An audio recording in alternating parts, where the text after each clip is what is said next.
Yeah, yes, karibuni. Today is on a Sunday and it's my hope that mumeshinda vizuri. The biggest news in the town ni kwamba wamama wa independent siku hizi wanaweka vipini kwa mapua. Wamama wa independent AIPCA women wale ambao wanafunganga kitambaa wanatoboa mpaka masikio huku juu na wanavalianga matrauser tight na wao ndio wanakaanga pale mbele ya kanisa. So that is what we are having today or tonight at the wamama wa independent. Ruto Lies 2.0 imeanza and I hope Wakikuyu mnaweza kujionea. Tuliona Wakikuyu walicheka Wambere sana sababu Wambere walikuwa wanakula pesa ya Ruto.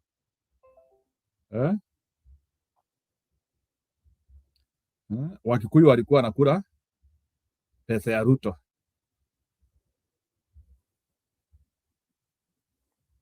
So na Wakikuyu tunaona pia wao wanakula kali. They don't care.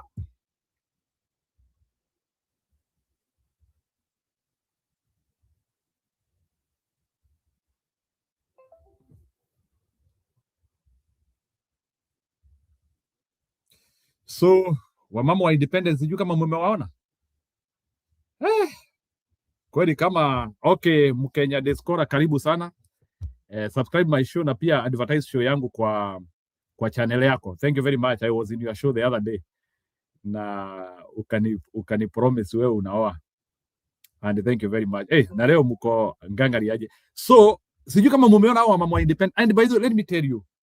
Wamama wa Kikuyu muache kutuaibisha. I don't think Kikuyu women were born to do what they are doing for us on behalf of Ruto. I knew that wamama wa Mlima ni watu wa kujituma na ni watu wala haki. But every time nikiona wamama wa Kikuyu wanafuatana na mtu kama Ruto, roho yangu inasikia kuumia sana. To the extent that kuna mama anajiita Harris Waome. I want to show you because this one gets me with a very heavy heart. Hata ukitaka kuuza Kenya wewe uza. No, sio Harris Waome, anaitwa Harris ni Harris wa Thika Town. Harris Nganga. My God. Ruto. Hata kama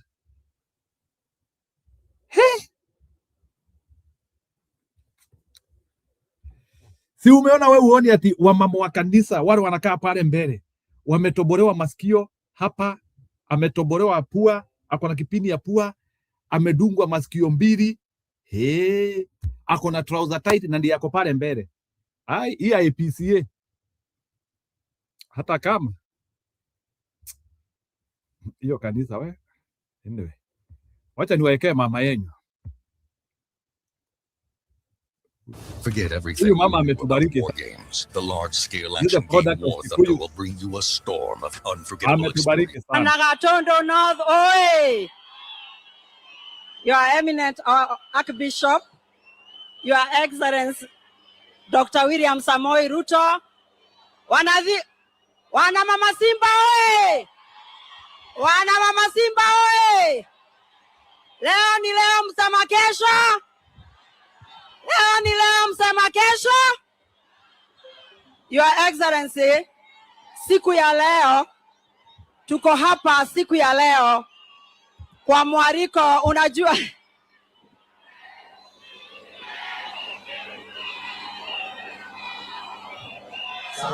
asanteni sana.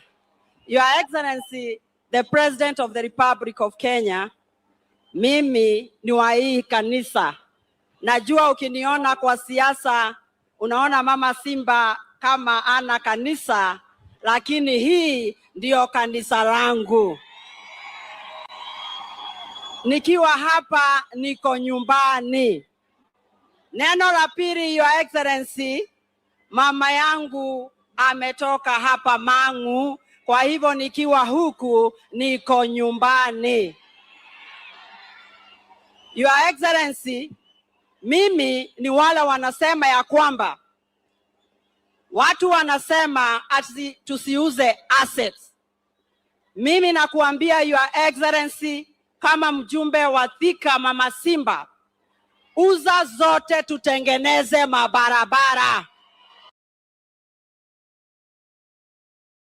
I have to stop from there. If my fellow Kikuyu countrymen, this is what you choose as leaders, owe unto you. Ati tuuze assets tujenge mabarabara. Wow.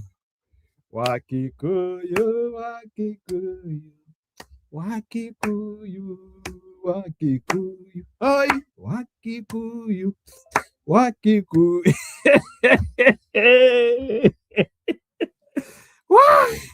Yeah, mune. Hii haina comeback. Hii. Najua hata wakare wanatuangalia wasema, na imagine hakuna hata mkare ametoa statement. Kikuyus to the world. Kikuyus to the world. Yeah, hata Turufena tuko na yeye. Anyway, I love Kikuyu people. They produce everything. Kikuyu is the home of idiots. Kikuyu is the home of excellence. Kikuyu is the home of everything. Wakikuyu, Wakikuyu, Wakikuyu, Wakikuyu, ay, Wakikuyu, Wakikuyu. Wow. Hey, hey, hey, hey, hey, hey, hey, hey. Hey, my people, my people. Hata huyu alizaliwa.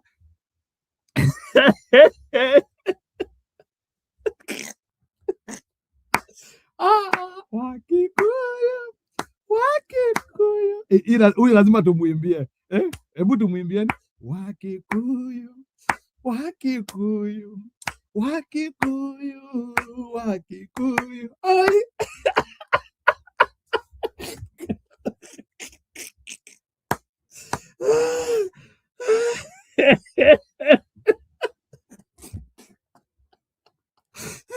Enyewe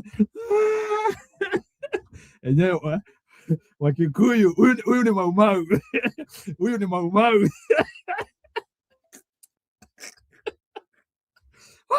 Leo ni leo. Oh my God. Wakikuyu the finest. Kikuyu to the world. The country which produced Wangari Maathai. Hey. Wangwa Makeri. The land of Wangwa Makeri. The land of Mombi. Who are other famous Kikuyu women? Oh my God. Hey. Modern Kikuyu women. Hallelujah. Lakini hii ndio kanisa langu. Nikiwa hapa niko nyumbani. Neno la pili, Your Excellency, mama yangu ametoka hapa Mang'u, kwa hivyo nikiwa huku niko nyumbani. Your Excellency, mimi ni wale wanasema ya kwamba watu wanasema ati tusiuze assets. Mimi nakuambia Your Excellency, kama mjumbe wa Thika Mama Simba, uza zote tutengeneze mabarabara. Hata ukiwa kwa nyumba, ukiwa uko na shida, mtu huwa anashika ile ako nayo, anasaidia nyumba yake.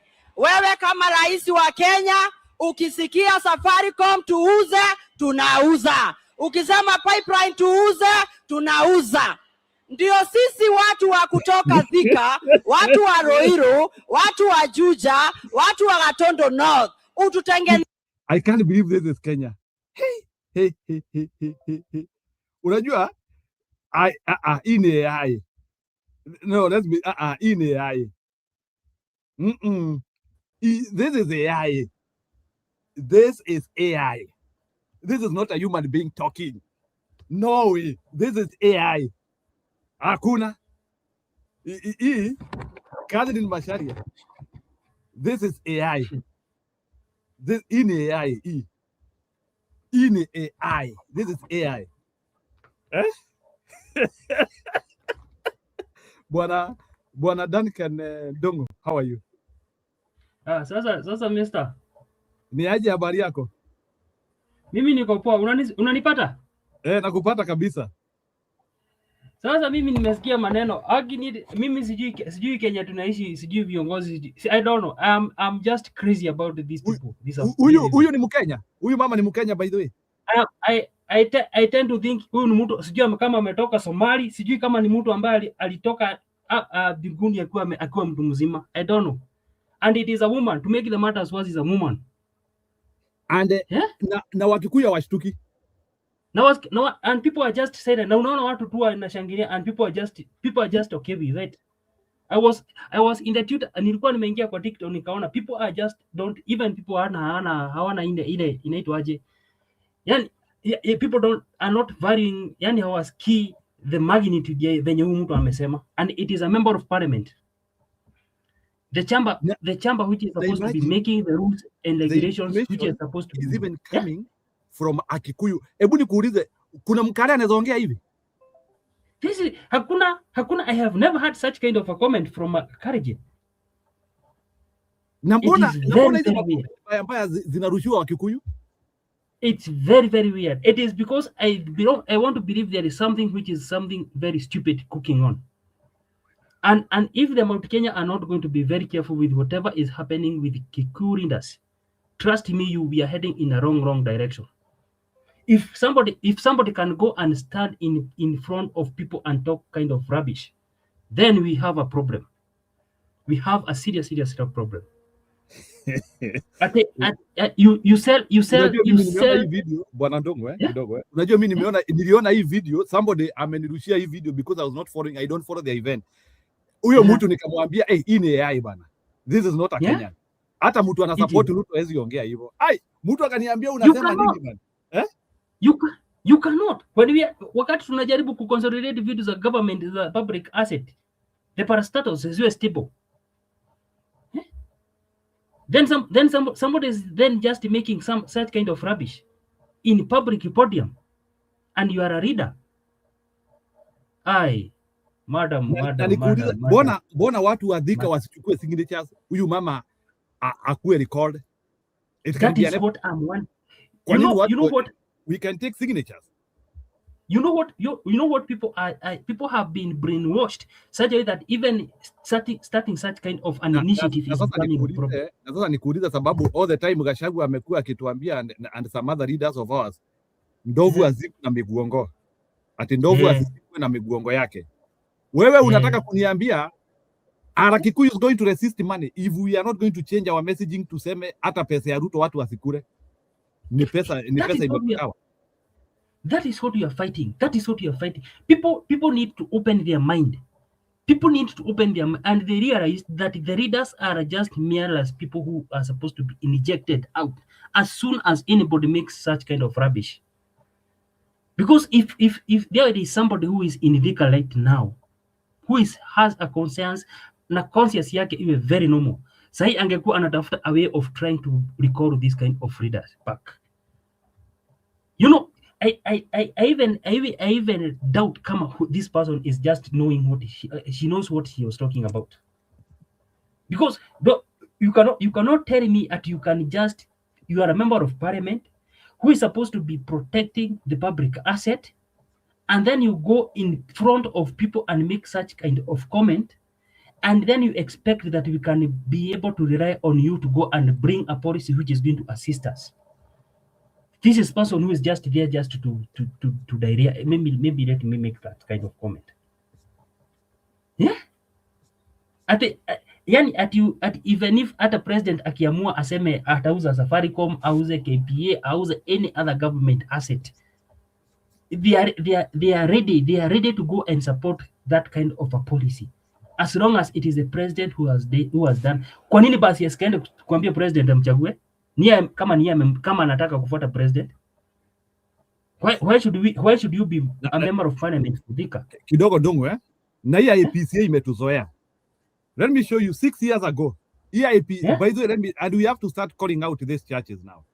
Yeah. EIPCA, it was a gateway to Ruto. This is individual 6 years ago. Yeah. EIPCA, hii kanisa EIPCA imetuzoea. I want to put a video here. 6 years ago. The same EIPCA. The same EIPCA, the same 6 years ago. Yes. In Nyeri, the same EIPCA, hawa watu wametuzoea. It's very, very unfortunate. Very, very unfortunate. In EIPCA, na anaanzanga hivyo huyu. Huyu anaanzanga hivyo. Na and this huyu anaanzanga hivyo. Huyu Ruto anaanzanga hivyo. Unaona? Anakuwekea wamama. Yeah. Sasa lakini wale wamama, umeona wale wamama walikuwa wamewekwa mbele leo, wako na vipini kila pahali. Yeah. Hii kanisa bwana. This is 6 years ago. 6 years ago when he was a deputy president. Aliingilia hiyo EIPCA. Alafu sasa na hiyo EIPCA hata huyo bishop wao ati anasema ati huyo bishop yao ati anasema ati huku tunachagua nani. Okay. I heard from somebody was telling me that ati Wamatangi ni anaitwa Wamatangi ama ni Wamatiangi. Wamatangi. Ati yako DCP. Na alikuwa kwa Ruto kufanya nini leo? Na akimusifu huko. You know, whatever is happening, whatever kidogo, dongo you speak. Hata hii DCP inadibo. Why is this? Why are your people, if those people believe they are in DCP, wanaenda mkutano ya Kasongo kufanya nini? Ili hata uniambie there is no fidelity here. And Gachagua is just quiet. Sasa somebody told me ati Wamatangi ndiye atakuwa candidate wa DCP. Somebody told me that Aliswaome, not Aliswaome, Alizinganga atakuwa candidate wa UDA. Somebody told me that. So UDA itakuwa na the other one, na I don't know, maybe nakosea lakini it's okay. Maybe because hajatangaza msimamo, maybe I can try to be a little bit lenient on that angle on this sense.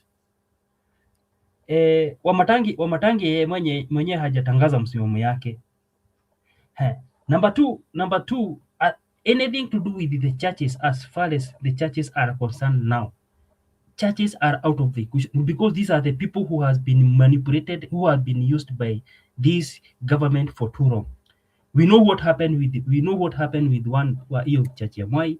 We have seen whatever is happening with AIPCA. We have heard what is happening with JCM and so on and so on and so on.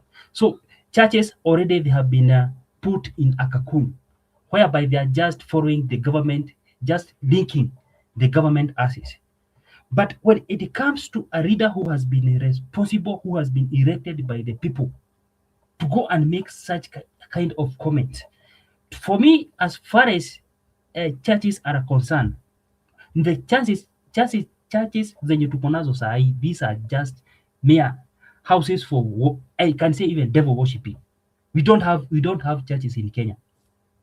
So they have just been given money. Nikwambie vile huyu bishop ati amesema, huyu bishop wa African Inland Church.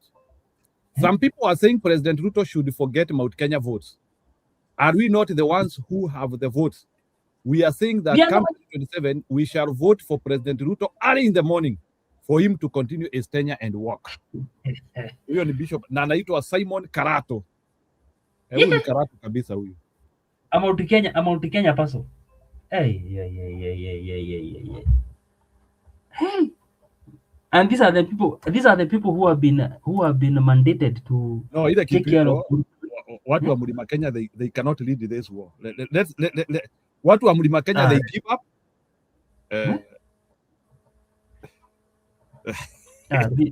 Nyamuni sawa, ni vizuri kukua paranoid. I hate people who do that.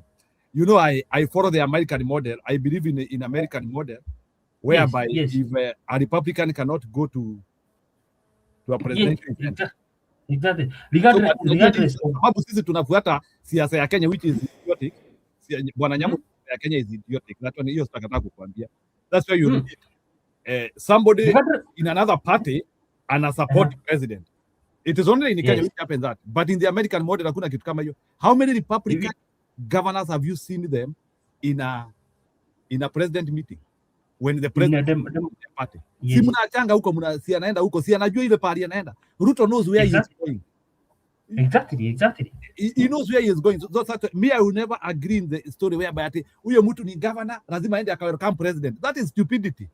Hiyo nayo hakuna mtu ataniambia. Me, I follow very serious political model. So if I don't support your party, I don't support your ethos, I don't support your political model, I don't attend your event. I even don't need to be in your meeting because we are not of the same ideologies. Yeah, no, that's the sanity which we are trying to bring to Kenya. So usiniambia ati sababu ati governor anafaa kukua mkutano ya president. That is stupidity. Mimi kama wewe ni governor na uko mkutano ya president, I take it you are supporting him. You are in the support. You are supporting. That's how I take it. That is how politics falls. Okay. And that's why they keep on like kidogo, Bwana Duncan, I want to ask you a question. As a Kenyan, wewe sasa, wewe the way you are, I don't know your association with Ruto. Kama Ruto ako na mkutano leo, where you come from na uko nyumbani, uta-attend. For what? I can't waste my time. So kuna swali najaribu kuuliza watu hapa. We are fighting Ruto. Yes. And we are saying Ruto ni one term. Na Ruto ako na mkutano kwa kijiji yenu. Will you attend? No, I cannot. Definitely I cannot. Because we are not really, you know, why should I attend a meeting for somebody in whom I am not with the same page, reading the same page in terms of ideologies? Because politics is all to do with interest. So if the interest of the president is not my interest, why should I go and in his meeting at all? I cannot even spend my second to go to such kind of a meeting. Even going to attend something like Jamhuri is due to go and listen to president's speech. Why should I waste my time? I don't have any time to go and listen to such kind of nonsense because he is just giving us fake promises. He has already proved himself that he is a liar. Why should I be able to go and listen to such kind of a person? Because why should I go and, you know, it's just like going and listen to a kid who is just lying to you. And you know, when somebody is lying to you, he's just trying to give an intuition that me and you, we are not of the same age. We cannot be able to agree on anything responsible, on anything of any importance. You know, ni kama tu mtoto yako Njiru. Mtoto yako huwezi enda ati kumwambia ati mimi niko na shamba, nataka kwenda kununua shamba, nataka nikwenda nikuoneshe. Because huyo mtoto, we don't have hamuna any kind of mature ideologies mnaweza make na yeye. Lakini mtoto unaweza kuja umdanganye ati ukikuwa mkubwa nitakununulia ndege. But you knowing back of your mind, hiyo ndege hautainunulia. That is the same case with this government. They just come and fuck us. Wanawaambia we are going to tutaenda kutengeneza barabara, sijui economy inakuwa mzuri, sijui bra sijui tunataka kuuza Safaricom so that we can do bra. This is nonsense. This is nonsense of the highest. Kwanza nilisikia Bandi akiingilia Nyoro kwa sababu ya ile kucritique ile 15% shares. And then you just wonder, you are a CS for the finance. Me, if it was a logic person, hata afadhali angekuwa anasema I would request Ndindi Nyoro akuje lete his proposal, we talk. I would request Ndindi Nyoro akuje alete his proposal, we talk, we see his way of argument so that we can be able to know whether he is the one who is correct. Nataka kubadilisha njia kidogo, nataka kukupeleka pahali ingine pabaya sana. We have been talking about Mlima Kenya East and Mlima Kenya West. I want you to see Ruto agents. I want you to see watu wa Mlima Kenya, tukisema watu wa Mlima Kenya we are our own enemies. Na tunakataa kuamini. So let me put it and you comment. Atiye ndiye kingpin wa mlima. Sindalikuwa anasema kura ya Mbere ni yake. Watu wa Mbere walimwambia mchana, walimwambia peupe, no, kwenda kabisa. Sindio hiyo? We must liberate ourselves as a people of Mount Kenya East. And the time of liberating ourselves is now. Is now. Because Rigiji, he has organized hatred against a government which is helping us ati tumufuate. Hatutaitikia. Mnaona hii? Tuko na serikali na tuko na rais ambao anatusikiza. Kama wewe Rigiji na watu yako mnataka ukaa nje ya serikali, ukae nje ya serikali. Lakini sisi watu wa Meru, wa Embu, wa Tharaka Nithi, tutakaa ndani ya hii serikali na tutakaa ndani ya serikali ambayo inakuja.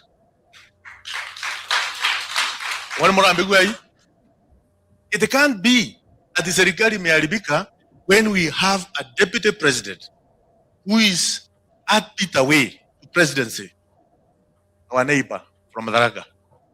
Sahii ndio serikali imeharibika. We supported Kenyatta 1. We supported Kibaki. We supported Kenyatta 2. And he's very serious. Na tu complain. Yeah, I'm just getting irritated of the Wacha malize tusikie. 2032 tutasukuma yeye akuwe rais wa Jamhuri ya Kenya.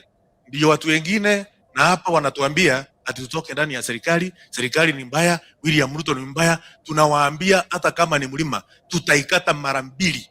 Tupate title yetu ya Mount Kenya East na wao wakae na title yao ya Mount Kenya West. Unanielewa? Yes. Yeah. Can't be. Mimi nilikuwa mtoto nilikuwa tunasoma Biblia ya Kikuyu. Mimi sio Mkikuyu. Kweli. Mimi nilikuwa mtoto nilikuwa nafundishwa mother tongue ya Kikuyu. Mimi sio unajua. Hebu sikia hapo. Mkikuyu. Those are historical injustices. Ambazo sikia hapo. Mimi sio Mkikuyu. Mimi nilikuwa mtoto nilikuwa nafundishwa mother tongue ya Kikuyu. Mimi sio Mkikuyu. Those are historical injustices ambazo zimefanyiwa watu ya Meru, watu ya Embu, watu ya Tharaka Nithi na wa Kikuyu. I will say that. That one is hatred. That one, hiyo ni hatred sasa ya Wakikuyu sasa. Unaona sasa like he is speaking it openly. And he is an agent of destruction for Mount Kenya. And let me tell you, can you imagine all these people ndio wale na kuna kitu nataka kukuambia hapa Duncan. Mtu yeyote ambaye Ruto anachagua anamuweka pahali. Huyo sio mtu ambaye he is fighting for our interest. Na sijui kwa nini watu wabuni wataijua lini. Ukisikia Ruto amechagua Alice Ng'ang'a, ujue Alice Ng'ang'a is working against your interest. Ukisikia Ruto amechagua mtu yote ambaye anafanya kazi na Ruto, he is working against your interest. Even when Gachagua was with Ruto, he was working against our interest. All the time. Yes. You know, I can tell you for sure. I don't know. Unajua hata mimi huyu jamaa, hebu amalizie. We need to hear this hatred ili tuone sasa hata Waembu na wanazi. Na ujue huyu mtu ni cabinet secretary. He is speaking as a cabinet secretary. Na hajapelekwa jela because this is hatred from a government officer. Ebu amaliza, I tell you something. Chana peupe. Unanielewa jamani? To chart our own political destiny as a region. We have a deputy president who is a member of our region with our professor Kithure Kindiki ambaye tunamwambia yeye ni.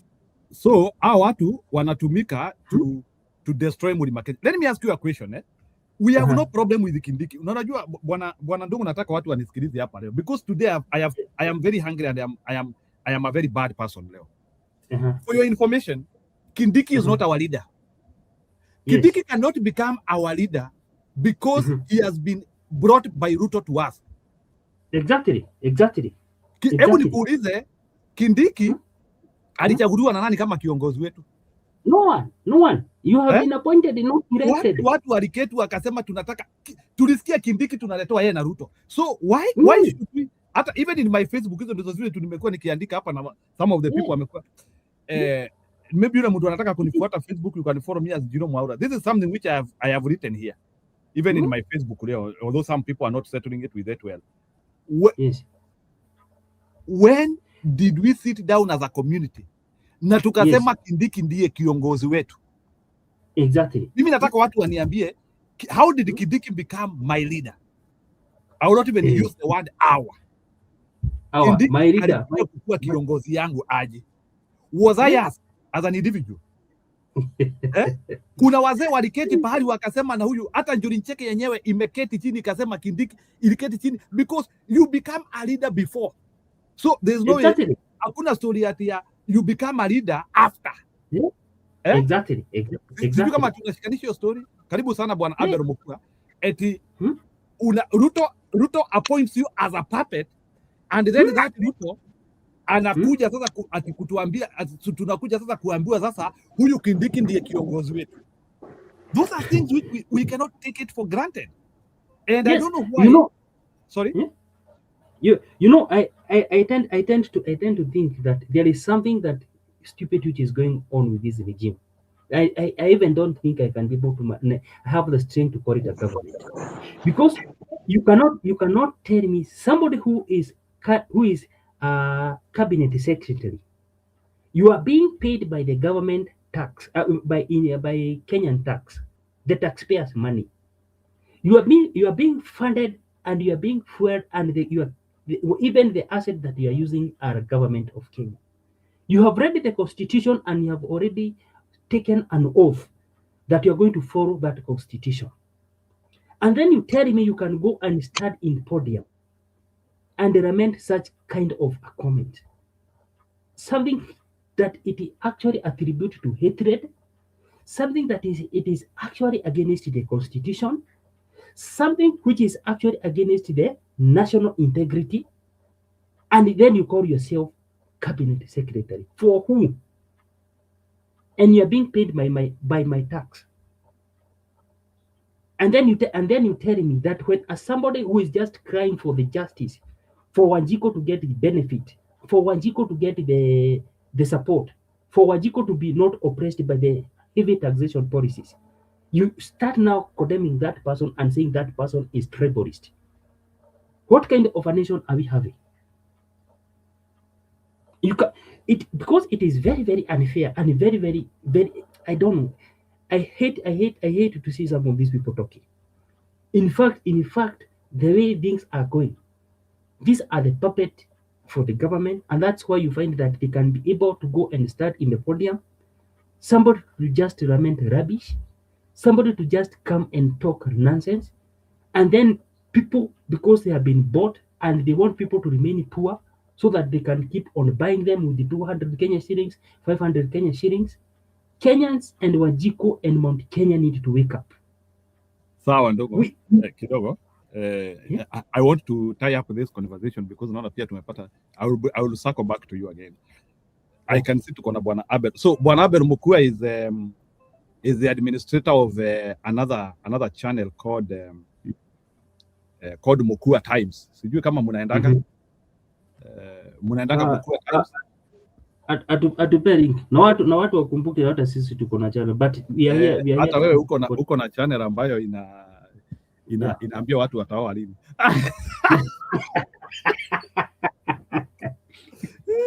Yeah, but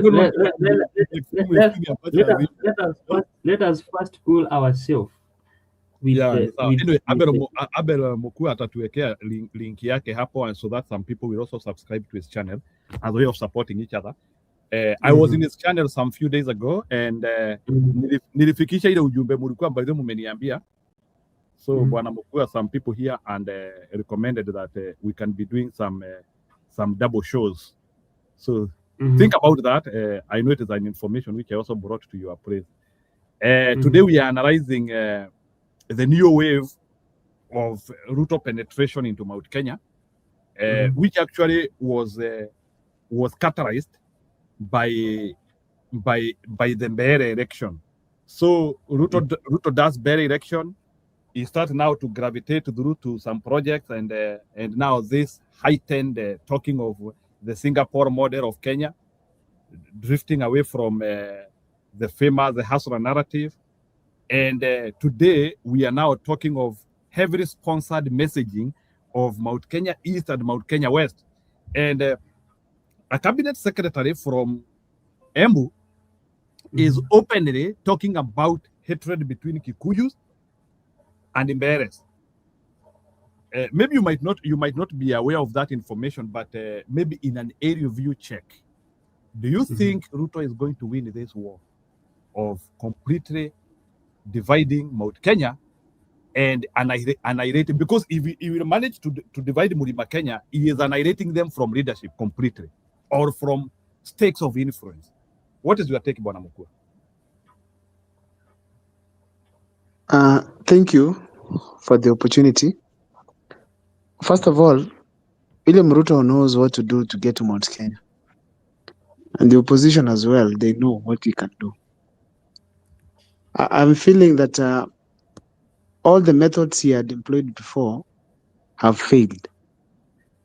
And now he has to get back to the old days, borrow what he did that time, bring back this year.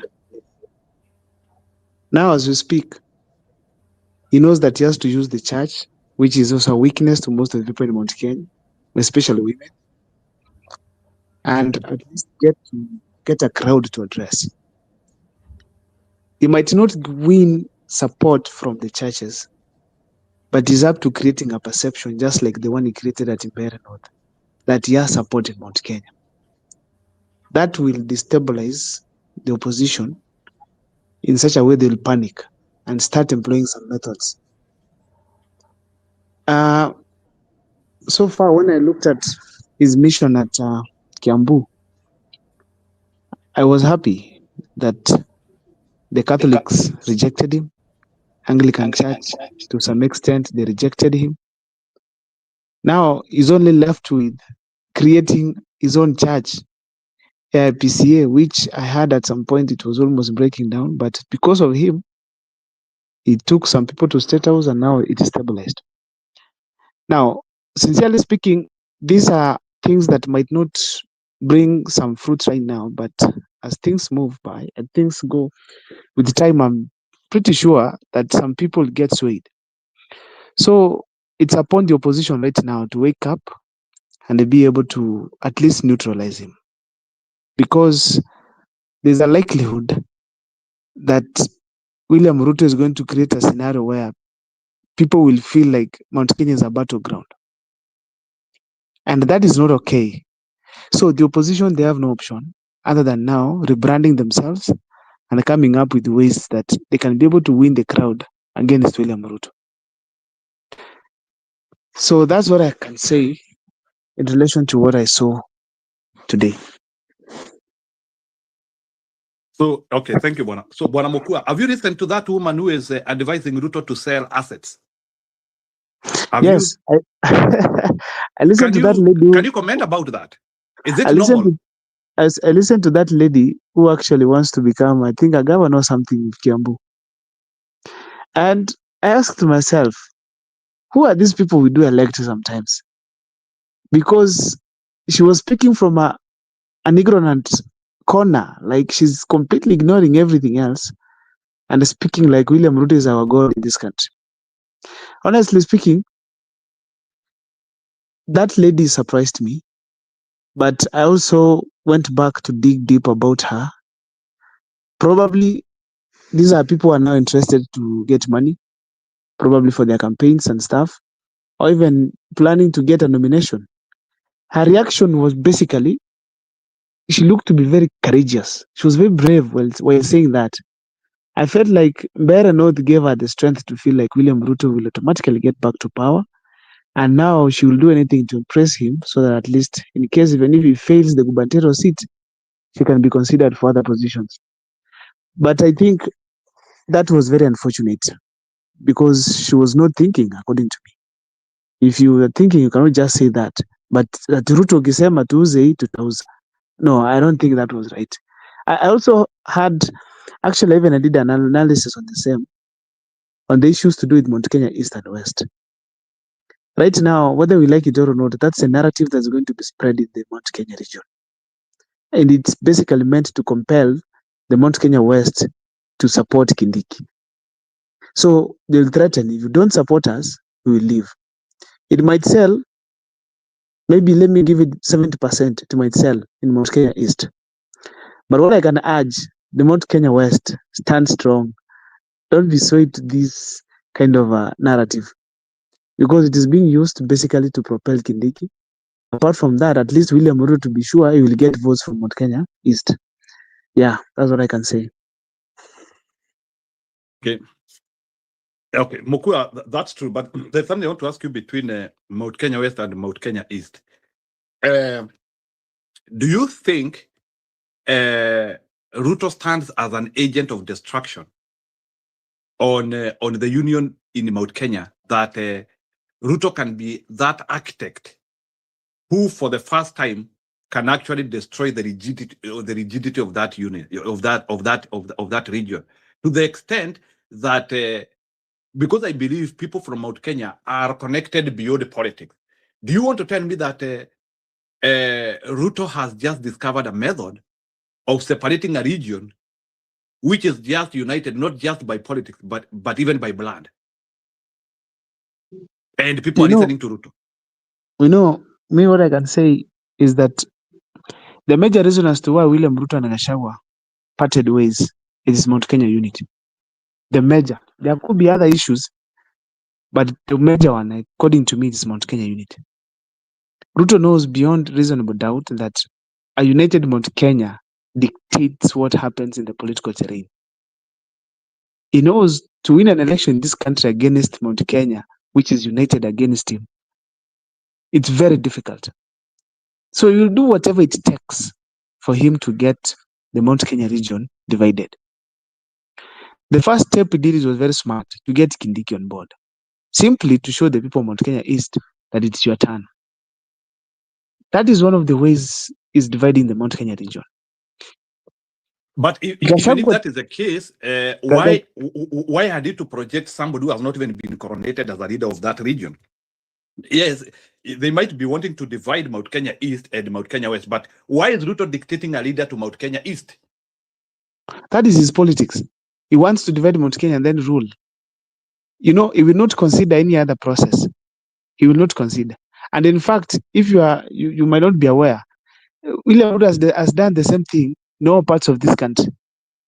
He has someone he's preferring to take leadership. So he embeds a leader for himself, because it is, and I don't think these things happen in Kalenjin. The Kalenjin land has a formal way of having a leader, but in other places, Ruto plants a leader for you. So is that not disrespect, and the people from Mount Kenya cannot see it? He doesn't care. It's only the people of Mount Kenya now to see it and probably act decisively. Because if you check, like for instance, in Luo Nyanza, he has propelled a conversation for Raymond Omolo, his friend, to take over from Raila. And the conversation is very serious on the ground. Now, that is basically William Ruto. In Kisii, is forcing Silvana Sosoro to be like the face of the Gusii region. Though it is not working, but he's also trying his best to ensure that is happening. So that is the method William Ruto. So Kindiki will be bestowed according to him and at least propel him to be the leader of the Mount Kenya region. He will not consider any method that the people of Mount Kenya follow on coming up with their leader, because he is not interested in the interests of the people of Mount Kenya, but is interested on his success. And this is not just for 2027. It's beyond 2027. This is a game of 2032, 2037, going forward. So that is what William Ruto is doing. So when it comes to the method process, he does not care. What I can just urge is the opposition right now. Like I was doing some conversation somewhere, I was telling the people that the opposition, they have no room to make mistakes. They have to convince the people that they are right and William Ruto is wrong. Even if it's a running mate they are choosing, they must choose someone who beats Kindiki in all avenues. All avenues. Someone like, for instance, even Ndindi Nyoro could have been straight. This is a guy who can beat Kindiki in all avenues. So he's capitalizing on the mistakes. That's why he's now ensuring that his people are in charge. And he doesn't care. Like in Western Kenya, he probably prefers Wetangula. And Wetangula is a guy who can do anything for him to get power and feed his stomach. Those are the people whom William Ruto loves. That's how he works. That's how he works.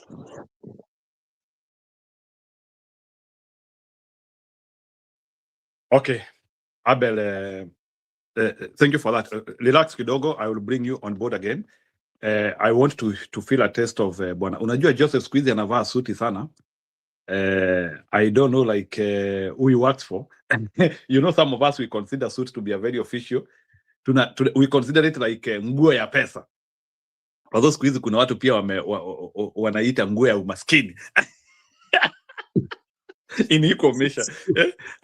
I'm about to get my senior council accreditation. But I will not admire if you are getting your senior council accreditation. Na hiyo accreditation unaenda kupewa na Ruto. He cannot afford me bwana. He cannot afford me bwana. Mimi siko kwa ligi yake bwana. So yeah. You know, I was even telling another person, if it was like that time when the president was the chancellor of all universities in Kenya, na yeye ndiye alikuwa anakupea degree, mimi naona singe graduate. Na wengi wange graduate kama ni yeye angekuwa vice chancellor.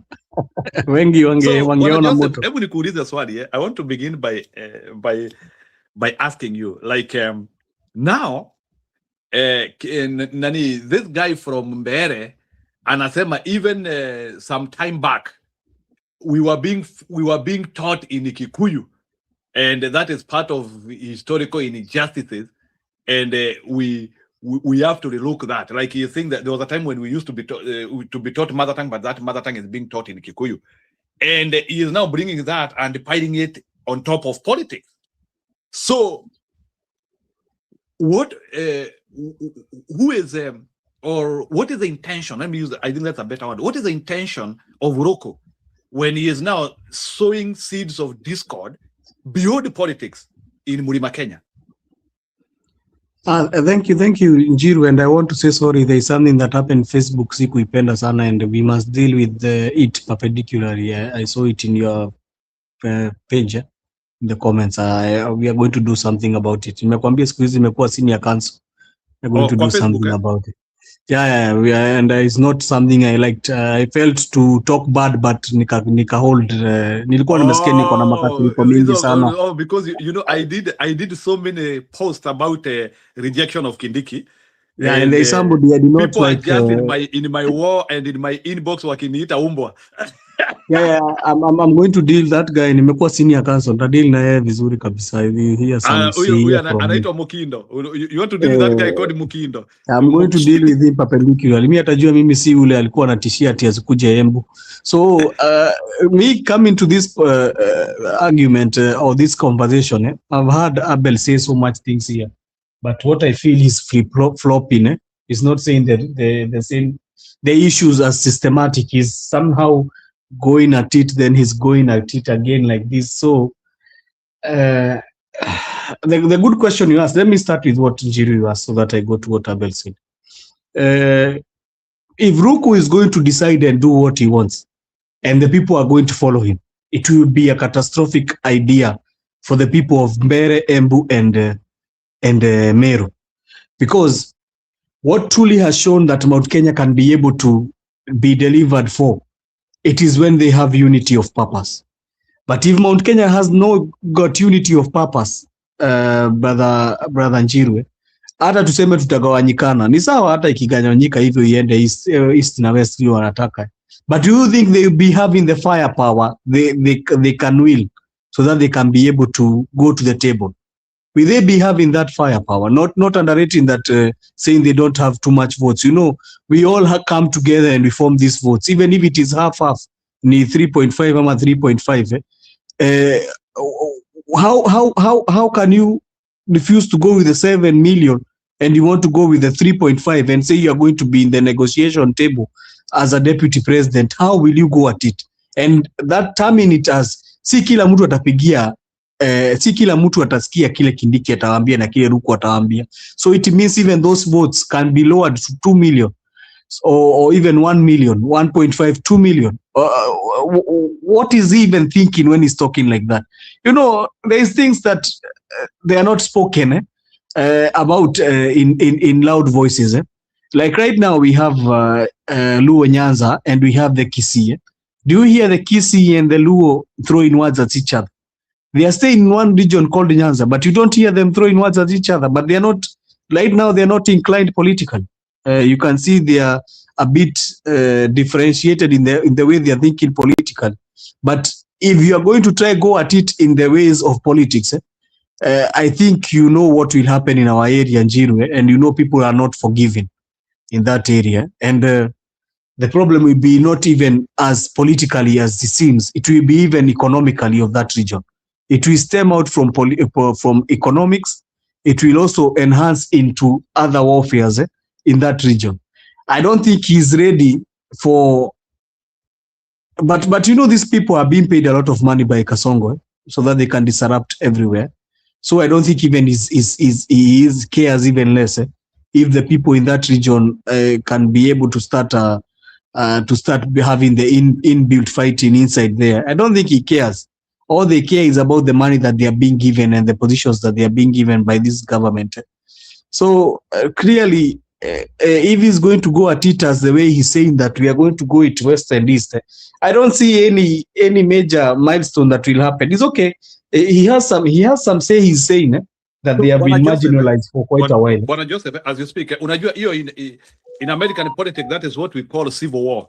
Do you know that William Ruto and his cronies have somehow instituted a civil war in Mount Kenya region? Political civil war. So whatever you are seeing is a civil war. And when a civil war emanates, there must be a winner. So even in our look of the issues on this civil war, in vita itapigano for the next 2 years, and one group will finish the other. It has no two ways about it. And the worst mistake we can do is the majority of the people who think like this civil war, which has been designed by Ruto, because this is not about Kindiki. Kindiki is just a puppet who has been instilled by Ruto as a symbol of war. Kindiki is a symbol of war in this civil war. So the concept is that we have to fight, and our de facto leader, who I don't know who it is, I don't know who is our de facto leader, because we must have a de facto leader to fight in this war. He must come out openly and fight any plant which Ruto has planted. And I hope they will be able to do that in the next 2 or 1 month. You know, Njiru, you don't go to a fight without looking at the far consequences of what will happen. Hawezi ingia tu kwa vita. Hata wewe saa zile umekutwa na watu kwako kwa nyumba na wanataka kuingia kwa force. Lazima uangalie vile hawa watu you are going to tackle them, na vile kama ni kuweza kudeal nao, kama unaweza deal nao. Ukiona ni watu more than 10, itabidi uite neighbor ndio muweze kudeal nao, ama itabidi upigie wale utapigia ndio wakuja wakusaidie. But so the problem is wameingia na mabuduki and they are shooting at you. Are you analyzing when there is fire? Sasa Njiru, the problem is, na kama wewe mwenyewe una hiyo bunduki ya kurushia hawa watu, unajua huwezi tena risk ati upigwe marisasi hapo. So what is truly happening? This guy is coming the way you are saying, Njiru. He's coming guns blazing, not thinking about the future. Because the future is of doom. Because you don't know, you are going to talk about Ruto supporting Ruto in 2027. Okay, this is a one-time thing. Just support him. When he's out of 2032 and you want somebody to support you for your candidacy, that Kindiki you want, the way you are saying that tutawapatia na yeye akuwe nayo 10, who will be supporting you from your backyard? Do you think you are going to get those 3.5 million votes to propel him to the presidency?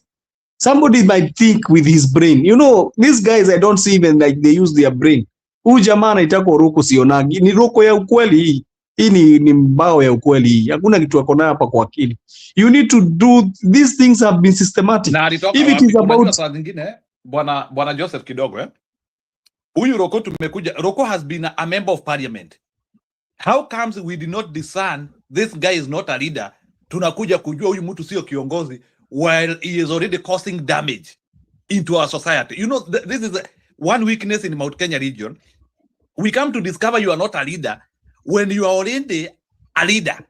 Sijui kama unanielewa? Ati tunakuja kusema huyu mtu sio kiongozi, ni kama sasa kuanzia kusema like you are a lady. When you are already married and you are inside a relationship, ndio unaweza kusema na huyu mtu nilijua sio mzuri na uko ndani. Go ahead.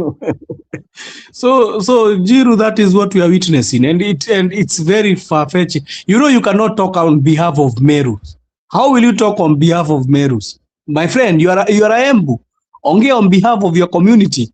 If you're talking on behalf of your community, if you want to bring that war as close as you want it, talk on behalf of your community. If then, on behalf of your Mbere residents.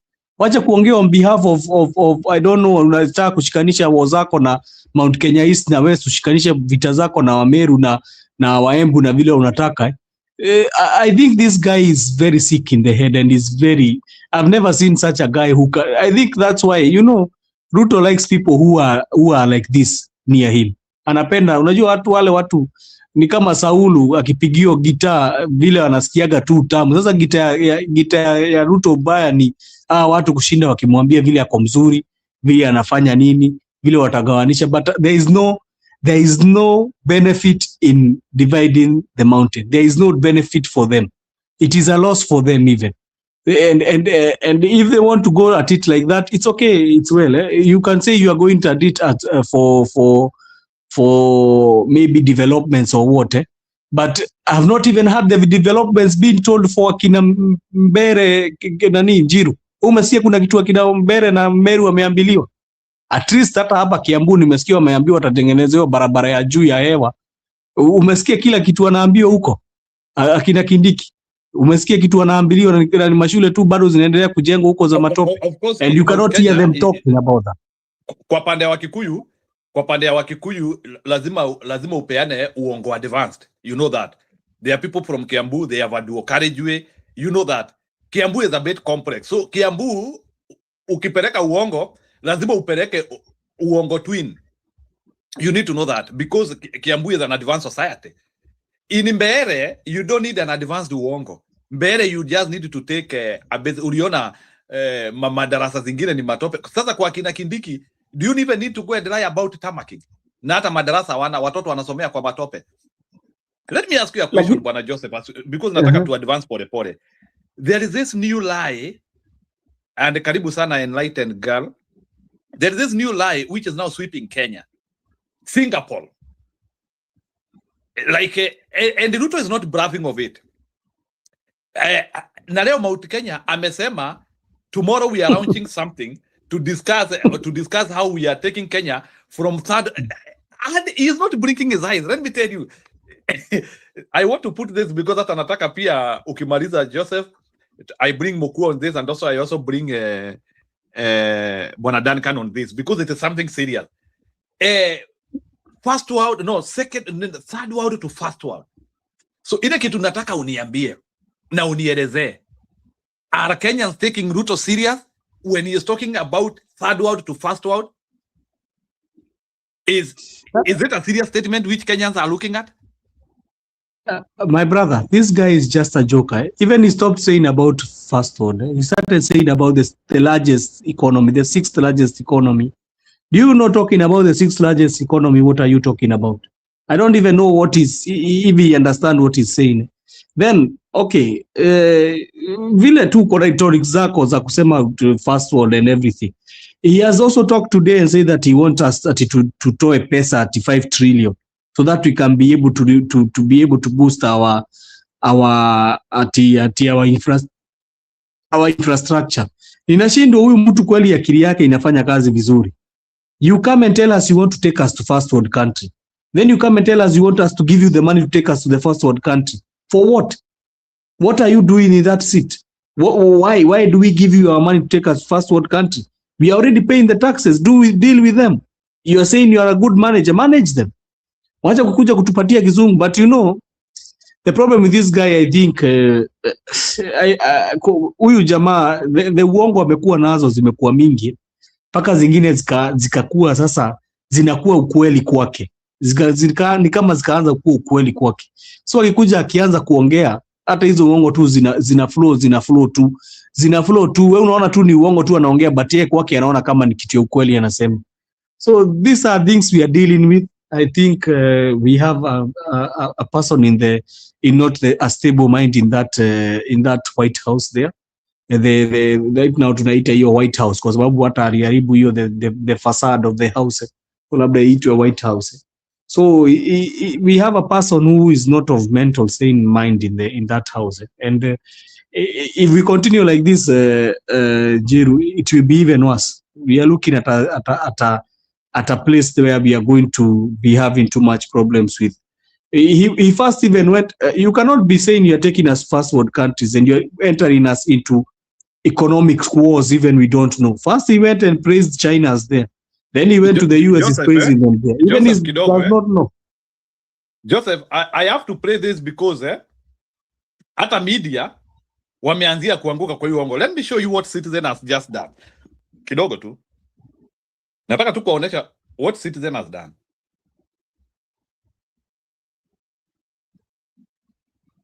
Let me show you kidogo. Let me show you.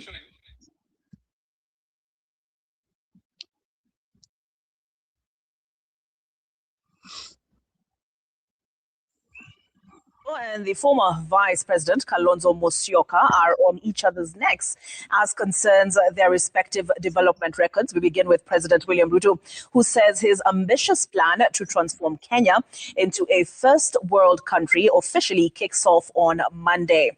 The president says the agenda will be a key focus for cabinet, particularly the National Infrastructure Fund.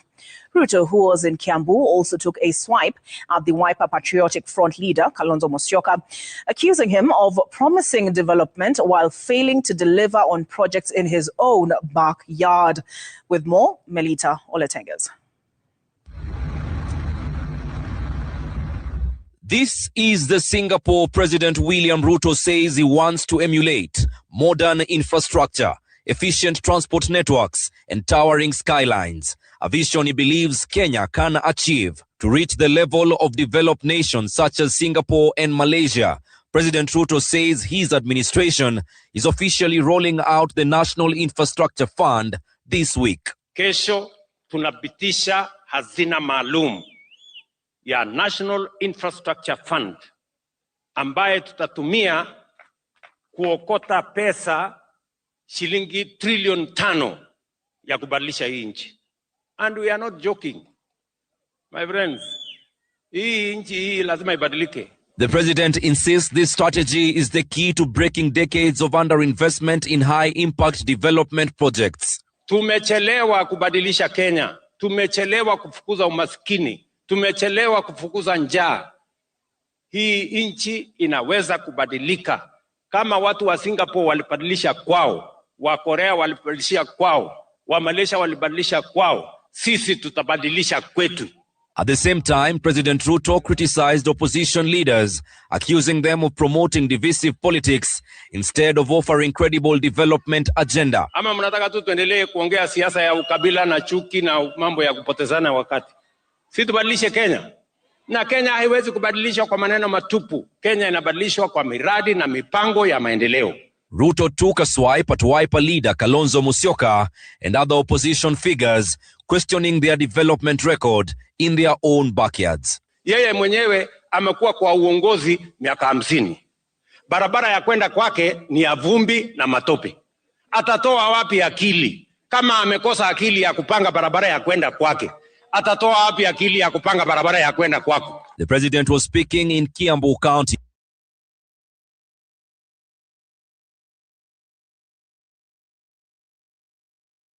Sawa, Joseph, nimeambiwa I allow you to learn. Go ahead. Yeah, Jiru, some of these things, even sometimes when you listen to them, you get even your head aching. Unajua labda amesahau, labda anasema Singapore, akasahau kile alikuwa anamaanisha ni Sinapoles. So unaweza relate, labda anasema yeye ana Sinapoles, anadhania ni Singapore. First, even let us not even talk about anything about Singapore and infrastructure. The first thing we have a rotten country which has corruption.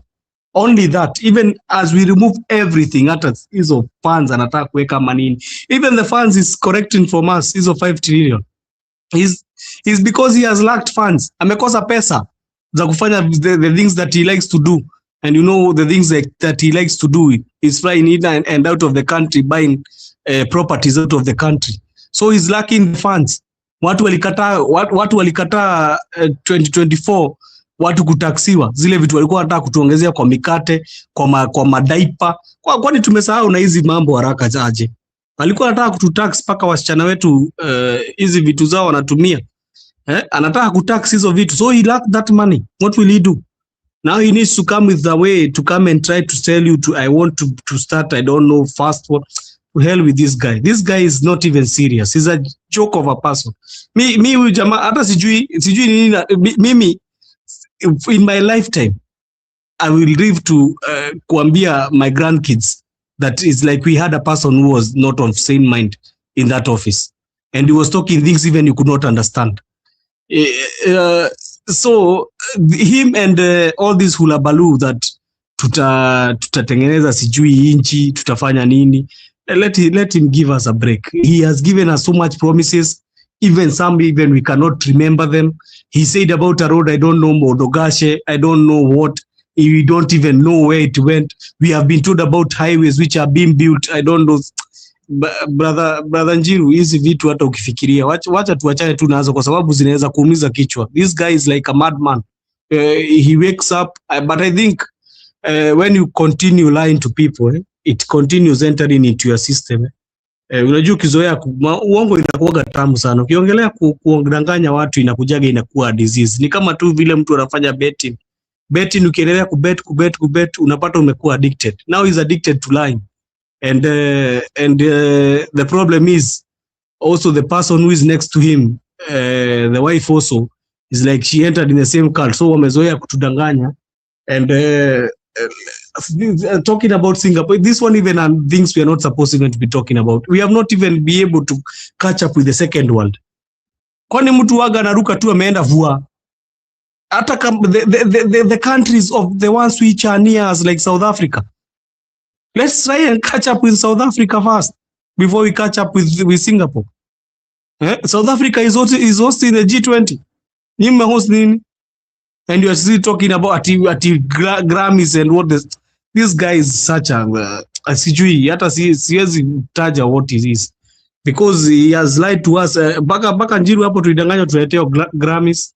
Sijui tukadanganywa ati sijui hata tuletewa sijui timu gani itakuja kuchezea Kenya wacheze naye. This guy, my friend. But it's the same things he came with the likes of Akina Bottom Up and so-called things. So back to what I was saying about Roko, because Roko, you when you talked about this guy, I got disrupted. Roko is one guy who should be very careful with his mouth, because he might not even live to see what he's trying to do. I don't think even he will outlive what he's trying to do in his political life. I'm not talking about personal life. Talking his political life, he might even not outlive what he's trying to do. And so many of them today, I saw waliaibishwa na ule jamaa anaitagwa wa Matangi. You know, they are fighting him inside out. And I think wa Matangi also should become broadened. Na ache hiyo upuzi ya kushinda akifuatafuatana na hawa jamaa. Kina nini? Afanye kazi yake, achane na hiyo upuzi ya huyu jamaa. Huyu jamaa atamharibia nini CV yake, track record yake. Anything that this guy touches becomes bad. So we are waiting to tutaona. Let me not take too much time, but I wanted to tell Abel one thing that he said. The war between Ruto and Rigathi Moso was even about interests. They had so many interests they were fighting for. Apart from even kingship, there was so much interest that they were fighting for. Because before even Nani left that office, Gachagua, already the people of Mount Kenya, some of them had decided we don't want them. We don't want to discuss. Hata wengi wao walikuwa wanasema kufa makanga, kufa dereva. So it's like Gachagua came and joined the people who are on this other side. So it's neither here or there. Hiyo kosana yao ilikuwa si Moso, ilikuwa kuhusu deals walikuwa wanafanya.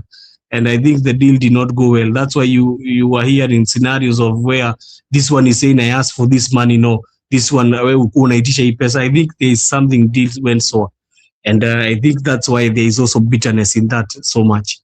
But all in all, let him play what he's trying to play. Things are not easy as it seems. Siwango si rahisi vile anataka atukuweka kuimpose watu wanataka kuimpose like the local heads ama the kingpins. It will be a difficult affair. So Njiru, mimi niko sawa sasa, unaweza endelea. Okay, sawa. That one is okay. I wanted to advance, nataka ku advance this, and there is a request there, Abel, for you from Father Dan Dariome. I don't know why he decided to make his name to look like a Latin name from the Latin Americans. Hao ndio naonanga majina yao ikikaa hivyo. So I have a question. Look, when Ruto is talking about from third world to first world, and he is talking to Kenyans as a figure of unity, a president, wale watu wameketi nao hapo chini, are they believing? Bwana Abel, do you think when Ruto is saying safari ya kufanya Kenya first world inaanza kesho, and you are there in that meeting, are you believing? Or wale watu walikuwa naambia wale watu walikuwa wameketi hapo, because they are people from all different walks of life, do you think they believed that statement? Abel?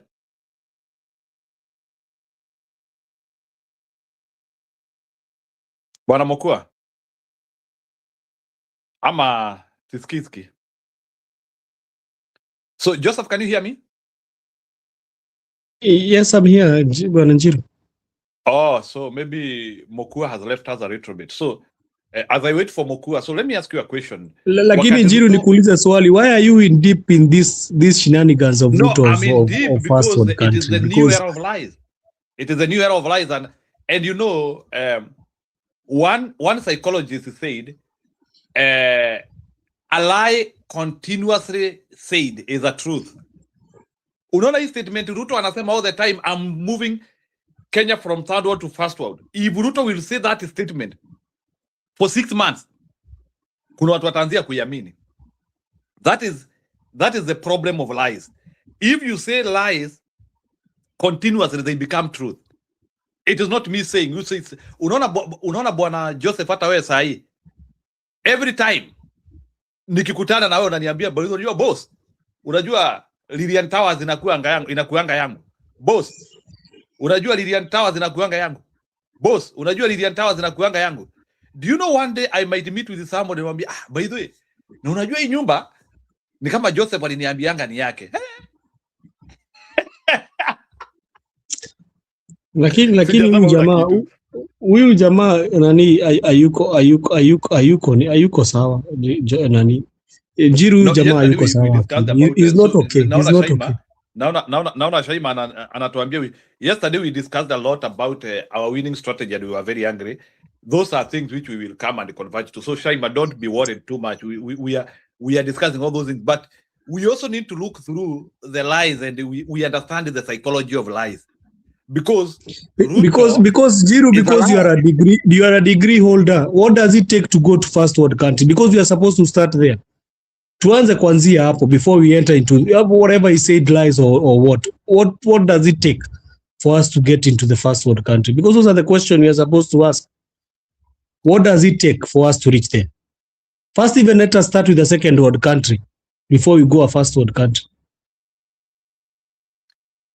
Third world countries, maybe what I know about third world countries are countries which are heavily depending on others, heavily. Second world countries, they are lightly depending on others. First world countries are dependent countries. They can depend on themselves. The people of those countries, they can raise enough taxes. They are not doing like IMF borrowing. They are not doing like World Bank. Kama sahiba, have you ever heard like America is borrowing World Bank? So, like they have their own resources. They know how to channel their. That's what first world means. So when you are talking of first world, you are saying we will be having our own channel of funneling our debts if we will have one. So like it is not something which can even be explained. Like talking of a country like Kenya of becoming first world, and you are I don't know. And I know it's a lie which he will keep on saying and saying and saying and saying. Sasa, and he is using your lie and connecting it with the 5 trillion. Anasema, he is thinking of how we are going to collect 5 trillion. Again, that 5 trillion, it means more taxes. So, anatafuta barabara ya kutuibia zaidi na makodi. And he is using very professionalized. And even no one can even try to fight it. There is no any single elected member of parliament who is even fighting that statement to date. It's only a regular Kenyan who is trying to talk. Shema ananiambia no one listens to Ruto. And he andamamo the crowd today in Murima, Kenya. And we are saying no one listens to Ruto. Is that statement true? Bwana Joseph, no one listens to Ruto? No, I think those people, I saw what happened. I think Alice Ng'ang'a had been told to deploy the people. I saw the report where it was said that Alice Ng'ang'a, and in AIPCA, they were promised some money and a bus, so they had to cheer. And then the bishop, unajua bishop wakiona pesa, hizi makanisa ziko na mashida, jiru lazima wataanza kuongea ni kama watu wamerukwa na akili. It is very unfortunate that some of these bishops, they take us to problems, and they did that in 2022, and they are still doing that in the same in this year, the same things. By the way, one thing that is happening, let me tell you, Jiru, one thing that will happen. There is a revolution which is coming to Kenya, and the revolution is coming because of these pastors. And I'm telling you very clearly, very soon you will see people, even these pastors being left alone like that. Watu wanachoka. You had another one even saying that we are supposed to be taking, ukiwa na deni ati unafaa kutoa pesa ati unaenda unatoa sijui 10%, na sasa hizo uko na madeni. Hado kwambia uende ukaweza kulipa madeni zako ama kwambia vile atakusaidia. Another one there is telling you that tunapiga 2 term. He has not even told you for what. He's just big because he's wearing the cloth. So nowadays even you are not afraid of this cloth. These men are calling themselves men of the cloth. Squeeze to our God because sababu the things they are saying even you cannot even like to hear them. And I'm very happy that we always have Father Dan here. If there is a church that has been very firm in what they say and what they do, it's the Catholic Church. They don't involve themselves in these shenanigans of I don't know what. May invite mtu sijui anakuja is like a political rally, and the same time it is a church function. What is this? I'm telling you, very soon they are making, na ndio unaona hata makanisa mengi siku hizi ukienda Njiru, it will be very shocking. Wanaume wengi wao walipotea hizi makanisa kwa sababu ya nini? They are driving these people away. So as we are talking about him coming to tax us, okay, one thing will happen, and it's very evident. Let him try to come with it because he needs to get the money. Where will he remove the money? He will remove them from tax. Which taxes? Is either he comes and taxes in commodities. If he not tax us in commodities, he need to bring a tax law which is directed at us. Or if he's not going to bring a tax law which is directed at us, he's going to overtax a tax that is there. And you know that one already is illegal in the constitution. You cannot tax another tax or impose a tax on top of another tax. So is either he's going to come there, is either he's going to add these housing levies you hear, or he's going to add some things of the sorts. And let me tell you, Bwana Njiru, if he's going to do that, 2026, when they are reading that finance bill, because there is the final finance bill, and I think he's trying to do this because we are going to have a final finance bill next year. I think he's trying to bring all these shenanigans so that he can do that thing next year. And the new year now is supposed to start. I think, no, the year is about to end. It's going to end in maybe May. So we are remaining only maybe around 5 months. So when it will end, we need to read another budget. And I'm telling you, if they are going to impose taxes on people, people are going to get now crazy over this. It will break the camel's back. And I think Ruto does not listen. I think he does not even take keen interest on what people tell him. Last time he saw what happened to the country when he tried to impose tax on these things. Now it will be even worse. And now people will be angry with him even more than what it happened. And right now hakutakuwa na mtu wa kustop hii kitu. Tell me who will stop this one. Hakuna mtu atastop hii kitu. Si kama ile wakati Raila alisimama hapo akasema wanashikana broad based. It will be difficult for them even try to talk. wataongelesha nani? Watajaribu kuleta nani ndio wajaribu quell the issues? Nobody. So let him continue like that. Sijui kama bwana Abel ako hapo. Kidogo nataka kuwachezea video hapa, nataka msikilize. Gen Z washatoa code ya kushinda Ruto na ndio nataka kuwachezea, na karibu sana Nyakairo. Hii ndio code ya Gen Z. Incidentally, I don't have a video about it, but there is a voice. Hii ndio code ya driving back to Nairobi. Okay, kidogo. Sio hiyo. Ngoja kidogo. Ndio hii. I've heard all of us saying about that we have an issue that Gen Z has failed us in registering voters. The reason why Gen Z are not registering to vote because they don't believe in the system, and it's very evident.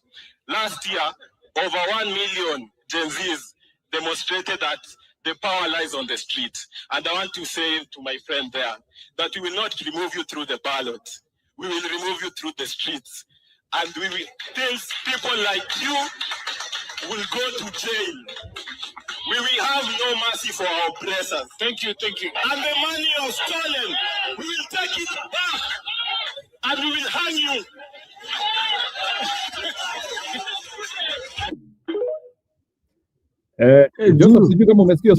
One thing I want to add, there is somebody who has said that they will be bloodshed in 2027.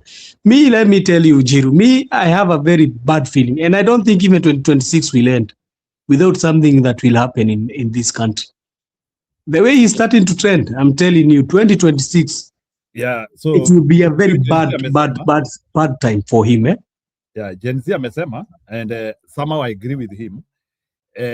They will not take votes because their votes do not matter. The system does not account for their votes. But they believe for them to have a regime change is a street work. Do you believe that? Na tuko hapa Njiru, si tukiongea kuhusu vile tunaenda elections. Those guys, even they are thinking than the way we are thinking about them. About the way we are thinking about here. We have already seen this guy, what he's trying to do. Those guys, even that's why you see, I believe there is something that is on the off in what they are discussing. Because I never believed that those guys just kept quiet after 1 million people went to the streets. Almost 200 people were killed. You think those guys can just keep quiet like that? No. They are there. They know what they are doing. They know what they are doing. And I'm telling you, it will not be this guy, you know, ni kama vile unaweza patio second chance Njiru. Instead uende ubadilike, ukuwe mtu mzuri, unyamaze, hata ufanye makazi zako kwa. You are still inflicting now pain. Ni kama kufinya kidonda kabisa. Pale kulikuwa na kidonda ya kitambo lakini bado haijapona vizuri. Sasa unakuja kuifinyiria kabisa. That is what this guy is doing. And let me tell you, when it's all nice when you are there and you are very happy and telling us about fast food, but when the back breaks, it breaks completely. Na iwezi rudi. Inabidigi mtu lazima ataenda. Itabidi. Na itabidi is either Ruto aende ama si tuende. So itabidi kuwe ni mtu mmoja. And the latter is more easier. So here is not that I'm threatening anything, but I'm saying the truth. And if he's going to start with that dealing, hiyo ameanza kwanza hii ya 5. Sioni hata 2026 Njiru. To be worse. Na hiyo siku hakutakuwa na mtu wa kuistop ati kusema hapana, acha tunyamaze sasa tuongee. Nani? Tutakuwa. Wakati itakuwa ni kuenda sana. Alafu sasa sijui nasikia kuna controversy mbaya ati ya kifo cha Jirongo. Ati nasikia Jirongo alikuwa Naivasha na alikuwa Karen the same night. I don't know. So there are some like conflicting information. Na anasema umalize hiyo video huku maliza. Wacha nimwekee. Unajua anapenda hii mambo kala sana. Wacha nitakuwekea ni sawa. Ndio hiyo. I've heard all of us saying about that you have an issue that Gen Z has failed us in registering voters. The reason why Gen Z are not registering to vote because they don't believe in the system, and it's very evident. Last year, over 1 million Gen Zs demonstrated that the power lies on the street. And I want to say to my friend there that we will not remove you through the ballot. we will remove you through the streets. And we will, things, people like you will go to jail. We will have no mercy for our oppressors. Thank you, thank you. And the money you have stolen, we will take it back. And we will hang you.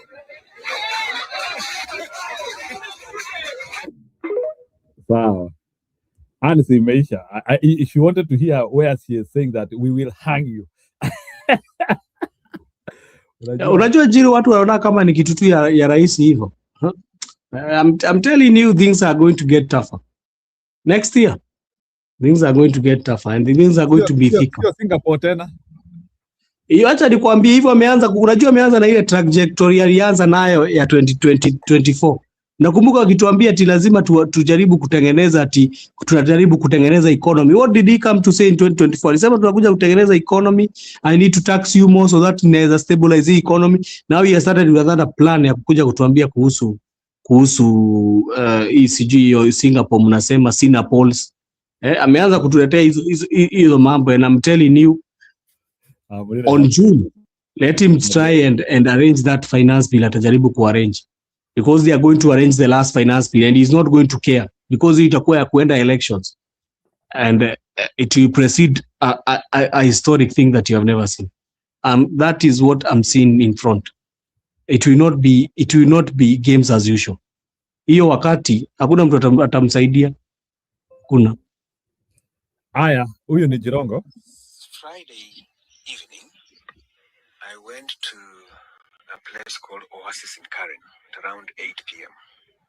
8:30. As I drove in, I saw Mheshimiwa Jirongo seated with Mheshimiwa Speaker of the National Assembly, Wetangula, and two other gentlemen, one who I know, the other one I didn't know. The other one is Reverend Malala, who is the owner of that premise. He said, I'm still here, but Mheshimiwa Wetangula has left. I'm still with the other two gentlemen that you saw. So the following day, we were supposed to have a lunch meeting, him, myself, and Mheshimiwa Philip Kisia at Mheshimiwa Philip Kisia's house on Saturday, yesterday at 1. So I told him, I can see you're staying out late and we have an important meeting. Can you go home? Just jokingly. And we joked and we left it at that. This was exactly 11. At 3:23 p.m., I told you, his wife called me and informed me about this accident. So I told Anne, but no, at 11, he was in Karen. How is he now and he told me he was coming home, How is he now in an accident in Naivasha? And she said, I don't know. I saw two broken legs. His legs were broken at the angle, both of them, down here, broken completely here, and broken here. And one was his hand, was it left? I can't remember, left or right, was also broken. The face had scratches, not serious scratches that can cause death. Just small little scratches, 1, 2 on the chin, one on top of the eye. Here is a gentleman in Karen, retiring to go to his house to sleep, prepare for the meeting that I was supposed to have with him the following day. Now he's in an accident in Naivasha. And in Naivasha, not Nakuru bound, but Nairobi bound. It is a mystery that I can't unravel. Sasa, huyu besti anasema, na Mama Nyakairo urudi, because I need to laugh here. This guy is saying they were planning to have a meeting the next day kwa nyumba ya Philip Kisia. So meaning, if they wanaachana usiku. So statistically, if there is a meeting the next day in Nairobi, there is no way in which you will drive going to Naivasha.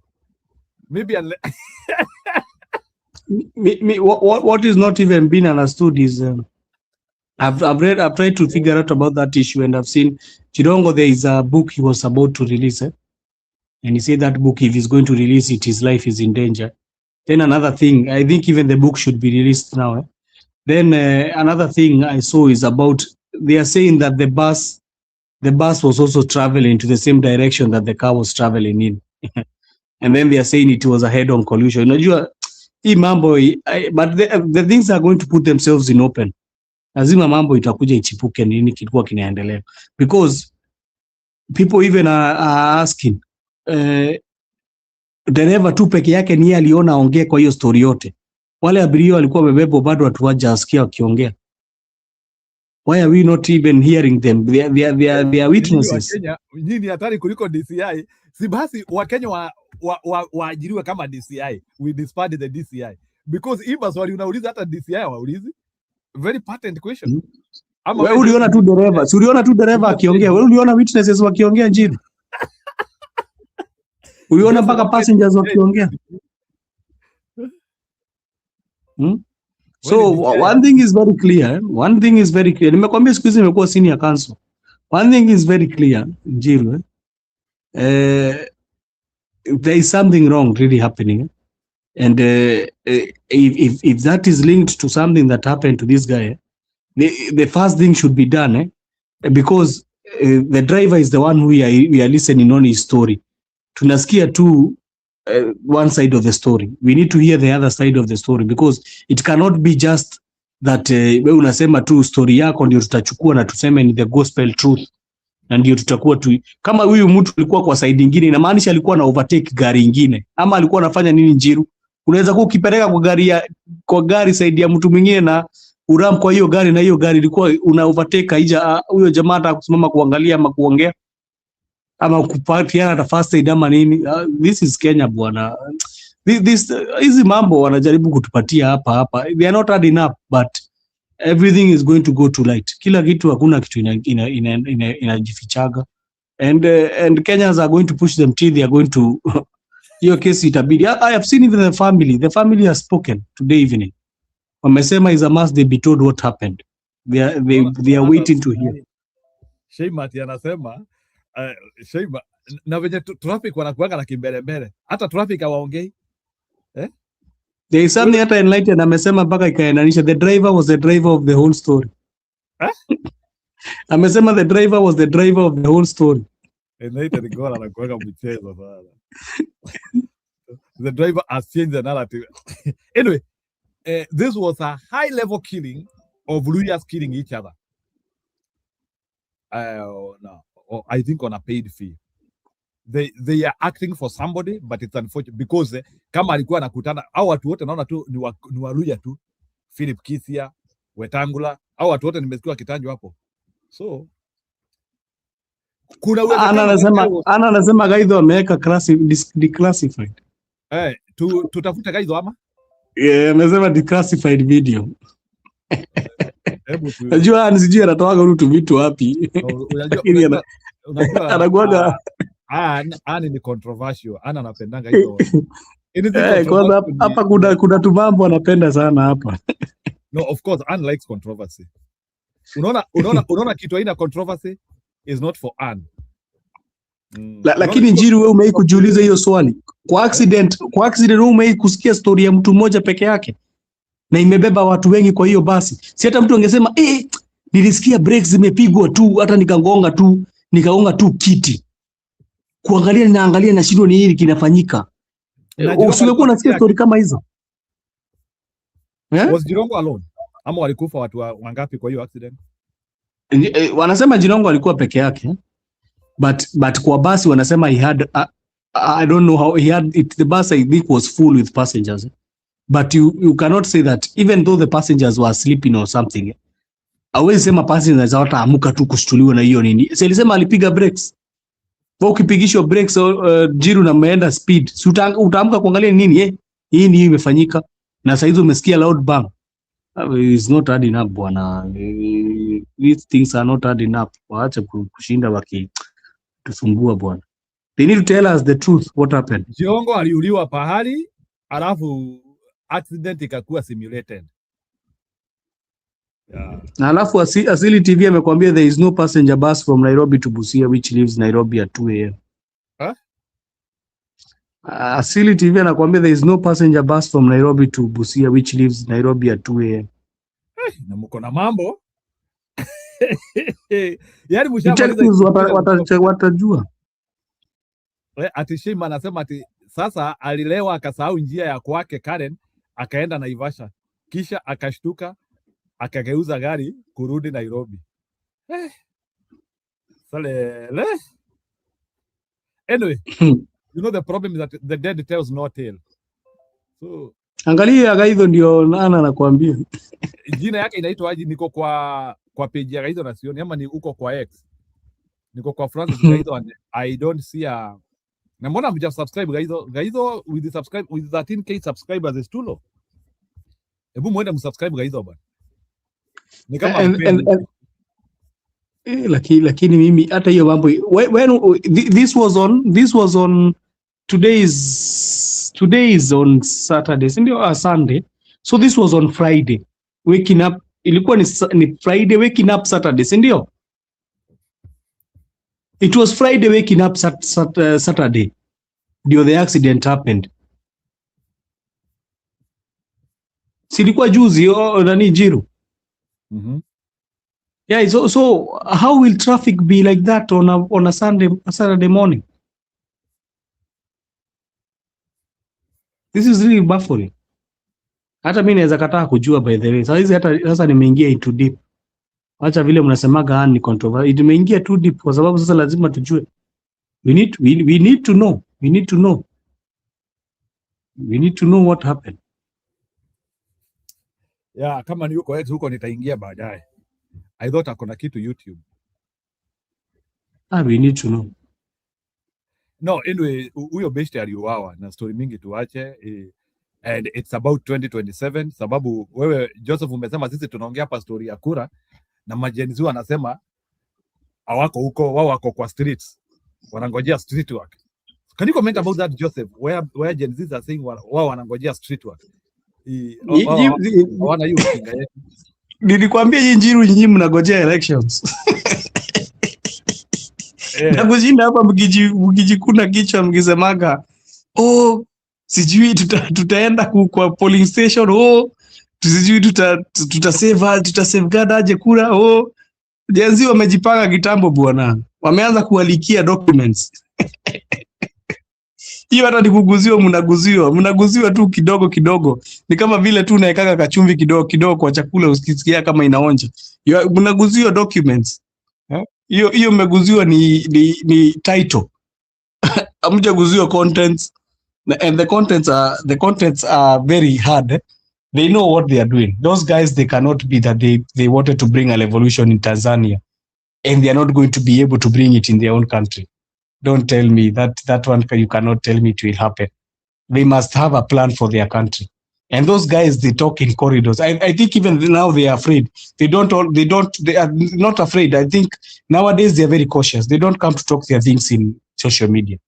Because what happened, the first thing that made the Gen Z revolution to have a problem, an infiltration, was when they came to X account and they started doing their planning. Then you found some of the NIS guys, some of the DCI guys, they started listening to their conversations and knowing what they wanted to plan. And then they started planting their molds in this kind of circles. Then these Gen Zs, they became clever. And you saw even they bashed some of the hosts who are hosting these things because they clearly even violated what those Gen Z had said. They had said they don't want politicians in their podcast. But you saw what really happened. All of them, they went. I will see even government officials there.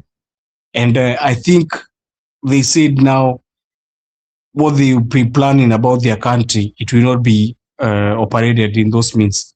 Because let me tell you, when you operate in the circles of social media, everything will leak out and they know you are planning. So, umekuwa mkijibio. Jirus, umekuwa ukiuliza hiyo swali ni nini Gen Z watokei kupiga kura? Na nini watokei kuchukua IDs na kura? Now they are answering you. They have already told you very simple things that even Gachagua cannot talk about. That's why I get angry with him. See, the system is broken. Simply as that guy has put it. That young man has put it simple. The system is broken. And we cannot go to the elections with a broken system. How will we go to an election with a broken system? Already you're telling us that you're going to bring early voting. And you're going to bring all these shenanigans. You know, even they had said they are going to bring mobile voting. So how are we going to go to elections with a system like that? A system where you are told even your biometrics cannot be found. Sijui kama uliona shosho fulani alikuwa na rub vidole zake na mawe akiambiwa she cannot vote because her biometrics are not being found. And we were told all along ati kutakuwa na manual backup. So these guys now they are ready, they are anticipating, they know what they are doing. Maybe even they have already planned everything all along. They don't even want to tell you the date because wakianza kutuambia Njiru na sisi ni hapa tu, tuko hapa mdomo. Tukionesha hata vile wanataka kufanya. Let them do their thing. They know what they are doing. They want to liberate their countries. Do you think those Gen Zs have come from the point where they were saying that school help has not been helping them? The help has not been coming. The help has been cut. Their parents are struggling. The economy is bad. The people they were demanding for accountability and the people they demanded to be sacked were brought back to the certain ministries. Their fellow comrades died in the struggle. They sneaked in the finance bill through the back channel. And also they even jailed some of their colleagues. Some were even abducted. They have never even been known where they went. Do you think those guys just left it at that? Wakasema, wacha ishi. Do you think they left it just like that? No. Sometimes you need to retrieve. Then you start to recount and see what you are going to do. Sometimes inabidiki unarudi nyuma, unaona hapa tulifanya hivi, kuna makosa iliingia, ilikuwa mara yetu ya kwanza, tukakuwa na social media platforms zikaifiltratiwa na hawa watu, tukakuwa na watu wengine walikuwa wamejifanya ndio wakubwa wetu, wakataa kutuuza, lakini tukakataa. Sasa itabidi turudi kwa drawing board, tujue vile tutafanya. And me I can like even they do it in the hide. Watu waifanye huko ndani. Hata mimi sitaki kujua. Ndio kwa sababu sisi wengi wetu tuko na upuzi mwingi sana. We have been full of tribalism. These guys, they came and showed us the way. Hata tujamaliza miezi. Tumemaliza miezi kutoka ile siku tulikuwa na the concert they were celebrating their fellow Gen Z who were killed 25th June 2025. June ilikuwa tu juzi. Sasa tumeanza kuongea kuhusu kingpin, sijui nini, tribal, sijui tuliachwa kwa broad base, sijui hao wengine wanasema sijui Gachagua, sijui we have not even recounted what they were telling us, these kids. We have not. And you expect them to tell us anything they want to do? You expect them to come in podcast and everything they tell you at Njiru, tuko pazuri, tutakuwa tukiwaambia kwa nini atuchukui kura? No. These guys, they can't. And I'm telling you, they cannot be, they were trying to liberate Tanzania the way they were trying, and they failed to liberate their country. That is one thing you not lie to me. Hata ukikuja hapo uniambia hapana, sijui mambo ya walinyamaza, walifanya nini. You cannot lie to me that thing. They are going to liberate their country. And they know what they are going to do. And they know. So, as we can come here and talk all the day Njiru, tukiongeaga vile kura zilifanywa mbele na zilifanywa, hata labda wanakujaga hapa sometimes wanatuangalia, wanaanza kucheka. Angalia hizi watu wakiongea kuhusu mambo ya mbele. But one thing I've taken out from that guy, and a very good thing that everybody should take from his mouth, there is no system. The system is broken. There is no system. In terms of healthcare, there is no system. That guy is even saying electro. The systems are broken. From healthcare, from education, to economy, to agriculture, to anything, to even how we are supposed to be taxed. The system is broken. Everything is broken. So if they are going to tell me they are going to liberate the country, by the way, mimi Njiru nimekubali. I'll just give my hands off. Niseme vijana, liberate the country. If you want us to help you, we'll push you. Lakini saizi hata sisi kama our generation tumepita, Generation X, boomers, millennials. Let's leave these kids to show us the way to liberate our country. If we have shown we have failed as a society. Walituacha tu miezi 5 tu hapa tumeanza mambo ya ya tribalism. Tumesahau kile lessons walikuwa wanatufunza. So Jiru, I think I've answered you. Sijui kama uko hapo.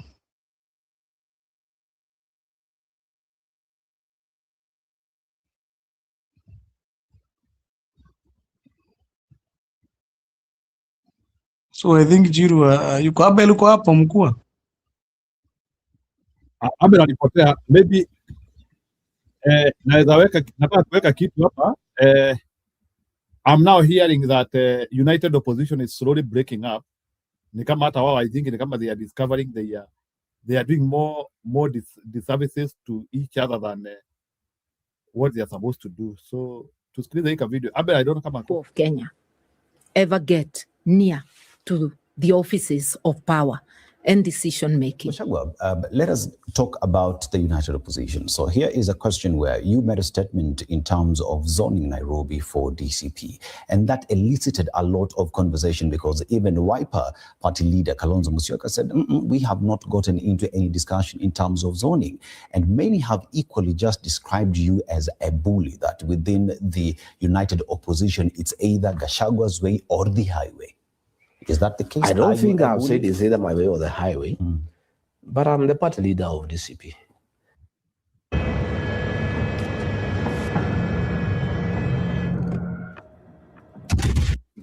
And I have my party to market. I must market my party and I must fight for its rightful space in any dispensation. What we have agreed as united opposition is in Nairobi is that we'll have an arrangement where we are not having friendly fire because we will lose. Nairobi is complicated, and there are voting patterns that have been there in history. There are areas where Wiper is strong. There are areas where DCP is strong. If Wiper and DCP fight, we could give way to UDA. And all I was saying is that we have an arrangement. That is true. Even Kalonzo has clarified. He didn't say we have not spoken. What he was correcting is the impression that was given by the press that I said these seats are being reserved for DCP. I never said such a thing. What I said is that between DCP and Wiper, among ourselves, we will take all these seats. That's what I said. I didn't say they will be for DCP. That's not the statement you made. No, that's what I said. I said between DCP and Wiper, we'll take 16 out of 17 But Mr. Gachagua, you're quoted saying that in Nairobi, the governor position would go to DCP. I said yes. I said you said yes, that I did. senator position would go to DCP. I did. You said that 17 seats of member of parliament would go to DCP. No, I didn't say that. At what point I did. did you say that you sat with Kalonzo and agreed on how you would take these seats as united opposition? Because that did not come out. No, you are also putting words in my mouth. What I said is this. Between myself and Kalonzo, we have had discussions on how we make sure that we take the majority seats in Nairobi by not fighting among ourselves. And I said, I'll be fighting for DCP to be given governor, to be given senator, to be given women rep. I'll fight. It does not mean because I'll fight, I'll get, but I must fight. You see, my friend, if you want to go somewhere, you must be ambitious. You must anchor your party properly. I would like my party to take governor. I would like it to take senator. I would like it to take women rep. That does not mean because I would like it to take it, it'll take. We'll negotiate.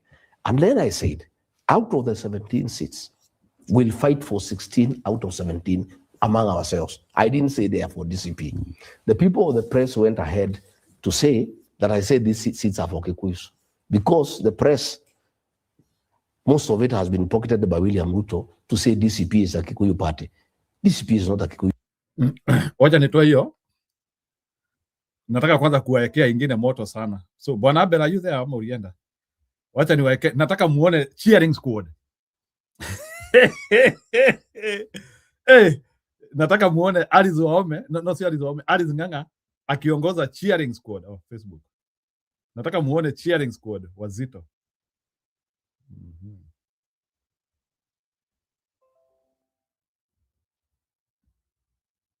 Kidogo.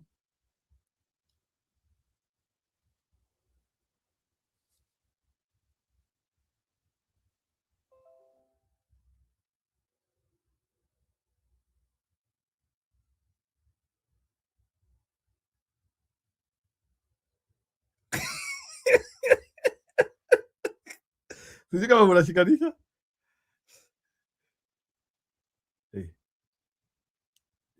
If you cannot get it, forget it.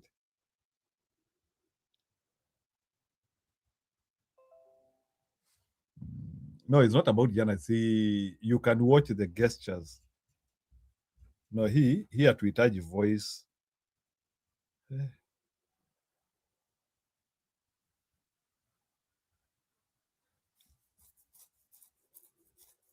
Ugereriai.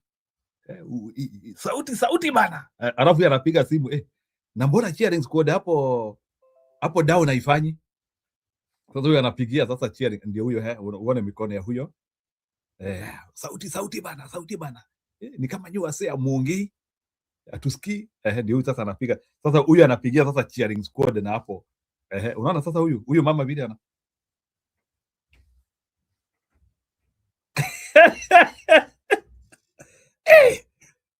Ruto.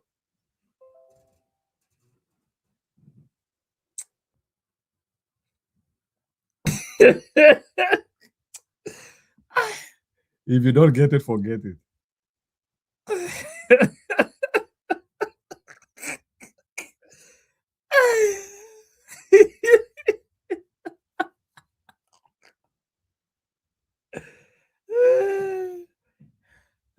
Hadi anainua mkono. Wewe sauti bana.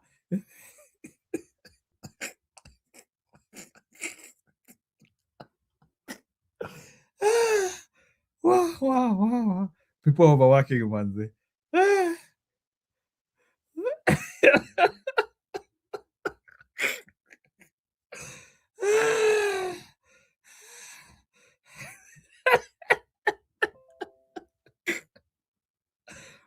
Wow.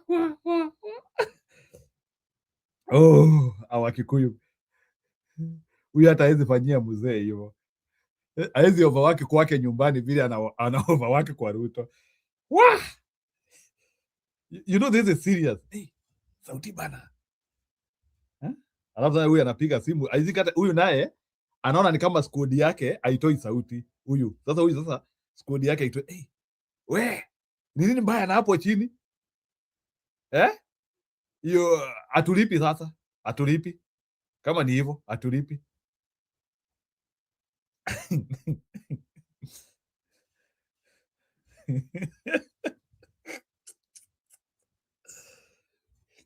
Wakikuyu. How many times did I call you? Hata kule kwa Muthende sikuona hivi. Hii ni beyond bana.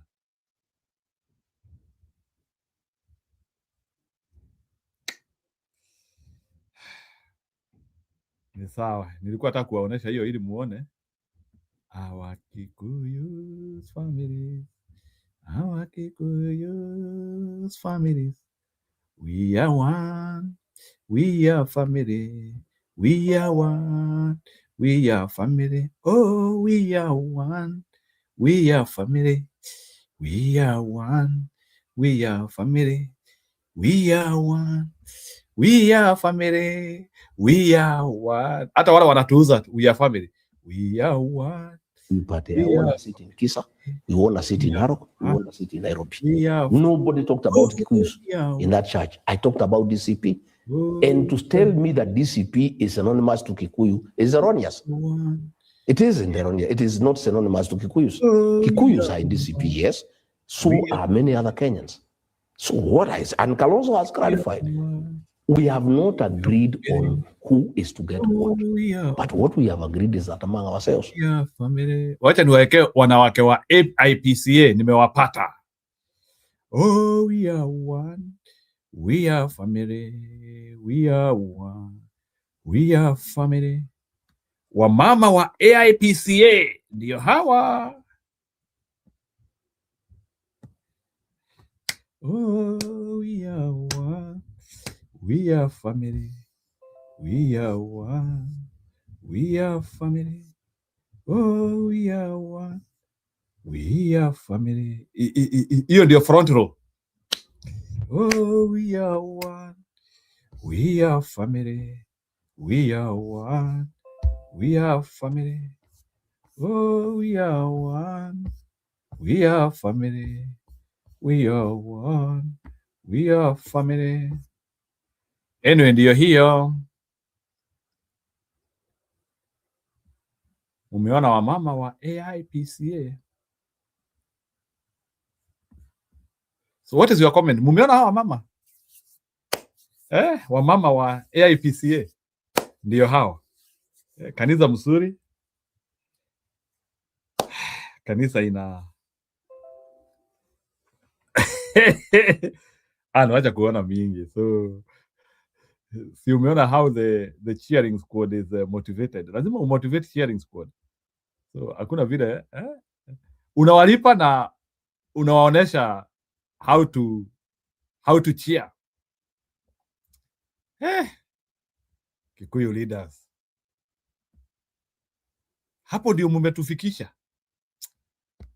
Ni sawa. Anyway, mimi sitaongea mingi. I will not talk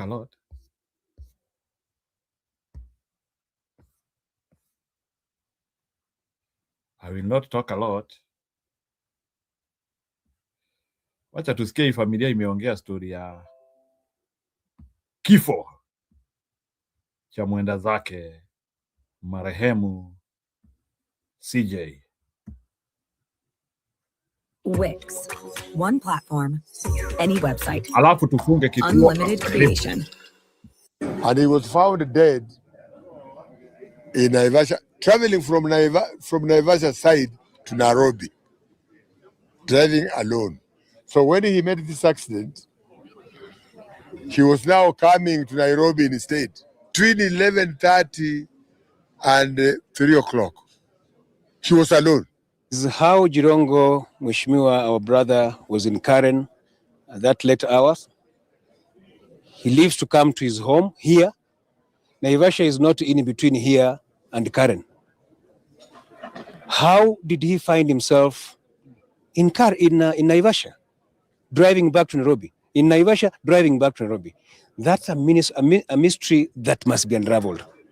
And as Mheshimiwa Chairman says, it's only the government that can answer us those questions. We, as the family, the community, and the country at large, we want answers. When you're ready. Good evening. We've had a session here at the home of our departed brother, Mheshimiwa Cyrus Jirongo. In this session of today, the most important thing was to form a committee that will spearhead the activities and make the arrangements for his interment and burial. My name is Senator George Khaniri, a brother and friend to Mheshimiwa Cyrus Jirongo. And as I had said earlier, the session we've just finished now was to set up a committee that will run the show, will make arrangements for the funeral. What has come out from the session we've had, with the consultation with the family, we have agreed, number one, on the burial date, which has been set tentatively for 30th of December 2025. Number two, as you know very well, Mheshimiwa had many homes, so questions were being asked as to which home he will be buried.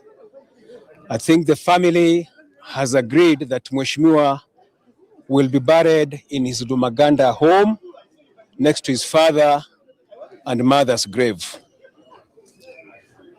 The committee that has been set is chaired by our elder, Mheshimiwa Fred Gumo, who is going to be chairing the committee. And as we retreat to have the committee meeting, we will select other people to play other roles in that committee. We will certainly need a secretary, although we have joint secretaries. Mheshimiwa's friend Nyongesa and Kwandukwa Mchesi are going to be joint secretaries to the committee, but we'll elect other people for other positions, vice chair and so forth. Now, as you know very well, the body is still lying at the Lee Funeral Home.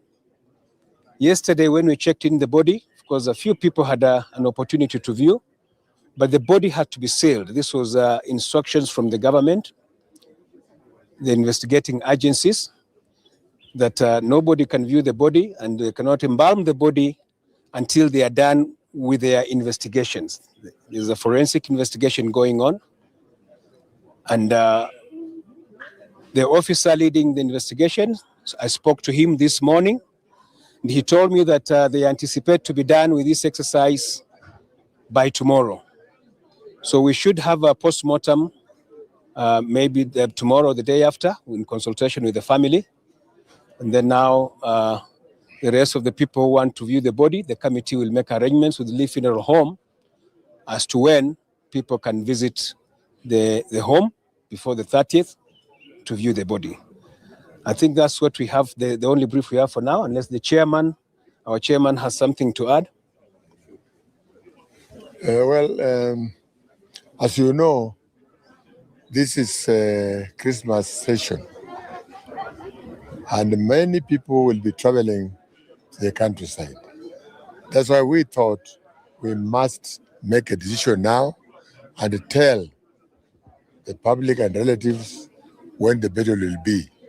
And we thought the best date will be 30th of December. We have just selected some of the members of the committee, including family members.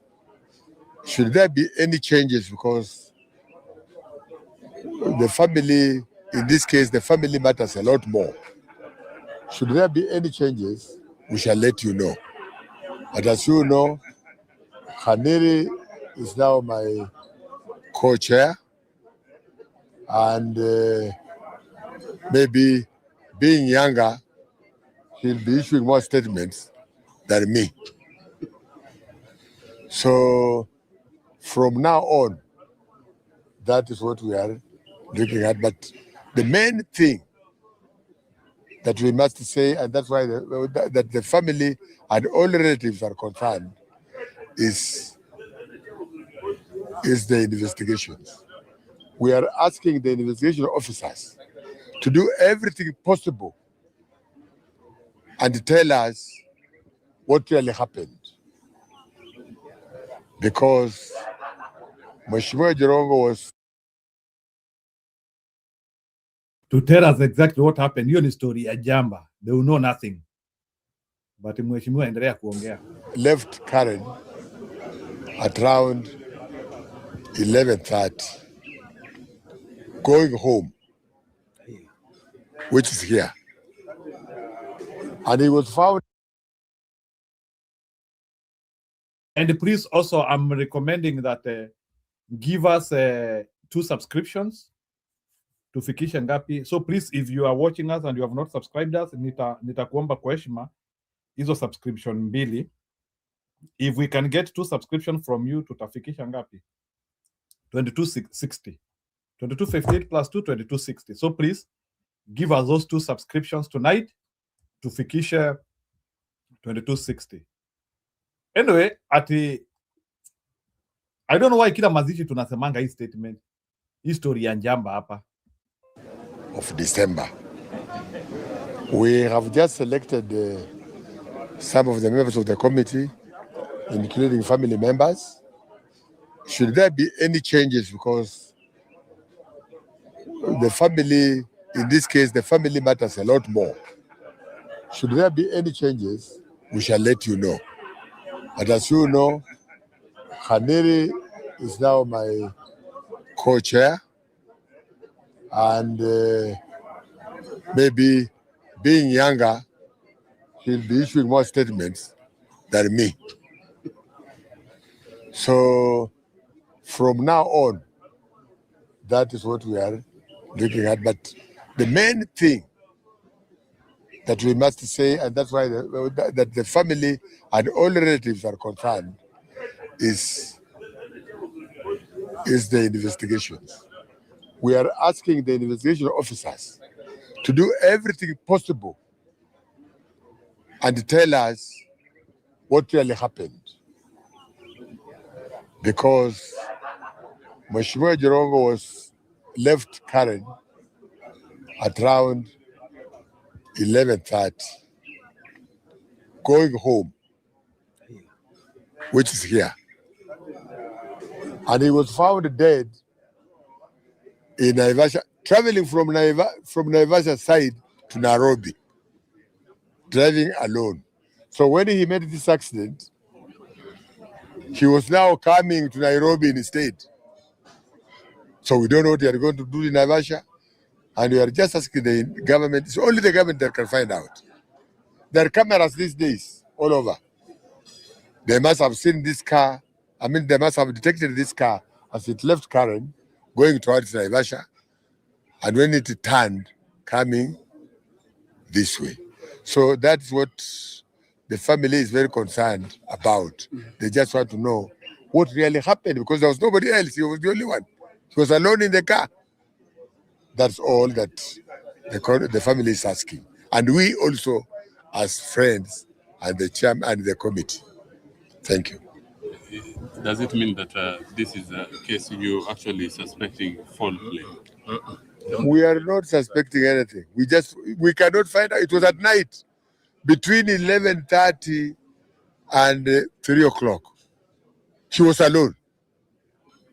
So the only agency that can investigate and give us information is the government, because she was alone. There was no other witness. The mystery that we want unraveled is how Jirongo Mheshimiwa, our brother, was in Karen at that late hours. He leaves to come to his home here. Naivasha is not in between here and Karen. How did he find himself in Naivasha, driving back to Nairobi? In Naivasha, driving back to Nairobi. That's a mystery that must be unraveled. And as Mheshimiwa Chairman says, it's only the government that can answer us those questions. We, as the family, the community, and the country at large, we want answers. Thank you. We had reports that he was traveling home. I don't know if that is the case. And that is not true. He was alone. He was not traveling home. He was traveling from Karen to his house, here, his home. This home here. Not the home in Kakamega. Yes. And the home in Gigiri. Again, take it again. He was traveling from Karen. He was supposed to travel from Karen to his home in Gigiri. But now he was found dead on Naivasha, Nairobi Road, traveling from Naivasha towards Nairobi. So we don't know. The only people who can find out is police. If they can check on the cameras, they should be able to know. Because there are cameras. They should be able to tell how this car traveled all the way to that side and back. The accident, did he raise any concerns about his life or security? I think that is... Hiyo ni mambo kubwa. You are traveling from Karen to Gigiri, and the news break, you are dead in Naivasha. Hai. Hata sisi tunataka kuambiwa mingi sana. Mbona hata sisi tusijijibie? Lazima vitu zingine uambiwe. Do we need a forensic standard in that story? Unajua pia sisi Kenya tunajifanyanga tunataka kuambiwa ati let the experts investigate. Is that an expert story? Anyway, inaitwa Kenya. Mtu afanya kazi yake. Hata Ruto anafanya kazi yake. And we cannot comment about it. Shineke. Sawa, mimi sina budi. It was a joy. It was nice to be hosting for you tonight. Ukikuja uone hii show, continue supporting us, support the opposition, and support us with a subscription. You can also thank us. There are so many ways you can also like our video, you can subscribe, you can share with as many people as possible. So hatuna la ziada siku ya leo. Isipokuwa tufunge kituo na niseme mapambano. we have to still continue fighting. We cannot give up whatsoever. We have said occasionally that opposition haikai kama imejipanga, but we cannot give up with them. We do not have another home. Miss Moringa, hiyo nitasema hatuna boma ingine, hatuna boma ingine. Na kwa lugha yangu tunasemanga hivi, hata ukizaa kiwete mtoto ni wako. Huu upinzani hata uwe kiwete ni wetu. The only thing we can do is to see how they can be able to work and produce results, and we can push them to do that. So sababu hatuna wengine, na tukizaa wengine nyinyi akina Miss Muringe, sababu nyinyi ndio mnazaanga. Hata tukiwaambia muende mtuzalie viongozi, by the time wakuwe wakubwa wakuje kukua viongozi wetu, Kasongo ametumaliza sana. This opposition as it is, we have to work with it this way. We have to give them our confidence so that najua leo mtalala na furaha sana nikianzia kusema vitu kama hizo. Ni kama mlikuwa mnaona ni kama siwapendi. No, we have to give the opposition our confidence, whichever the way. Wakuwa hawajui kujipanga, hawajui kuongea, ni viwete, ni bubu, ni vibogoyo. We have to give them our confidence. Naona hata Animbwele, unajua that's how we do. Even when you are disciplining your own, you have also to employ love at some time. So tunawapenda sana. Upinzani wetu tunawapenda sana. Hata kwa hiyo ujinga yenyu yoyote.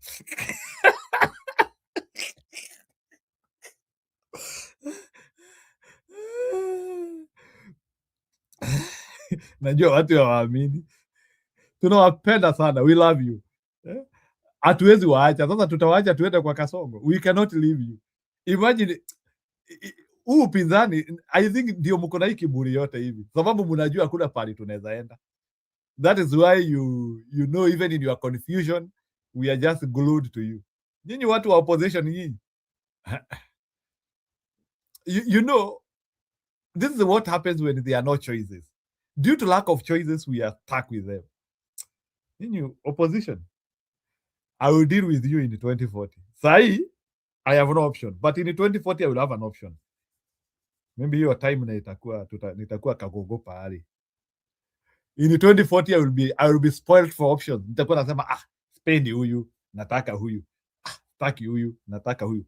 That time we will have built a very good country.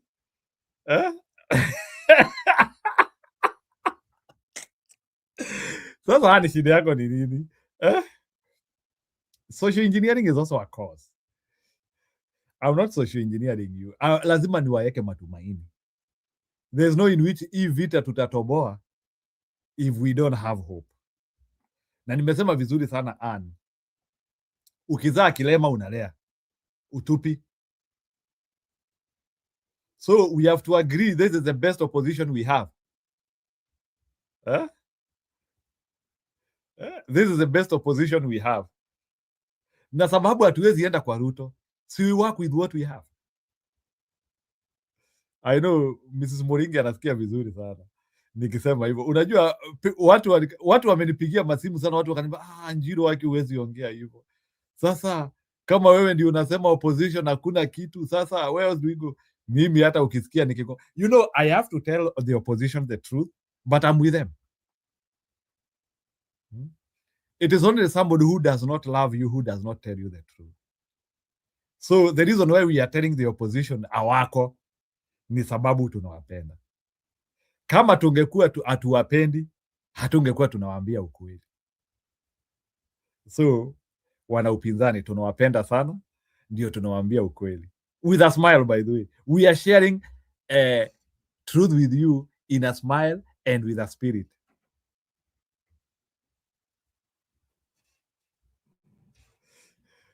Well, I know. I'm not doing that. I'm not doing what your sweetheart said. I'm not doing manufactured consent. No one has approached me to do any consent. I'm not doing any consent. Now please subscribe out of the 26 people. Kama uja subscribe, na kama kuna mtu anataka pia kurusha dola 10 anaweza rusha. Si kuna thank you button hapo. Of late hata hakuna mtu anarusha kitu, mulisota wote.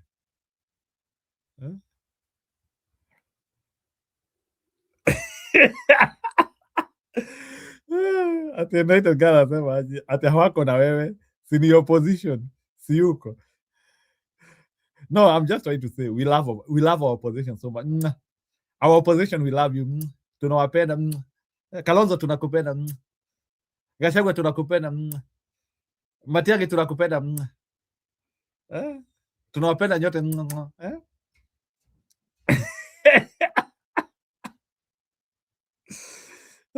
Opposition tunawapenda. We give you your kids. Hatuwezi waacha. We love you so much. Upinzani wetu tunawapenda. And is calling it manufactured consent. No one called me to make me have that consent. Miss Moringi amini ati nimeanzia kupenda upinzani. I love them. I can't quit them. Nawapenda na nachukia tabia zao. Ati sasa ati Ana anasema ati wale walikupigia simu watume. Thank you. Nacheka. Yeah, of course.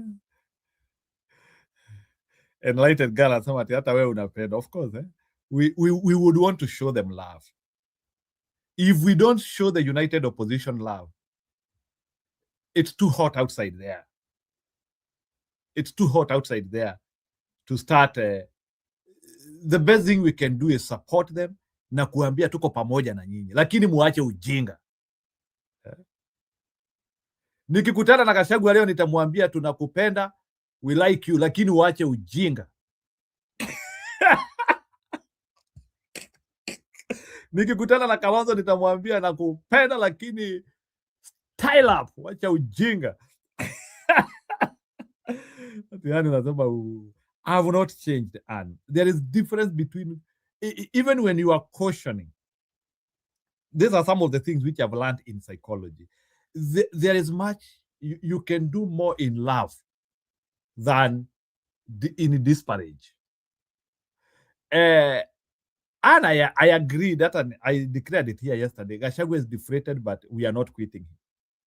We will work with our deflated Gachagua, and we will show them love.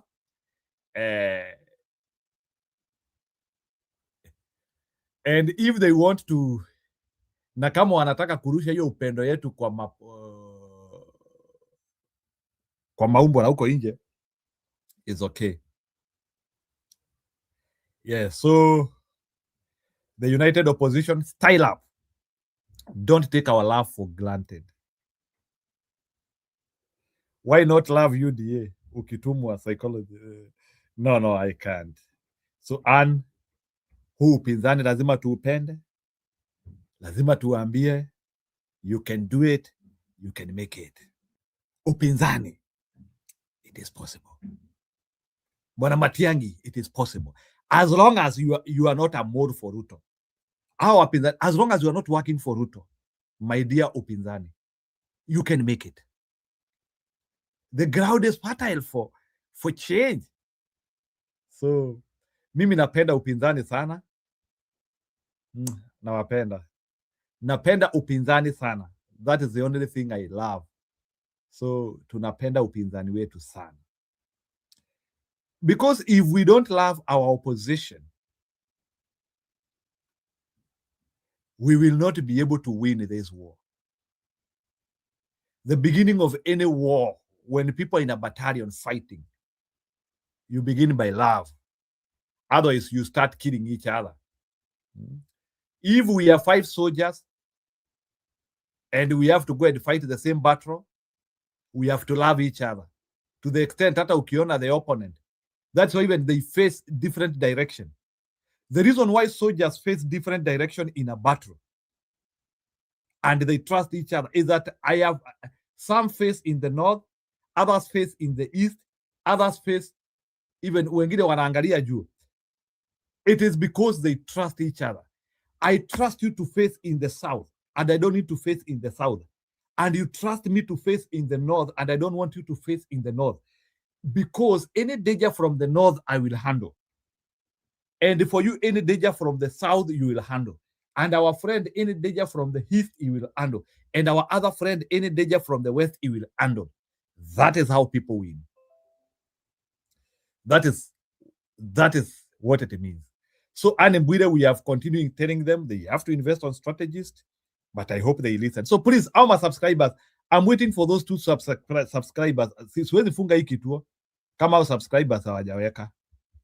Amwezi kuwa hata kama amwezi nichangia, amwezi ninyima subscribers yawa. Surely.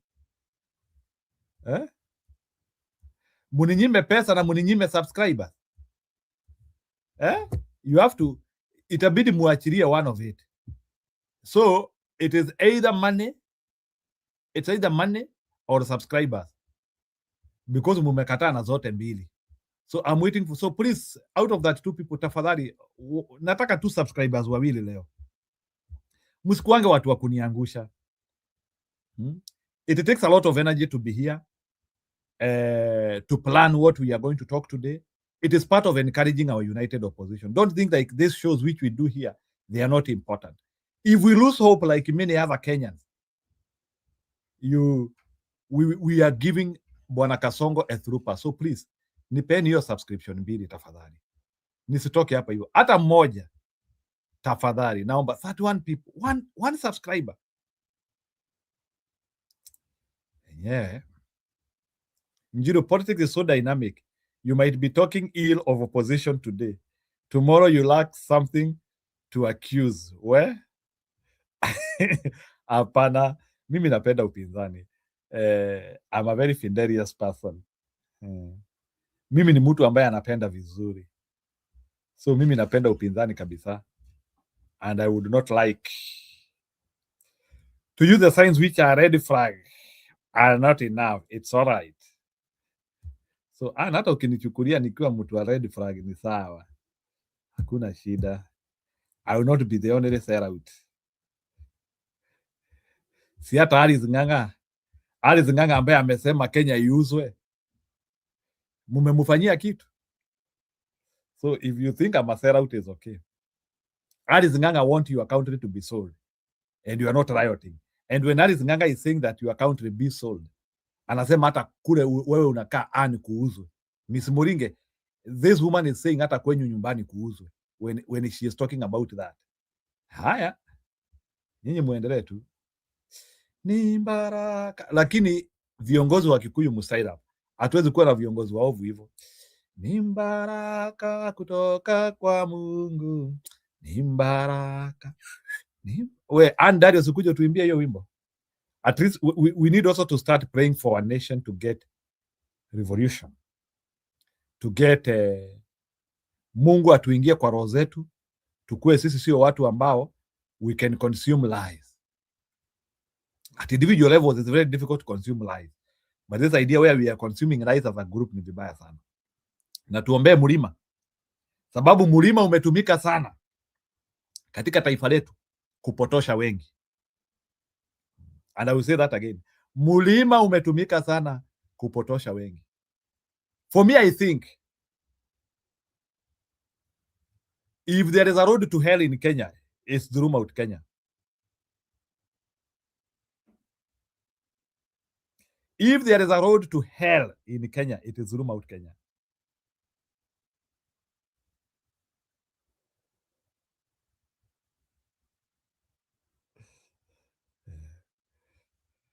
Hawa watu wetu wa Mlima wanaweza kuwa washa negotiate na shetani kitambo. Kuna uwezekano hawa watu wetu wa Mlima and I'm saying it with a lot of kindness. Kuna uwezekano hawa watu wetu wa Mlima washa gonga deal na shetani. Sisi tunangojea tu kulushwa tu kwa the lake of fire.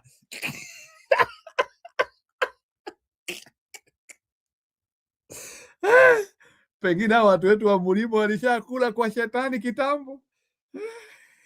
Sisi tu tunasema tu let's focus on going to heaven. Let's focus on going to heaven. Kumbe tikiti yetu ya kupelekwa jehanamu ilishakulwa kitambo. Hawa watu wetu wa mlima siwaonangi vizuri. They can do anything. They can do anything. So enlightened. Hawa watu wetu wa mlimani wanaweza kuwa alishaongea na shetani kitambo. Sisi tutoko hapa tu tumerelax. Wako on the other side, shetani tulia bana. Tushakutengenezea sasa. Ngojea hata Waluya tunakuletea.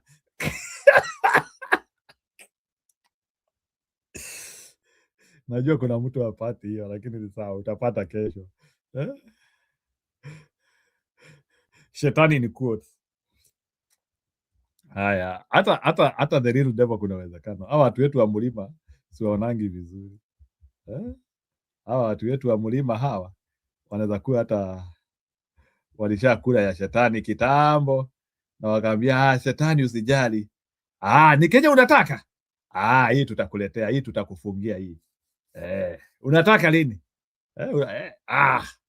Wewe shetani na wewe ni nini bana? Ongeza 500 bana, ongeza 500 nilete saa hii. Ongeza 500 ongeza 500 nilete saa hii. My dear people from mlima. Money, please. Musikue kama Esau. Pesa ilifanya auze uzao wake. Musikue kama Judas the Iscariot. I'm talking about the power of money. So let's reduce the use of money. Hiyo pesa ya Kasongo tukatae sasa.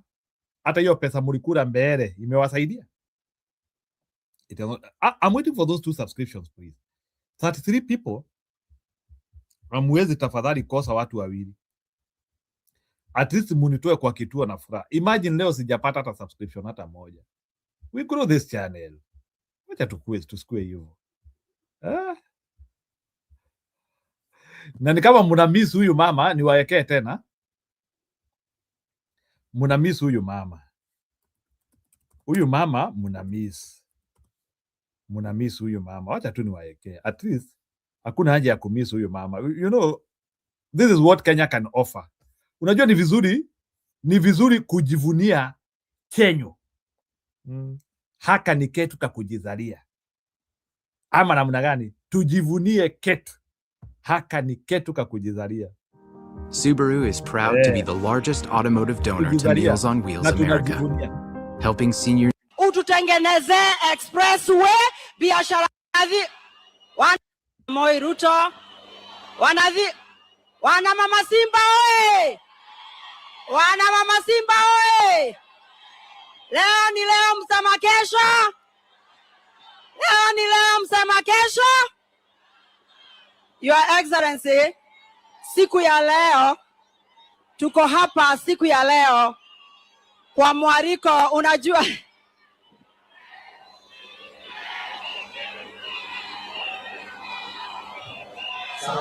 asanteni sana.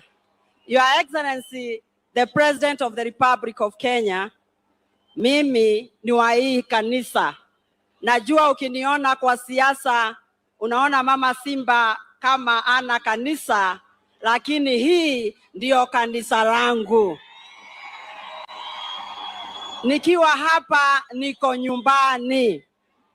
Neno la pili, Your Excellency, mama yangu ametoka hapa Mang'u, kwa hivyo nikiwa huku niko nyumbani. Your Excellency, mimi ni wale wanasema ya kwamba watu wanasema ati tusiuze assets. Mimi nakuambia Your Excellency, kama mjumbe wa Thika mama Simba, uza zote tutengeneze mabarabara. Hata ukiwa kwa nyumba, ukiwa uko na shida, mtu huwa anashika ile ako nayo, anasaidia nyumba yake. Wewe kama rais wa Kenya Ukisikia Safaricom tuuze, tunauza. Ukisema pipeline tuuze, tunauza. Ndio sisi watu wa kutoka Thika, watu wa Roiro, watu wa Juja, watu wa Gatondo North, ututengeneze expressway, biashara zetu zifunguke. Biashara zetu zifunguke. Your Excellency, tunajua kuna ile barabara ambayo inatoka Ruaka ambayo itakuwa inafika pale Kamakis. Tunasema ya kwamba asanti sana na tunakupatia kongore kwa kazi mzuri ambayo unafanyia hapa kwetu Kiambu County. Your Excellency, wacha niongee, siku hizi mimi natembea kila pahari Kiambu mzima. Nataka kukuambia ya kwamba pahari ambapo panaitwa Juja constituency, kuna barabara inaitwa Matangine, itengenezwe iwekwe rami. Kule ambapo kunaitwa Githongori, kuna barabara inaitwa Karia, iwekwe rami. Your Excellency, hapa kwetu Gatondo North, tafadhali barabara yetu ya kutoka Thika mpaka Magumu, wacha iwekwe rami. Tena Your Excellency, kuna barabara ambayo imetoka Rari, ambayo imepitia Gatondo South, alafu itakuwa inakuja huku kwetu Gatondo North, inaitwa Maumau Road. Tafadhali twakuomba Your Excellency, wacha hiyo barabara ya Maumau Road, pia contractor arudi. Can you be a travel advisor without quitting your 9-to-5? Actually, yes. We're Fora, the modern travel agency, and we are empowering anyone with a passion for travel.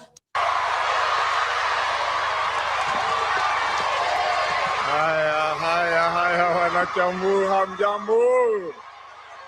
Asanteni wanakiambu, asanti. Roho ndio hiyo. Roho ndio hiyo. Kazi ndio hiyo. Asante sana. Asanteni, tutulie kidogo basi. Haya. Your Eminence Archbishop wetu, wachungaji wote ambao tuko nao hapa siku ya leo, Rais wetu wa Jamhuri ya Kenya, Daktari William Samoei Ruto, viongozi wote ambao tuko nao hapa siku ya leo, tukiongozwa hapa leo na wabunge ambao wamechaguliwa Kiambu na ambao wametutembelea, pamoja na waheshimiwa wetu wa County Assembly tukiongozwa na Majority Leader. Alafu pia tuko na Deputy Governor wetu wa hapa County ya Kiambu. Rais, tunataka tuseme karibu sana na nyinyi wana Kiambu. Bwana Yesu asifiwe. Asifiwe tena. Asanteni.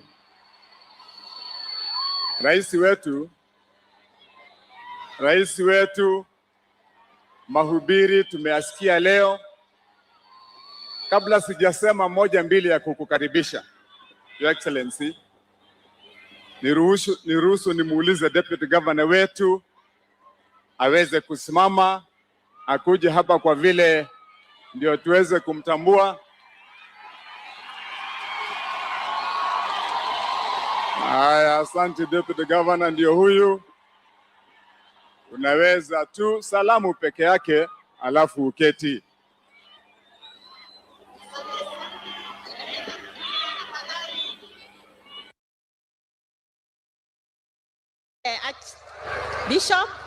Bishops na clergy, tafadhali tutulia.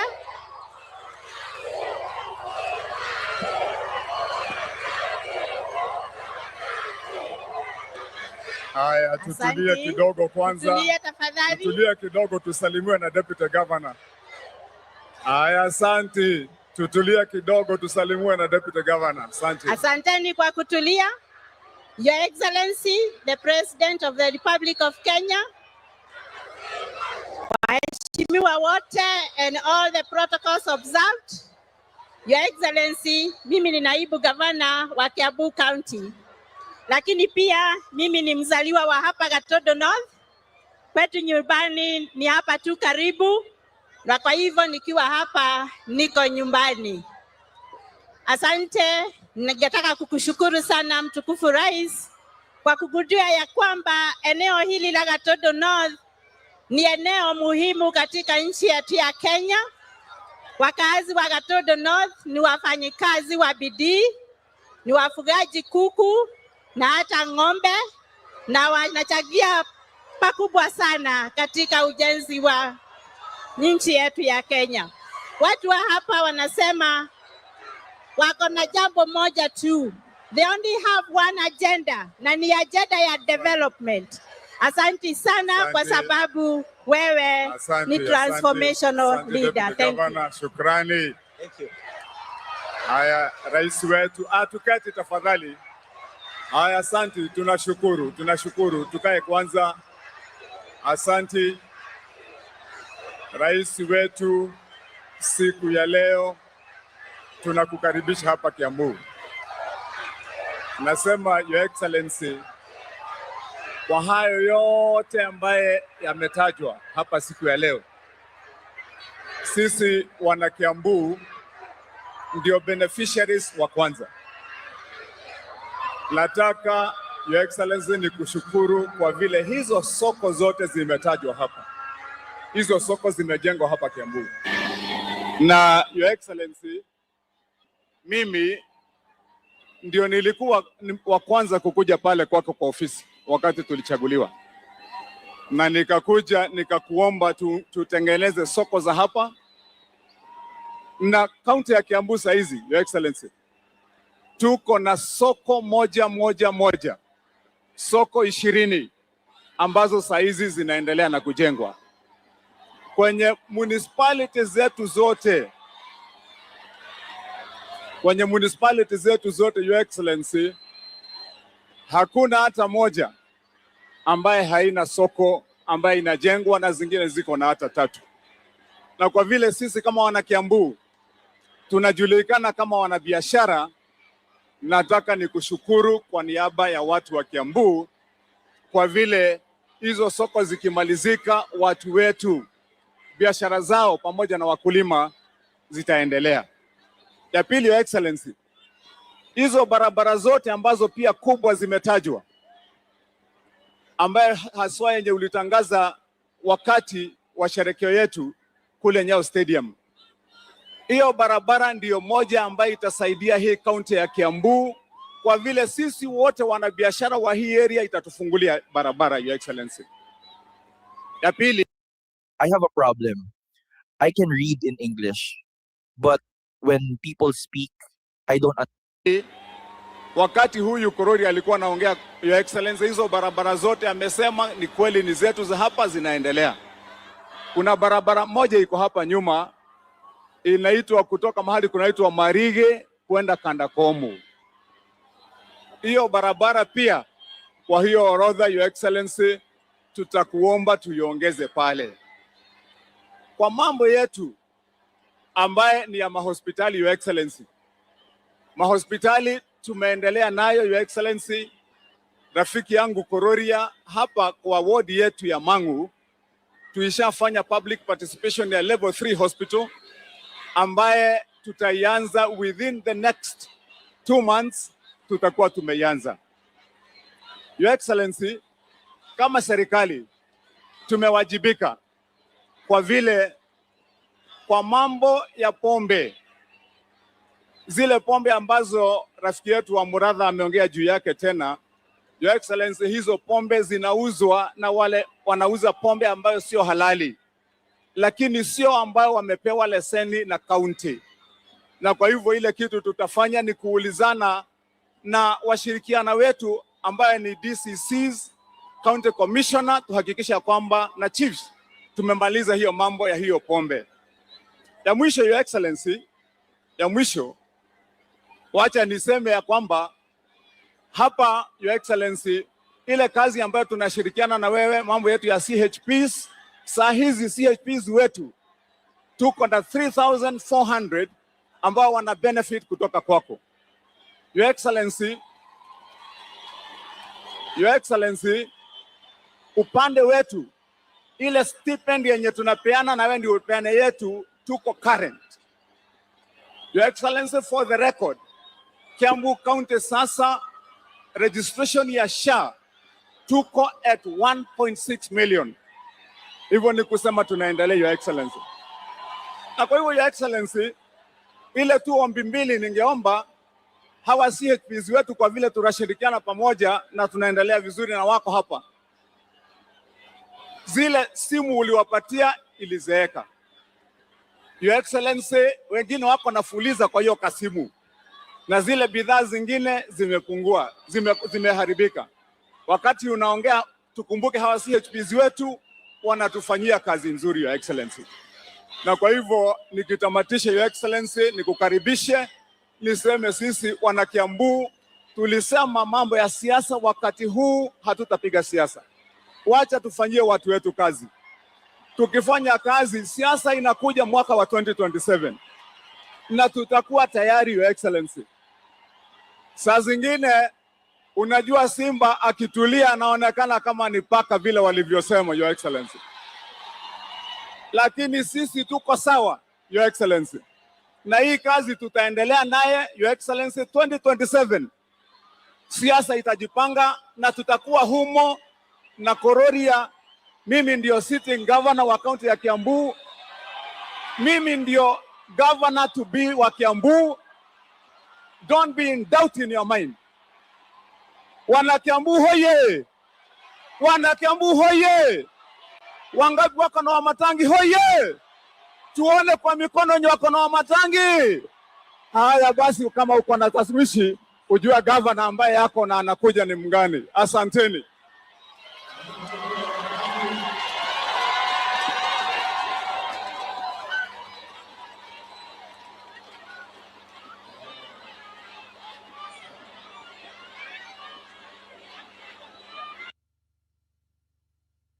Watu watulie sasa, tumalizie. Tumemaliza. Mheshimiwa Rais, umesikia vile kuko hapa, ndio kunaitwa Kiambu. Asante sana. So ndio tumalize sasa. Nataka kumuita gavana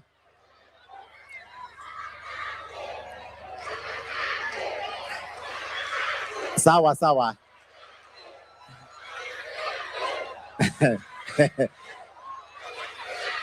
Haya, sawa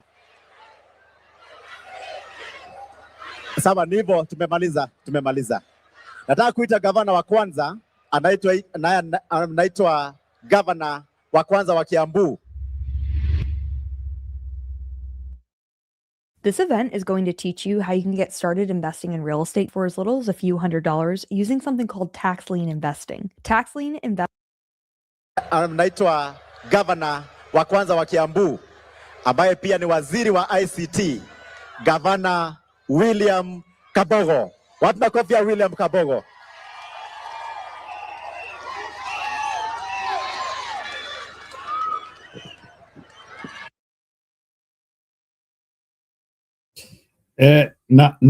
Nataka musikie hizo video za viongozi wa Kikuyu ili muone how low the Kikuyu community has fallen or has sunk. Sawa, ani nitakuchezea hiyo ya Chris Kucha, lakini wacha kwanza tuone Kabogo. Nataka muone how low the Kikuyu community has sunk. They have become substitutes and stooges for the Kalenjin mafia, as we called it yesterday. The Kikuyu community has become substitutes, stooges. Najua saa zingine you are not understanding hiyo word nimetumia.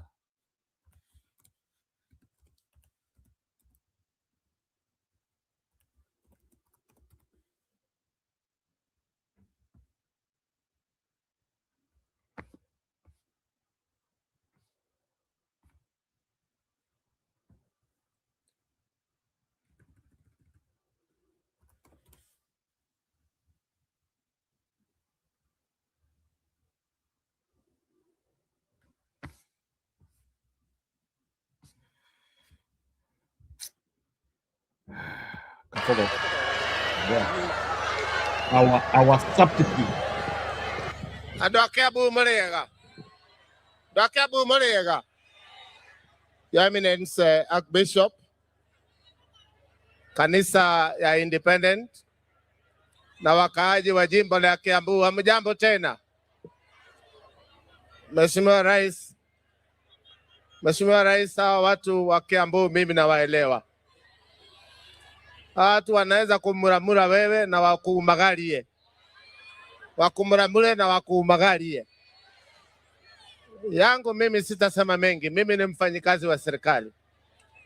Na nashukuru Mheshimiwa Rais kwa kunitambua ukanipatia kazi ya waziri wa mitandao. Uniruhusu Mheshimiwa Rais niseme mawili kwa lugha ya Kilatini. Ekaide mwere andu aito. Eneturaiguana. Siasa mbaya, maisha mbaya. Siasa mbaya, maisha mbaya. Rĩrĩa twĩna mũgeni ũhoro wa kuganĩrĩria ndũngĩteithia mũndũ ona ũmwe.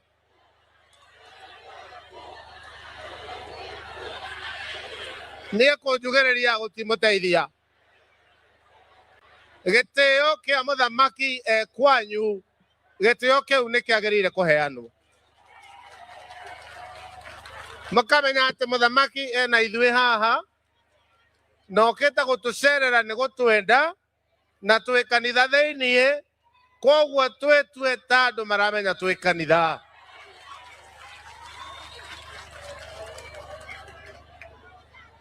Maũndũ marĩa mothe Muthamaki. Yamuna. Moigwa makĩrwo haha. Hiyo kazi haifanyiki hapa Gatundu North peke yake.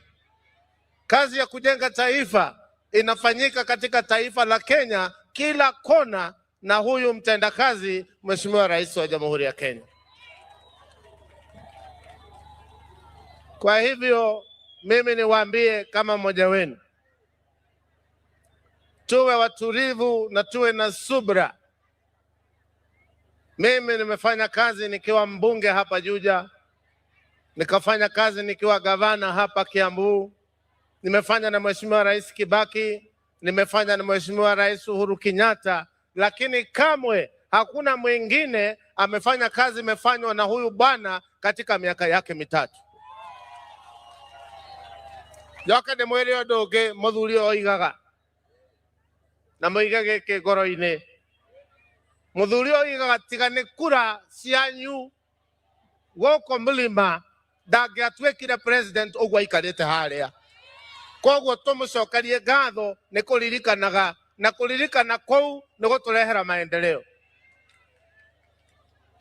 Mũthee Uhuru Kenyatta athondekire expressway kuma Nairobi nginya Jomo Kenyatta. Oyo arenda gwĩkĩra expressway kuma Nairobi gũka nginya Thika nĩguo barewe nyitane nginya Nyeri. Na gũkũ no Central Kenya. Na mũtingĩmũhũrĩra rũhĩ.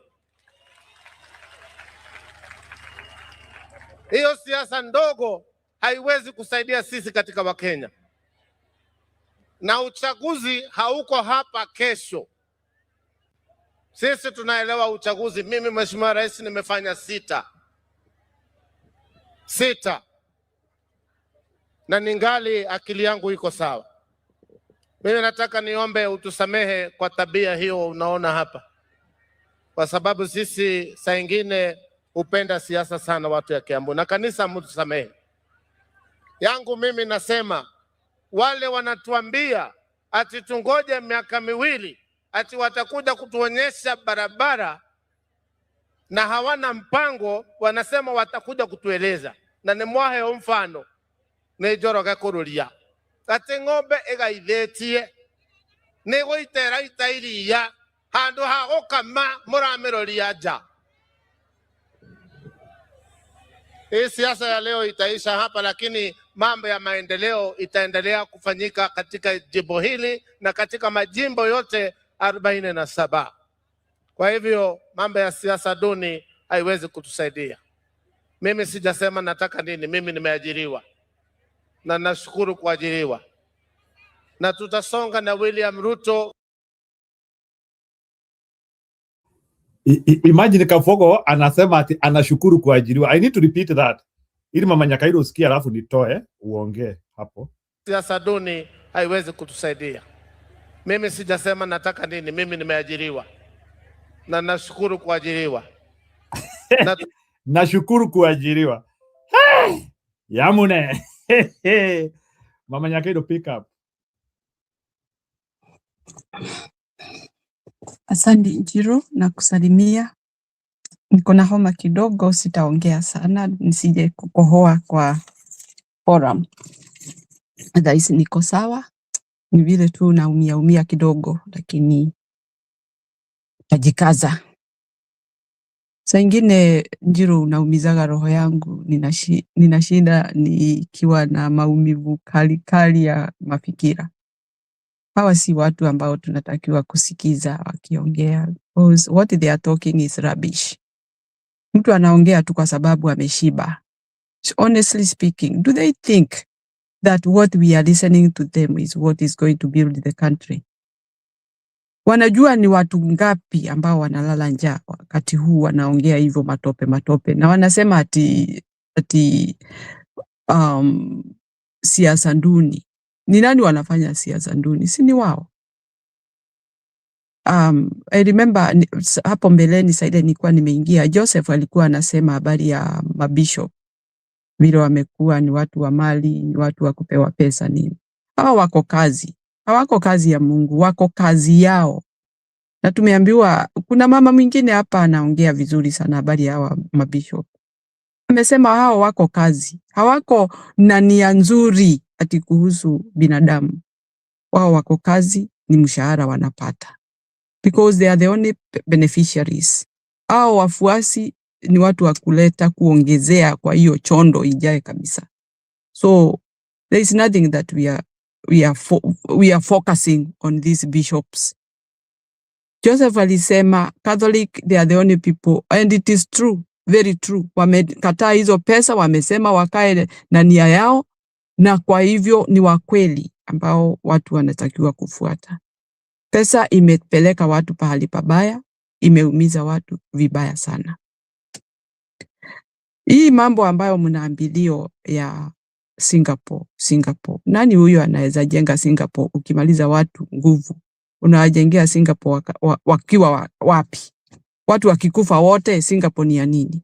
In fact, let's live our life of how we can maneuver our means.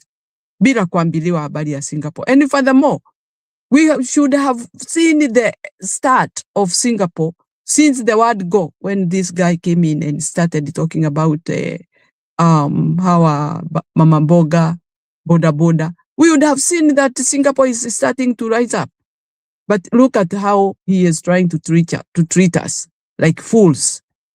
Na Uhuru alisema, unaongelesha watu ukisema wajinga waliisha, lakini unatuongelesha kama wajinga. Unatuongelesha kabisa sisi kama wajinga.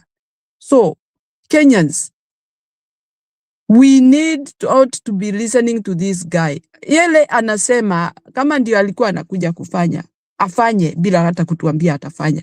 In fact, hiyo mambo ya kuambiliwa mtajengewa barabara. What is he there for? He should initiate. Tuone mabarabara inaendelea, tunamuona hapo amesimama, anaenda anafungua hiyo, ana launch hiyo barabara, anamalizana nayo, anaenda ingine. Tuone hivyo bila kutuambia. And you see now, anatuambia kwa sababu kuna vile atawahada. Ndio aseme hizo pesa ambazo tulitoa hapa ama tuliitisha nyinyi ndizo zinafanya hiyo kazi ya barabara. We don't want to hear that. Kenya can stand for itself. Na hii mambo yote ya loan kuchukua kutoka nchi zingine, hiyo imekuwa ni mtindo wake. And it is not going to work for our country. It is going just to work for him. Mmeona ile gari alikuwa ameenda nayo huko Jamhuri. He is a fashionable guy. He don't care. Mtu wa kufashion, mtu wa kila kitu ambacho yeye anapenda kufanya, ni hiyo, kuonekana yeye maridadi, ndege ya kifahari ndio anaenda na kondesha 200 million. Yani huyu mtu na Singapore yake ni yake peke yake. Wananchi tafadhali, wacheni kudanganywa. And I don't know why people fall for this. Yani mnaambiwa hivyo, mnaona imejengeka. Hakuna kitu kama hicho kitafanyika. Now you are being ni kuwachunga na wachunga, msipotee, muendelee kumsikiza, ndio siku yake sasa ikifika hiyo election ambayo hata sitarajii hata kidogo. I don't see any election in Kenya. What I'm seeing is doom. Alisema anataka kuishi hapo 30 years. Na mnasema ati mnaenda election. Ya nini? Hakuna. There is no need. People stand for your grounds. Simamia kazi yako, simamia shamba lako, simamia mambo ile inayokuhusu. Wachana na huyu mtu, ni kuenda naenda. Kwa sababu you cannot be talking rubbish to people who have got guts. Wakusikize mara mbili mara tatu. Ya ine hawataki mambo yako. And that is where we are right now, Kenya. Kenyans, if you are really serious about your country, this is not the person to listen. Not even the person to work with. Not even a person should promise you anything. Na kwanza hizo promise, wachaneni nazo. Kama akona shida na sisi, ajenge hizo vitu bila kutuambia. Hiyo ndio ile shida tuko nayo. Ajenge bila kutuambia. Tuone hiyo barabara imejengwa. Don't come standing on top of the car telling us ati utajenga hiyo barabara. Ya nini? If you build that barabara na watu wamekufa kwa sababu ya njaa, what for? What is it for?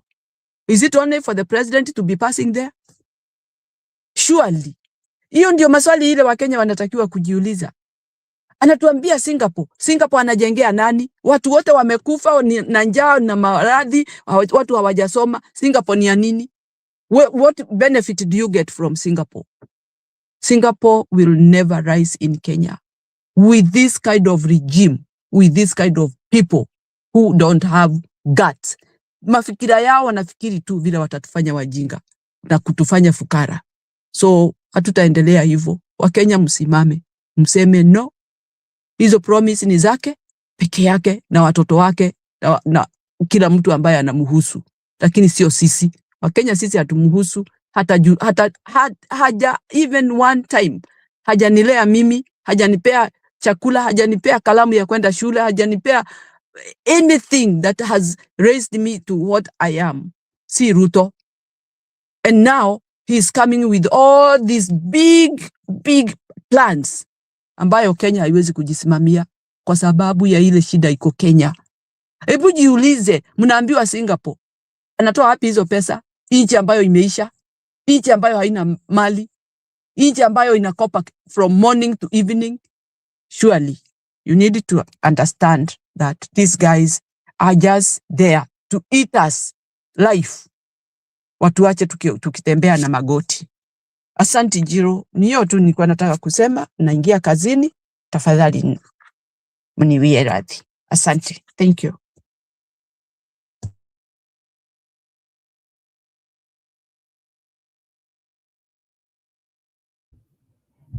Wow.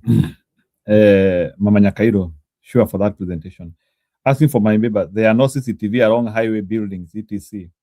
Kiambu residents will be the first to be misplaced by land tax. Waendelee tu. Unajua nasikia kuna story nasikianga all the time. The access kept on voting. No, I think the trees kept on voting for what? Because it was part of them. Ati trees keeps on voting for access because the handle was made from the okay. Mwishowe walijionea. So leo sijui Alexa kwa na sijui kama Mama Nyakairo, you are aware that Cyrus Jirongo alituacha jana through a very serious accident. Are you aware of that?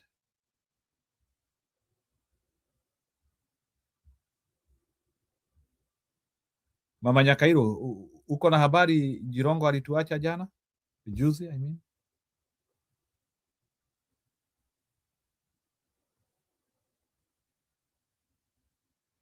Let's see a Prague TV.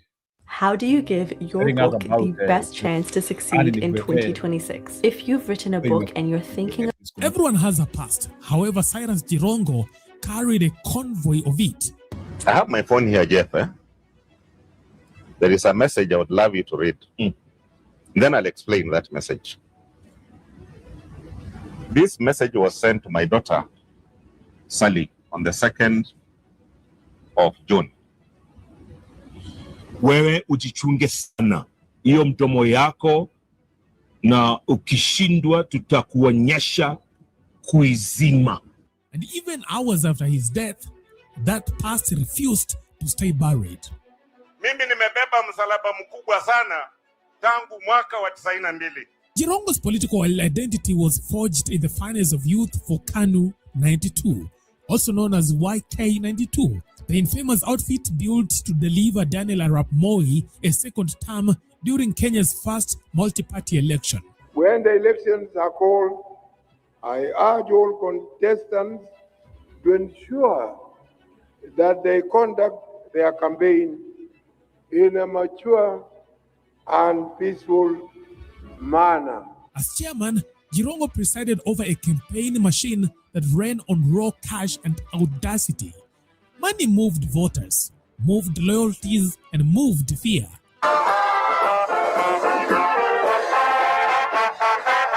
Supporters were ferried across the country. Rallies glittered with excess, and handouts became policy. Vijana wanaenda huko scrambling for money, but hiyo scrambling for money walitumia kama ati sasa vijana tuko na sisi, sasa kura tumepata mingi. It was also a rigging strategy. So dominant was the spending that the newly introduced 500 shilling note acquired the nickname Jirongo. Because pesa zilikuwa zinatengenezwa kiholela. Hiyo ndio wakati tulikuwa na Jirongo. Ile note inaitwa 500 ambayo Jirongo alikuwa anaenda anatengeneza, anakuja anagawa pesa. The currency became shorthand for an election reduced to transactions. Democracy, critics said, was auctioned off in broad daylight. In the past, should not distract us from confronting the enormous challenges ahead.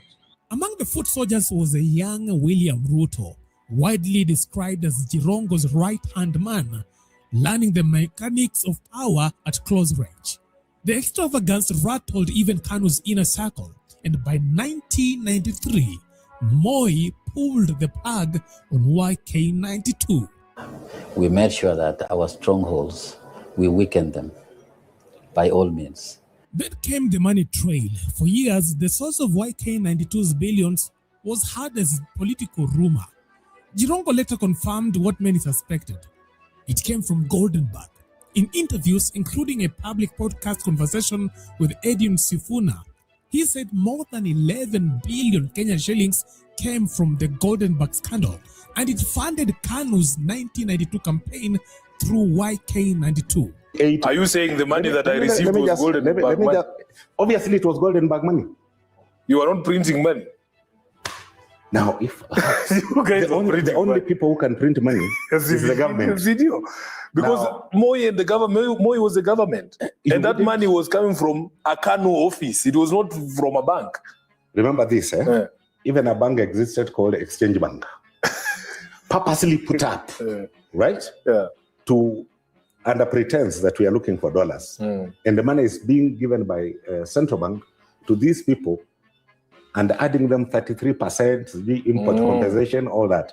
That is the money that was being distributed, and that is part of the why. So why did they attach your name personally, your name to the 500 shilling note? Thank God, I'm alive.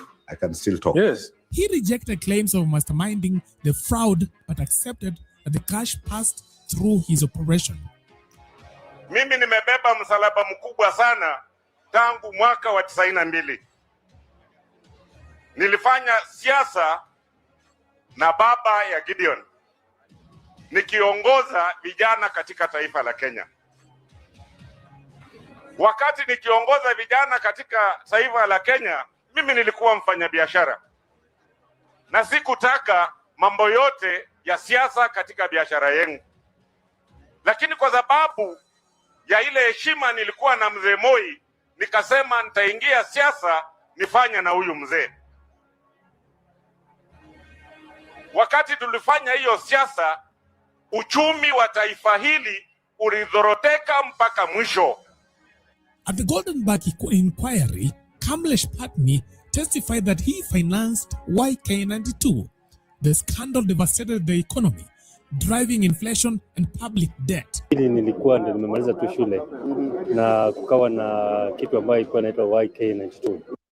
Last week, I deposited $400,000 from my life insurance policy into my checking account, and I'm very much alive. Ni kundi ambalo lilikuja kumaliza uchumi wa Kenya. Nakumbuka wakati huo uchumi wa Kenya ulikuja ukaanguka. Jirongo maintained he never printed money as claimed, only spent what came from the Goldenberg scandal. The difference did little to soften his image as a central beneficiary of state-enabled corruption. They really tried hard to look for scapegoat. That scapegoat was meant to be YK92, a team that Jirongo led. They tried and tried and tried, including elimination, so that they can find where to put the blame. All through, we have gone through cases of Goldenberg. The post-1992 years brought no quiet retreat. Jirongo's business empire soon mirrored the chaos of his politics.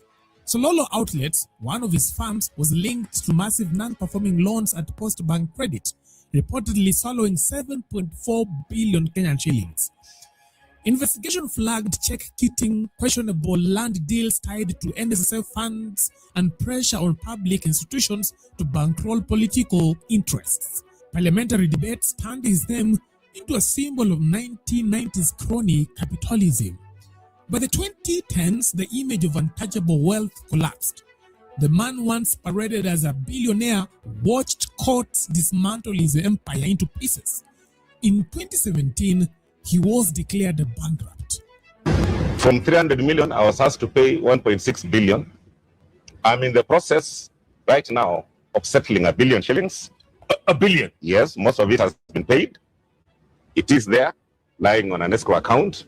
Jirongo never softened with age. In 2016, at Jacob Jouma's Requiem service, he publicly demanded that police question then Deputy President William Ruto over Jouma's death, pointing to the slain businessman's tweets. I think time has come when we should call a spade a spade. It is saddening ukisikia the IG, Inspector General, calling upon leaders to write a statement. The IG knows exactly who killed Juma, and he should not try to harass leaders when it is clear those that killed Meshach Yebei also killed Juma. He has the information.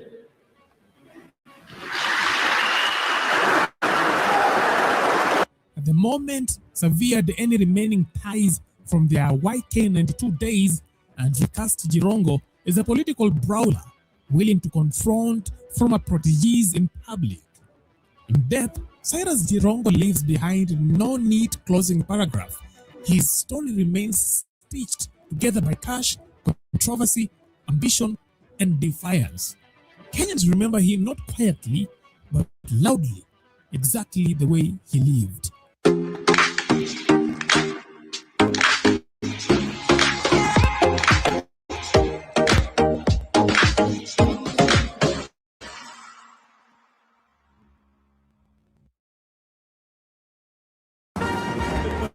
This year, what if you could give someone a moment to dream?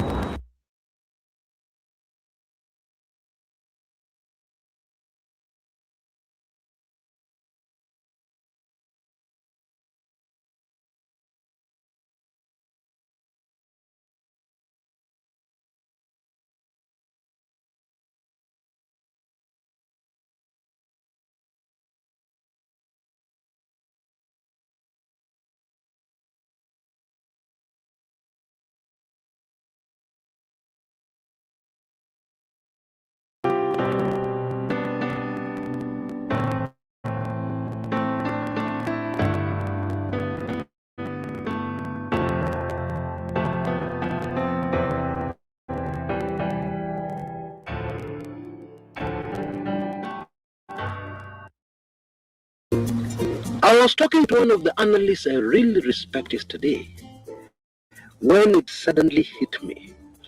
And it hit me so hard that I had to stop to catch my breath.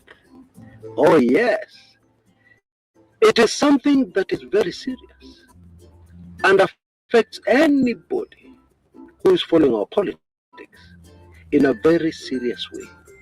Actually, it is a major crisis that nobody seems to be seeing or even paying attention to. But I can assure you, it is real and it is here with us. And of course, it is very consistent with what is happening all around us and indeed all around the world.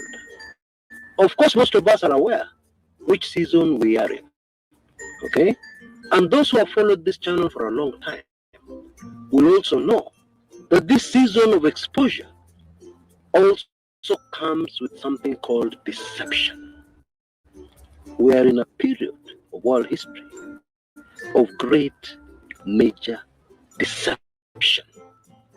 Now, I don't want to keep you in suspense any longer, and so let us get on with it. And I assure you, at the end of my show today, your reaction will be, what? Hai! Karibuni sana. Twende kazi.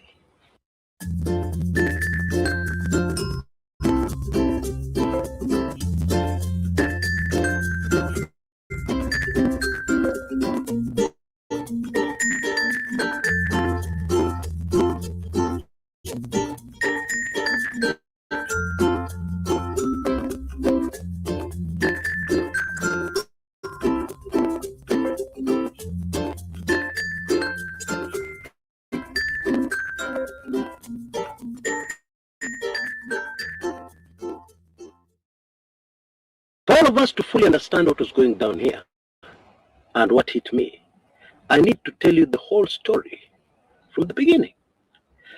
I was discussing with this analyst when they told me something that blew my mind and led me into that moment of shock.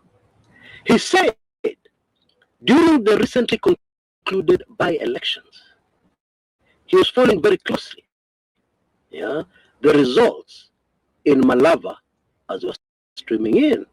And so he decided to use AI, artificial intelligence. And he asked the simple question, who is winning the Malava seat, parliamentary seat? Please be just a little patient and you two are going to be shocked, okay? Now, the answer that came back surprised him because he was told that UDA are leading and they're going to win the Malava seat. Okay? Now, it surprised him because he and I were closely following the results from the polling stations. And we knew exactly what was happening. A man called Panyako, the opposition, was leading. In fact, he had very comfortable leads in virtually all polling stations. So where did AI get that answer? And so my fellow analyst, who was more than a little upset, told AI that this information is not correct. Guess what happened next? It looked like AI was apologizing. And then he got a brand new answer, showing candidate Panyako's lead in virtually all the polling stations. Now, my old friend could not put it all together, because he's old school dumb. And he does not fully understand how these things work, okay? But when I explained to him what I'm about to explain here, he was shocked. In a nutshell, somebody within the UDA outfit, somebody in the State House, somebody linked to this government, had manipulated the AI results. How do you do that? One needs very deep knowledge on how search engines work, and more specifically, how artificial intelligence works to give you an answer to questions that you ask. Specifically, which sources AI usually goes too fast to get an answer. And then all they did was to make sure that they fed a lot of fake news into these sources that are important to artificial intelligence. And it was done. Please allow me to remind us that during those elections, we had fake results posted online, which did not reflect the results coming in from polling stations. Actually, those fake results predicted the results that were announced by the IEBC, which contradicted what was coming in from polling stations. Pure simple.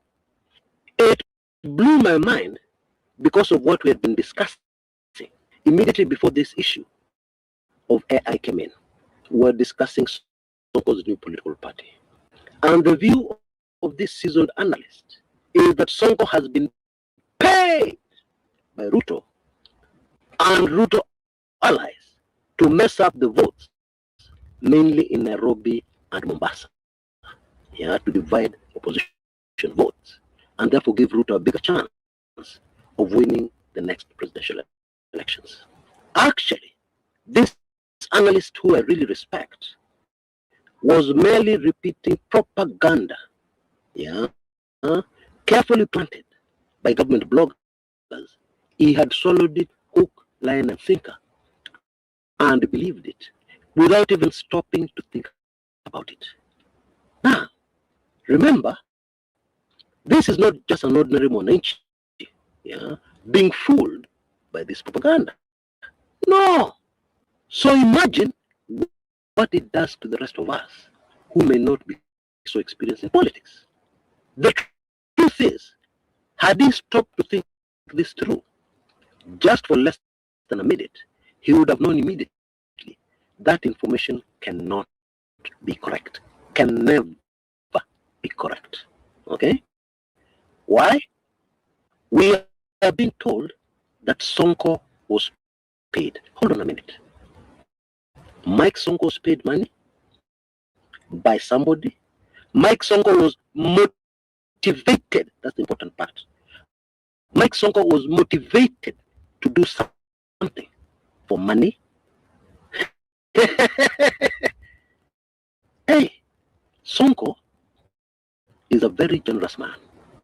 And of course, he's not perfect. There are very, very many things about Sonko that I don't like. However, please, let's stick to the truth without emotions.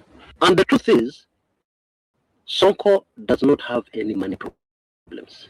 Motivating Sonko with money is not impossible, but it is hard to imagine. It is hard to believe. It is very hard to believe that that is the truth. Now, let us look at this from a different angle, okay? Who would benefit from the public believing paid by UDA to mess up the opposition votes? Which side of the political divide would most benefit from people believing that story is true? It's obvious. It's UDA. What actually this does is that it clips the wings of Sonko's party.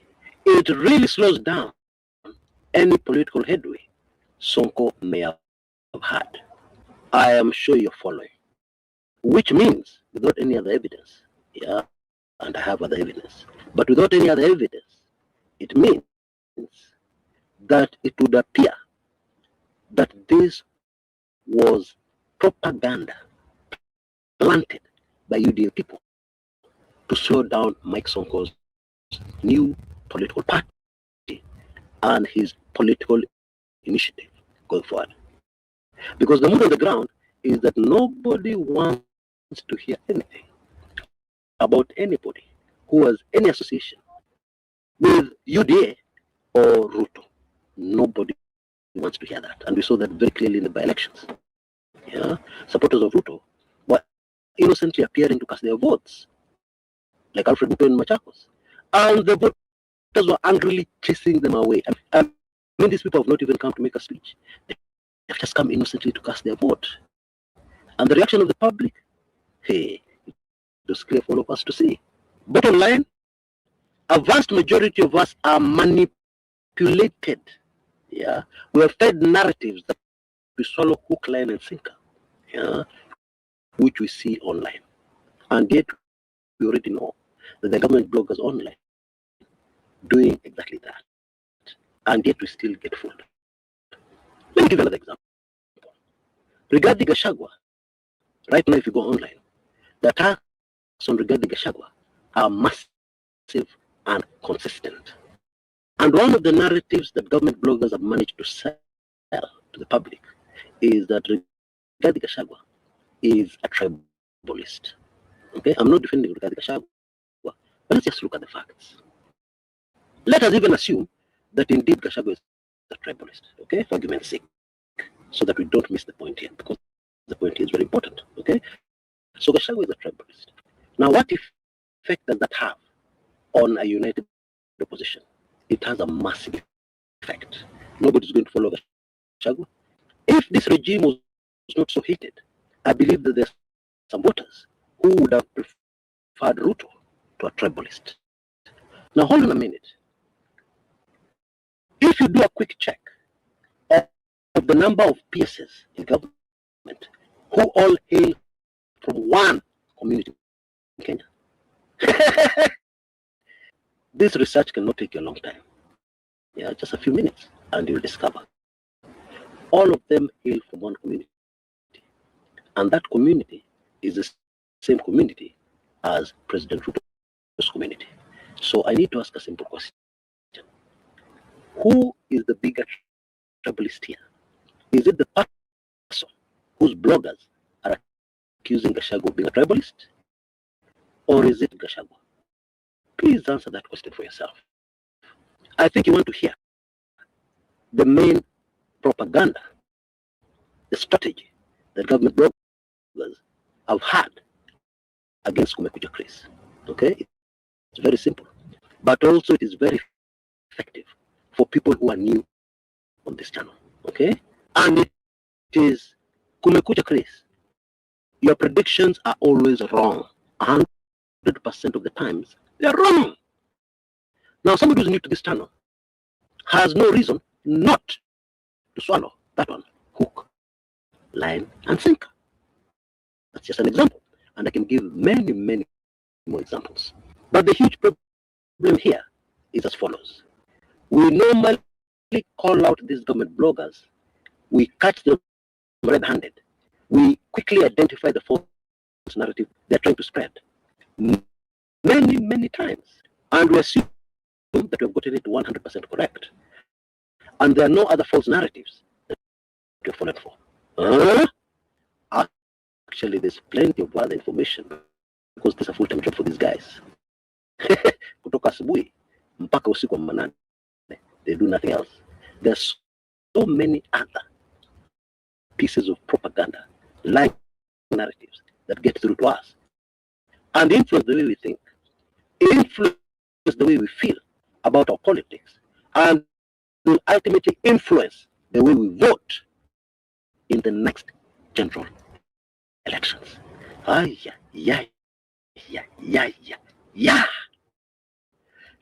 let me also give you another piece of information, which I've already given on this channel in the past. In case you did not know, a prominent government blogger purchased over 100,000 fake Twitter accounts from India. Can you be a travel advisor without quitting your 9 to 5? Actually, yes. We're 4 of the modern travel agents. Sometime back. But what is the impact of that? I'll explain. It means that this person and his allies are able to make any topic of their choice trend on Twitter. Now, you know what it means when you trend on Twitter. It gets massive views. It is seen by millions of Kenyans. And therefore, millions of Kenyans are influenced by the truth that has been twisted into a lie very cleverly. And they have no idea what is happening. And by the way, don't get me wrong. This has nothing to do with how intelligent people are or how not intelligent they are. No!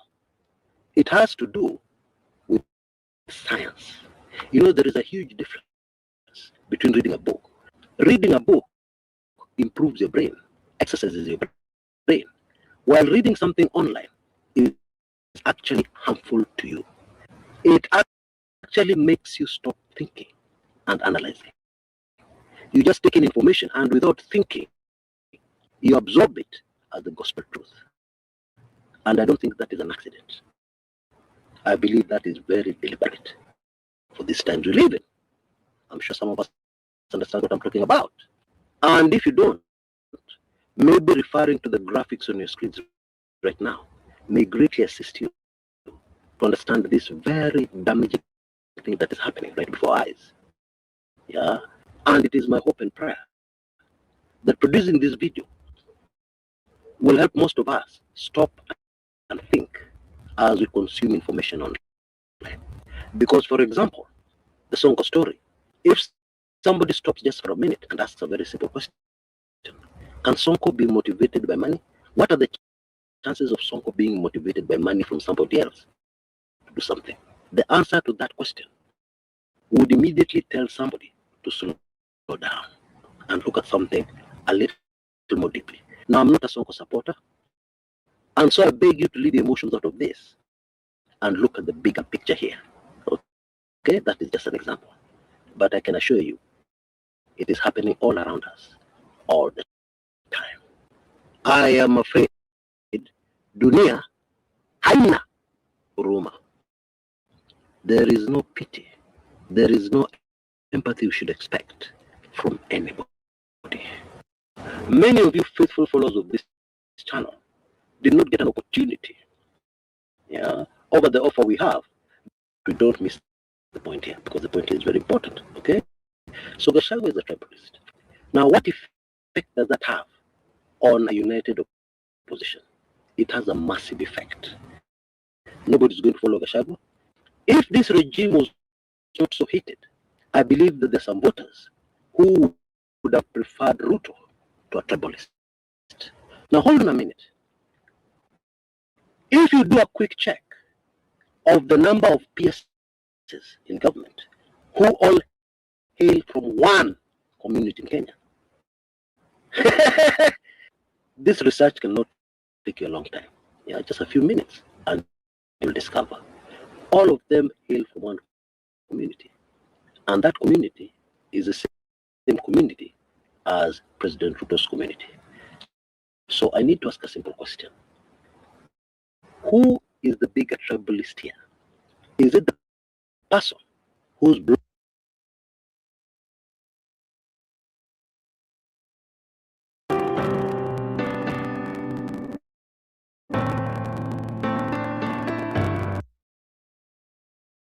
we have always maintained on this channel that everything is linked.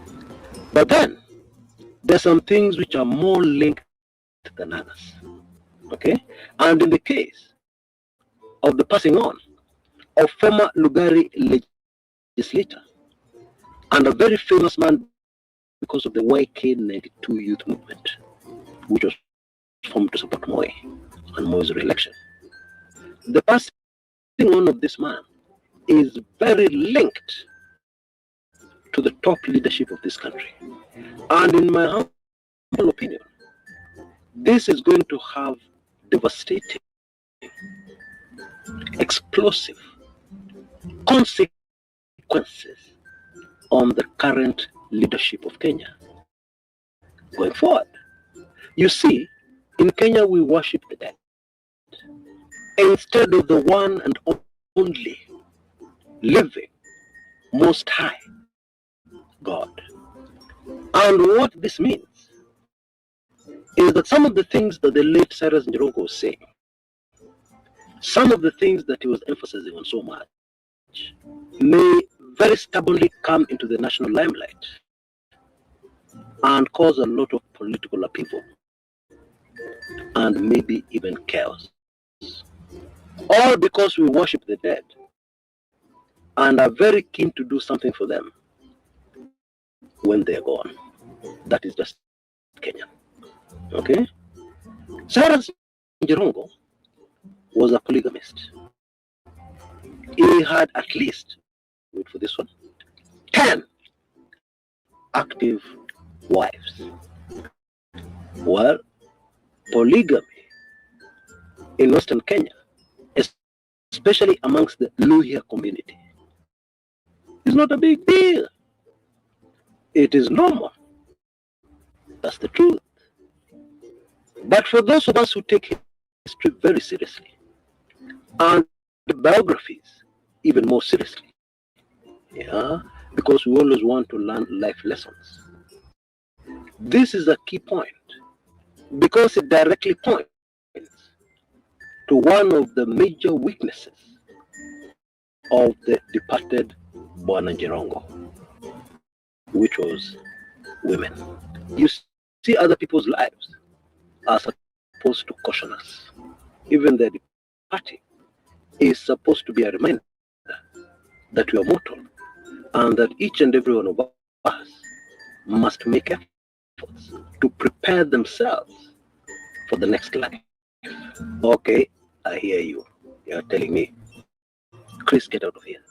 There are very prominent Kenyans who are doing okay, and they're very filthy rich, and they made their money in the same way Jirongo made his money once upon a time when he was doing so well.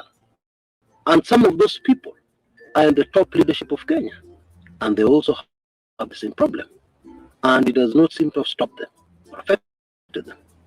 Okay, we are all different. In fact, every individual is unique. But history instructs us that usually it ends up being a problem, being a hindrance, slowing down somebody. Some of the following: Cyrus Jirongo once paid the college fees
When someone fails to pay their property taxes, the government actually creates certificates on that debt. You can buy that. Let's stay away from any speculation and stick to the cold, hard facts only. Okay? We're told this accident occurred at 3 a.m. in the morning. And so the first question is, where was Mr. Jirongo going? Now, this is where it gets very mysterious. Initial reports tell us that he was going to his shags in Lugari, and that would have meant that he left his Nairobi home at around 2 a.m. A very strange time to start your journey to shags. And that is not all. The passenger bus that crashed head-on with Bwana Jirongo was headed to Western Kenya.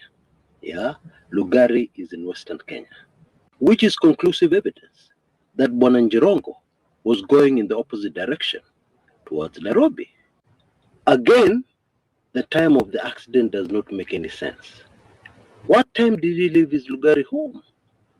Do people normally leave shags at that time of the night?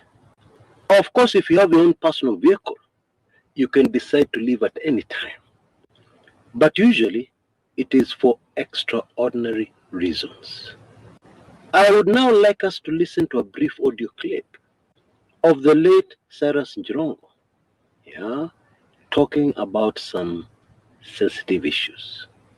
I'll be back. Because surely it seems like the issue of assassination is creeping back into Kenya to silence those of different political opinion or those that are releasing information that might make certain individuals culpable of economic crimes. Now, thereafter, that explanation comes up, it doesn't make sense.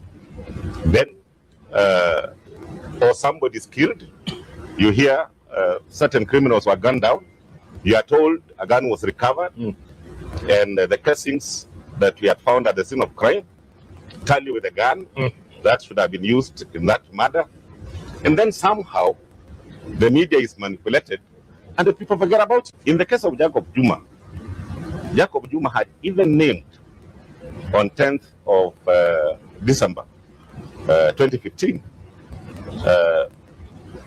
a Tuesday, where he said a meeting had been held and his assassination had been discussed. Jacob Juma happens to be somebody I've known for a very long time. He couldn't have been lying. And he names an individual. Then, sure enough, he dies. It did happen. So they had a history of some bad blood. And a man dying from your community, leave alone knowing him. Normally, where we come from, the seriousness with which we take such a matter, it meant that I must lodge a claim. So I lodged a claim on behalf of the community for the death of Juma. What? Well, it is worth noting that the late Njirongo was very consistent in saying some of these things over many, many years. But let us just wait and see how this develops, and if it will be possible at the end of the day for us to answer some of these burning questions and mysteries. For now, let us dive into the political consequences. My apologies if I've left many of you in suspense, but please be patient. These things will come to light. We'll get more information, more revelations, more pieces of information that will no doubt help us to crack some of these mysteries. Okay? Now, as we said earlier in this video, Kenyans worship the dead. When somebody leaves us, suddenly he was a very good man. Suddenly, he was not such a bad man, or she was not such a bad person. That is normal, at least in Kenya. And so, very predictably, Cyrus Njirongo's friends have come out of the woodwork. But the really bad news for this regime is that many of those friends, in quotes, have a bone to pick with this regime, have been looking for something, anything, to throw barbs at this regime and the presidency of Ruto. You know, this morning, I came across a Kenyan, actually he's half Kenyan, half Tanzanian, who told me some very interesting things. An excerpt from that conversation. Huyu jamaa tumempangia. Hakuna kuiba kura. Wazee watapiga kura asubuhi. Alafu wamama watapiga kura saa 6. Alafu baada hiyo vijana ndo wataenda kupiga kura. Na watapiga kura na wachunge hizo kura, wangoje majibu kutoka hiyo polling station. Waipost kwa social media. Alafu tuone vile mtu atajaribu kubadilisha hayo matokeo baadaye. End of that excerpt. Now, my point is this. There are just too many people ambaye wanapangia hii serikali and the bid by President Ruto to be re-elected as President of Kenya in 2027. What? Way too many people. This was a very ordinary Kenyan who obviously loves politics. And it crossed my mind, and I asked myself, just how many more of these enemies of the regime who are able to organize against it in any election, how many of them do we have right across the country? Hey, that means very serious trouble for the Ruto re-election bid, especially for those who are living in denial and have still not seen that the Ruto presidency, kwisha maneno, whichever way you want to look at it. And therefore, back on point, Cyrus Njirongo's friends, in quotes, are coming out of the woodwork, not because they love the late Njirongo, but because they have a mission, they have an objective, and they're going to make full use of this tragedy, to fulfill what they want to do. Okay? The history of Njirongo and William Samoei Ruto is more than fascinating. And I would like to focus on that for a minute or so. On the instructions of the late President Daniel Toroitich arap Moi, who had been impressed by several performances by the University of Nairobi Christian Union at State House, and several visits in which one of the most prominent people who emerged was a student called William Ruto. Moi instructed his favorite son, Gideon Moi, to give the young man some odd jobs, which he'd get involved with when he's away from campus. And so Ruto started out as an errand boy for Gideon Moi. But after a very short while, there was a problem. And I suspect the problem came from the fact that this young man was in a terrible hurry to get to the top. And so Ruto made a strategic move. He ended up as a driver to a man called Cyrus Njirongo. Of course, Njirongo saw this as a huge advantage, because with all the tribalism that has always been in Kenyan politics, having somebody from the royal tribe at that time, the Kalenjin, and not only that, somebody who had supposedly been close to Gideon Moi would give him an advantage of sorts, as he sought huge tenders in government and favors, of course. And so when the time came to form the Youth for Kanu organization, Ruto was in an excellent position to make his next moves. Now, in recent days, I have seen online, and even with AI, artificial intelligence, somebody trying to rewrite history and claiming that Ruto was the treasurer of the Youth for Kanu 92. Hey, rewriting history is dangerous, and history tells us it normally does not work in the end. The truth of this matter is that Ruto started out as the person who had the keys to the office, the person who used to open and close the office, and of course keep it clean.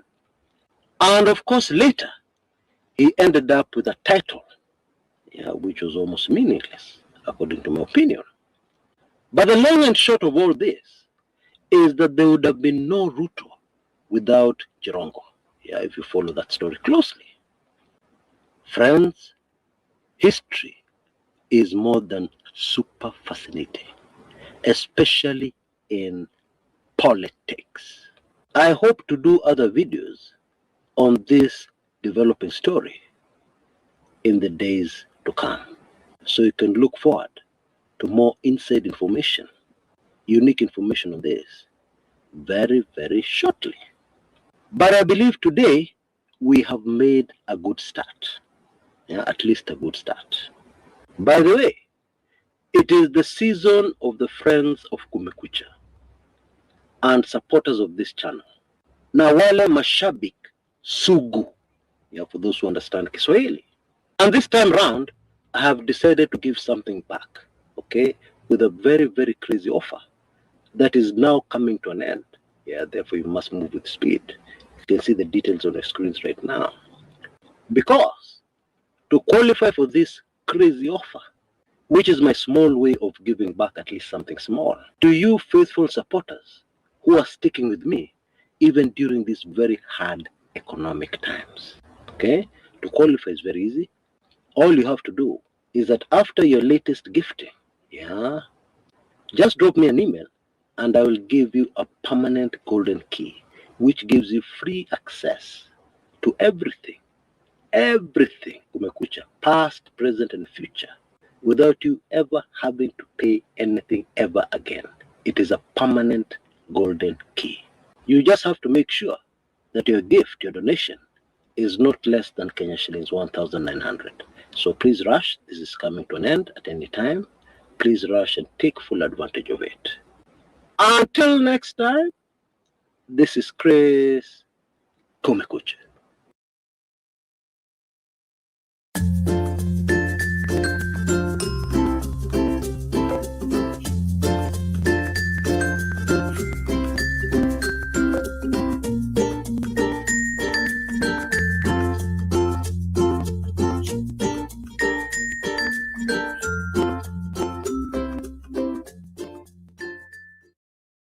Never ever sue the driver who crashed into you after a car accident. There's a better way to get compensated that's faster, easier.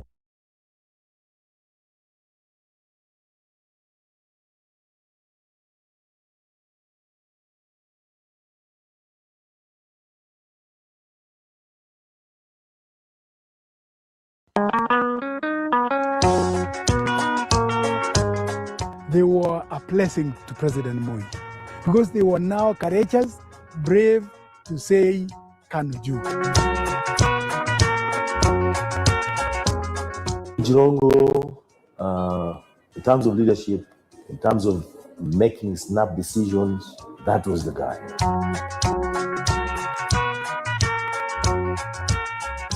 There was nothing peculiar about Sam Nyamwe. It is only that he was a shrewd person.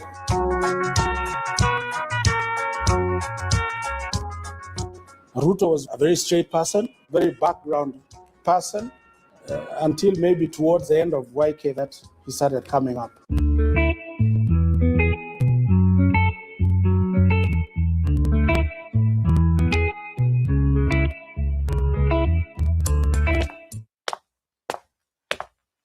More than 2 decades later, YK92 remains a thrilling topic, especially for Kenyans old enough to remember the once famous political initials. 92 nilikuwa ndio nimemaliza tu shule na kukawa na kitu ambayo ilikuwa inaitwa YK92.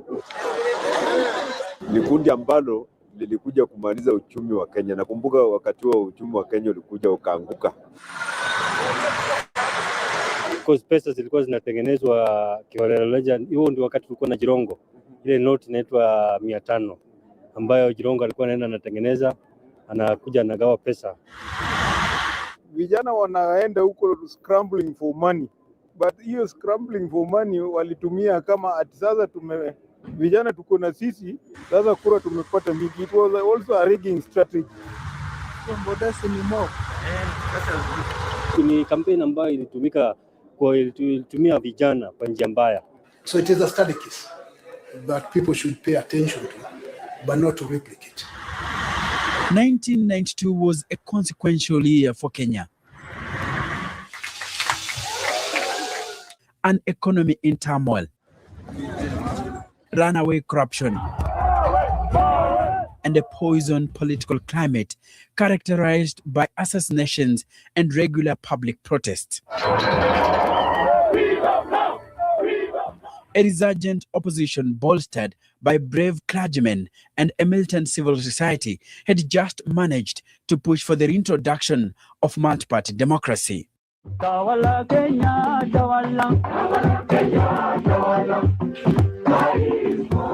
The ruling party KANU and its leader, the then President Daniel Arap Moi, was besieged with the prospect of losing the general election looking real by the day. It was against this backdrop that a group of youthful associates met over a drink and an idea was born. It was on the 5th of January 1992 that 5 friends met at Nairobi's Boulevard Hotel for a drink. In attendance, Fred Kiptanui, Sami Kogo, Victor Kebene, Joe Mangale and Joachim Kung, a close confidant of President Moi's son, Gideon Moi. The drink would later turn out the political equivalent of a life-saving drip.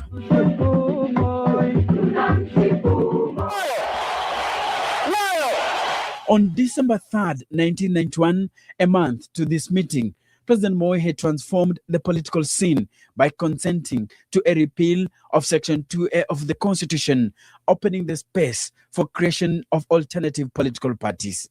Kitu mimi nauliza nyinyi leo,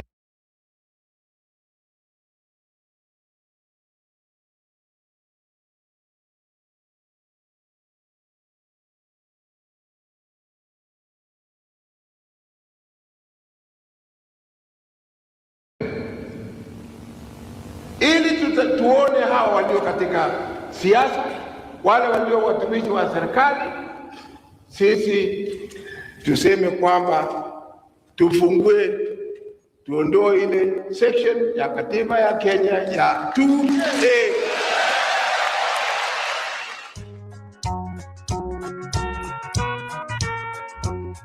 Multi-party was back, and for the first time since independence, KANU was facing a real battle for survival. His was also only just one vote. He needed all the votes, which now were open to taking by other parties. So now the remaining party, which was still in power, had to pull itself together and brave for the coming competition. Siasa ni mashindano, kwa hivyo ilikuwa mashindano kiasi kukubalia iingie. The first opposition party, the Forum for Restoration of Democracy, FORD, was riding high on the wave of change. President Moi's trusted friends started to forsake him. One by one, they left.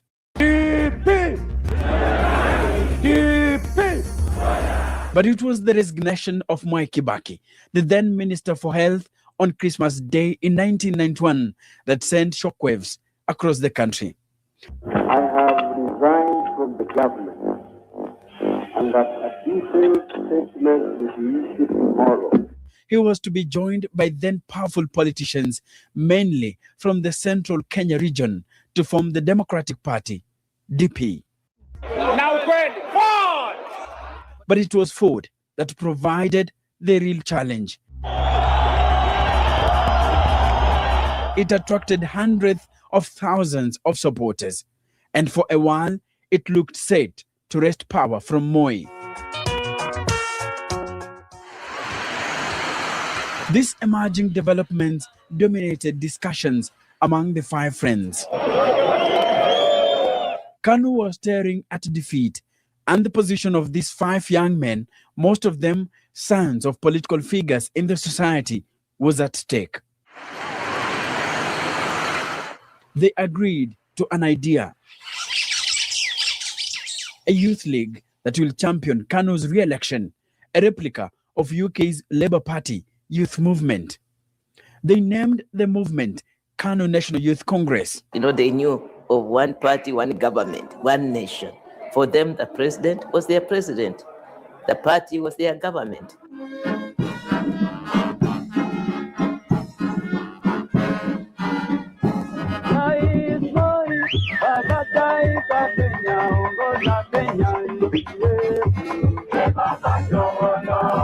That afternoon, 32-year-old Cyrus Jirongo, who was a mutual friend, was proposed to lead the new movement. The lobby group I led in 92 was just 23 young men, business people. One thing is for you to qualify, you must have your own money. It was not a begging team. There are people who were in business. We were not a huge team as people would want to imagine. We were only 23 of us. KANU was in problems and the opposition was getting stronger. And, they needed an organization of young people like us to make sure that we help the party. Word about the new outfit spread quickly. And in the meeting that followed, sons of top political leaders were in attendance. They included President Moi's children, Gideon, Jonathan, and June, as well as Kiprono Kitoni, their cousin and son of then Maendeleo ya Wanawake chair lady, Zipporah Kitoni. It was at this meeting that YK92 was born. As young people and persons from families that were in Kanu, what they used to call traditionally Kanu communities, said, no, we can't let Mzee be embarrassed like this. I joined YK92 by virtue of I was a personal assistant to Pivot. And when we heard that there was meetings here and there, then I requested that maybe I can join them. And that is when I approached Jirongo, and he told me, come and they put for me a position. At the time, I was teaching. I was a lecturer in Umtali College. And I was given a call by a friend who was at the secretariat. He told me, Patrick, it is important that you come, we meet, and there is a movement that we are coming up with. So I went to the office at KNCC, and I found a guy called Olympia Luceno, who works in Sudan, in Dubai currently. And there was also another young man called William Ruto, who happens to be a deputy president today.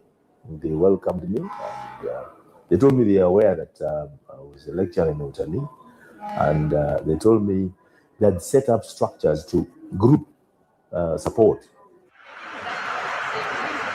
So I was identified as someone who could be that team to consolidate support from tertiary institutions. At this time, the fabric that held the opposition together had started to tear.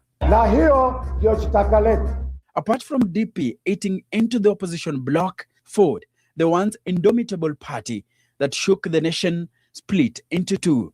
Ford Kenya, led by Jaramogi Oginga Odinga, and Ford Asili, led by Kenneth Matiba.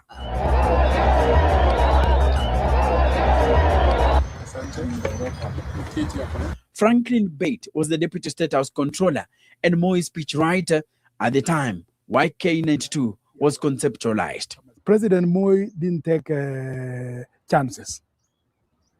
So he led his think tanks into a state of thinking, serious analyzing of situation, assessing situations.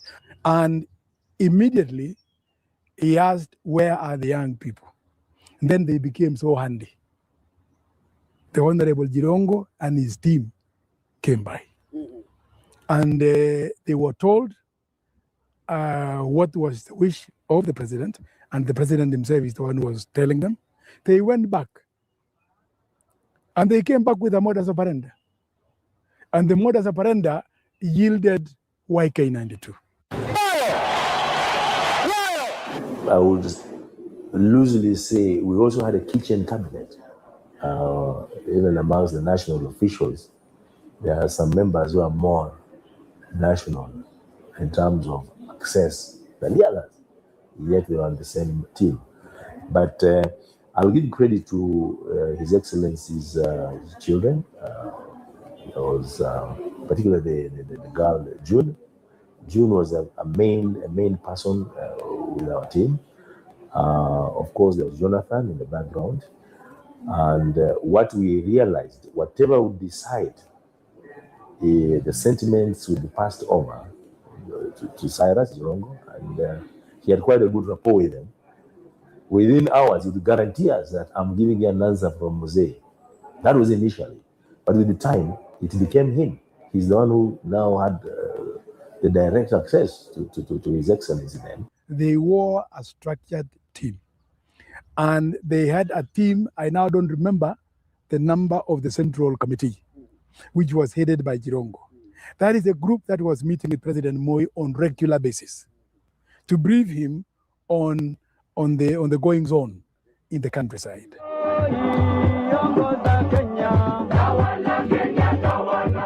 In that structured manner, the key man was Cyrus Jirongo.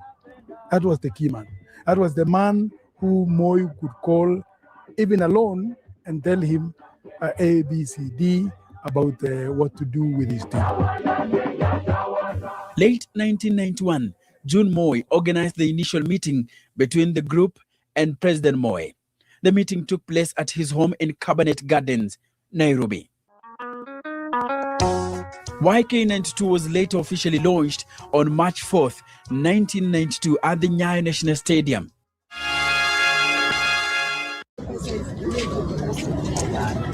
This movement introduced new dynamics to the 1992 election campaigns by mobilizing the youth vote.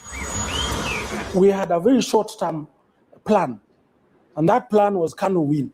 At this time, if I may say, and I dare say so, not many of KANU politicians were had the courage to stand for KANU. Not one of them. So it was only Moi talking KANU. When these young people now came in, they were a blessing to President Moi, because they were now courageous, brave to say KANU juu, jogoo. Nafikiri walikuwa wanataka kufufua chama kabisa tena iwe na nguvu, na kwa kiasi walifanya. Gemini, will this ham feed 6 adults? That ham appears to be 8 pounds, which should feed 8 to 10 adults. Bring on the leftovers. Holiday smarter. Save on the Google Pixel 10 Pro at Best Buy.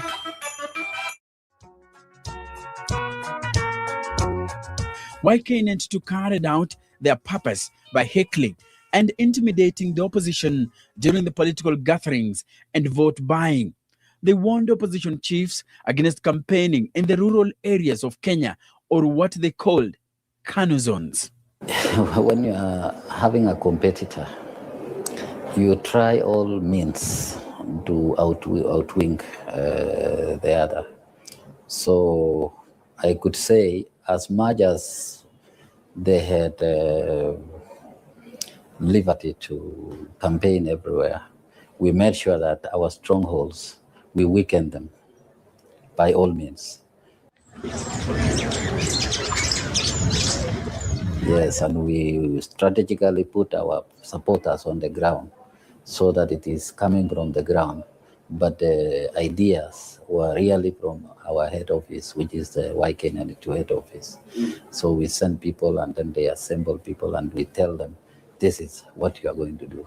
So they will disrupt? Yeah, that is normal.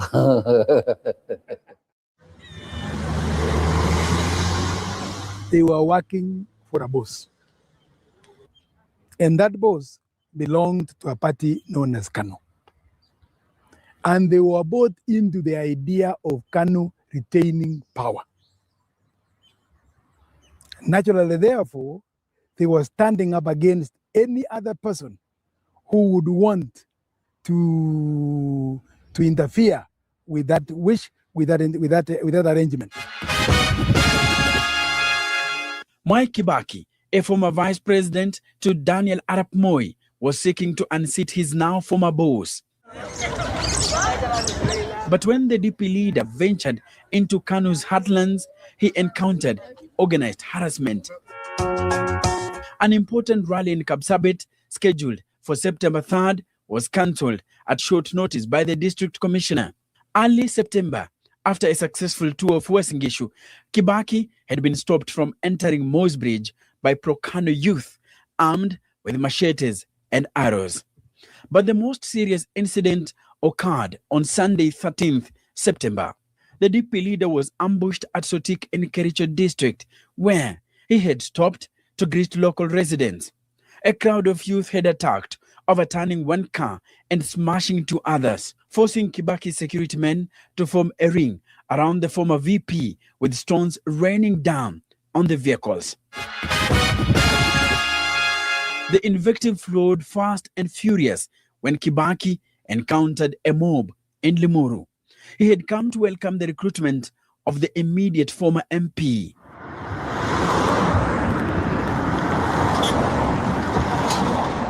Kibaki charged that this was an orchestration of the YK92, which was instilling a culture of violence. In 1992, KANU employed a youth wing called YK92. What do you remember about this group? I remember when really the YK92 came into the fore, having meetings, let's say in Kamukunji, became a big problem.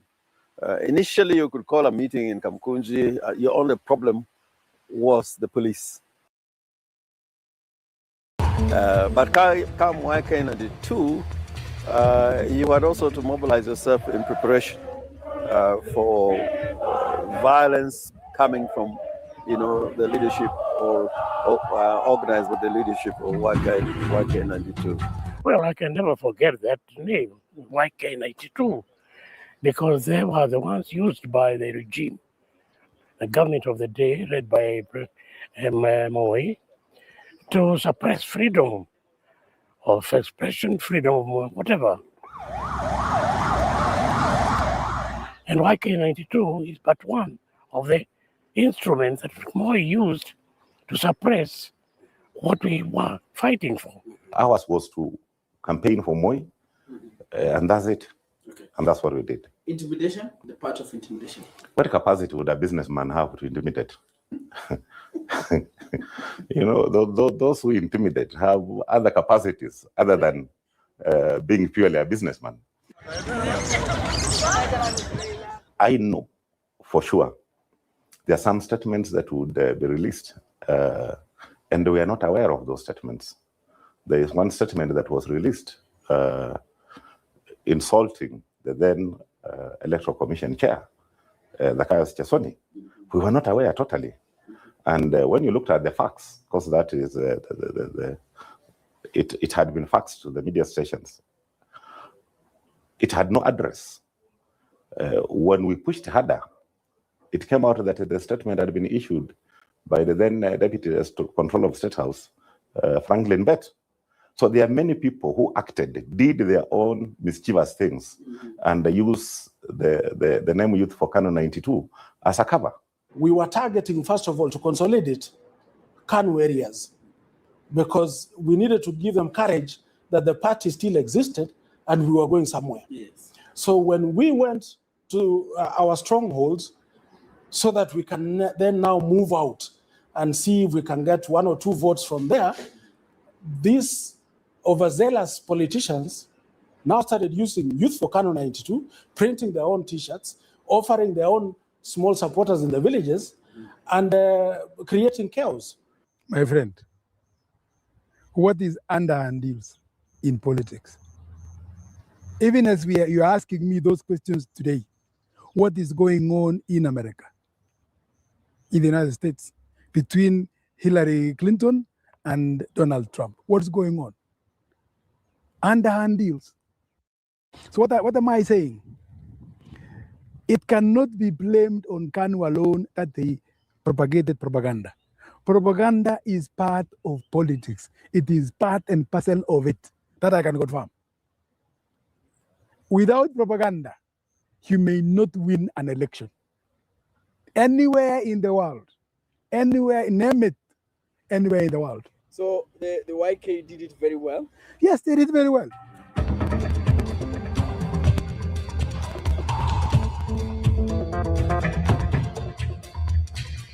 And propaganda was played hard. We approached also the stalwarts, particularly the senior Odinga, and that was actually the pecan of the opposition, or the father of the opposition. So we managed to convince him, and at one point even we arranged for a one-on-one meeting with the president. And of course, when we discussed with him, he accepted that he will want to meet the president, but in secrecy. So we arranged when the president was in Eldoret. Then we were supposed to we hired an helicopter from Wilson Airport. So while we were arranging now to airlift him, I think the word leaked, and somebody leaked it to the press that Odinga was going to meet the president.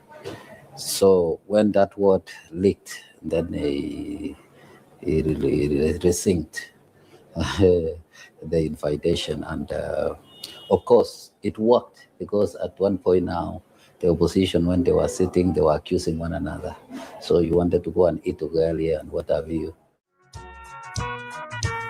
Kigen says they even managed to put some of the opposition leaders on their payroll. The only person we didn't manage to get was Raila Odinga. But the rest of the people, Shukugu, Wamalwa, and quite a number of others who are not very senior, to be part of our agents inside there, because we were handling and we were supporting them. And in fact, even Wamalwa, we were paying his house. And we moved him to a very good place, and we told him to be settled so that now when he's talking, he's fitting us in the evening, whatever it is going on. At that point also, we were using the same information we are getting that they were planning to now come out into the air. Why did you fail to get Raila Odinga? He was a little bit cunning.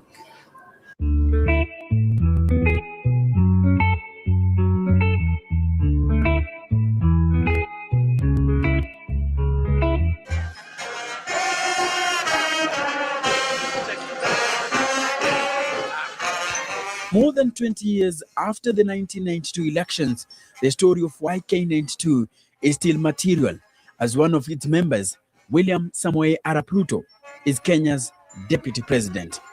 Having campaigned and won the presidency alongside President Uhuru Kenyatta on a Jubilee coalition ticket in 2013. Today, the DP and Jirongo are political foes and have been engaged in a political spat occasioned by the assassination of businessman Jacob Juma. Najua my brother Jirongo saa zingine anakasirika na mimi kwa sababu zamani nilikuwa mtu yake ya mkono. Sasa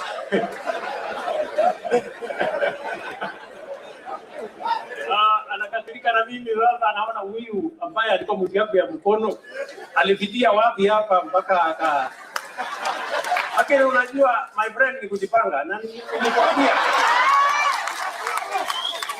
I told you.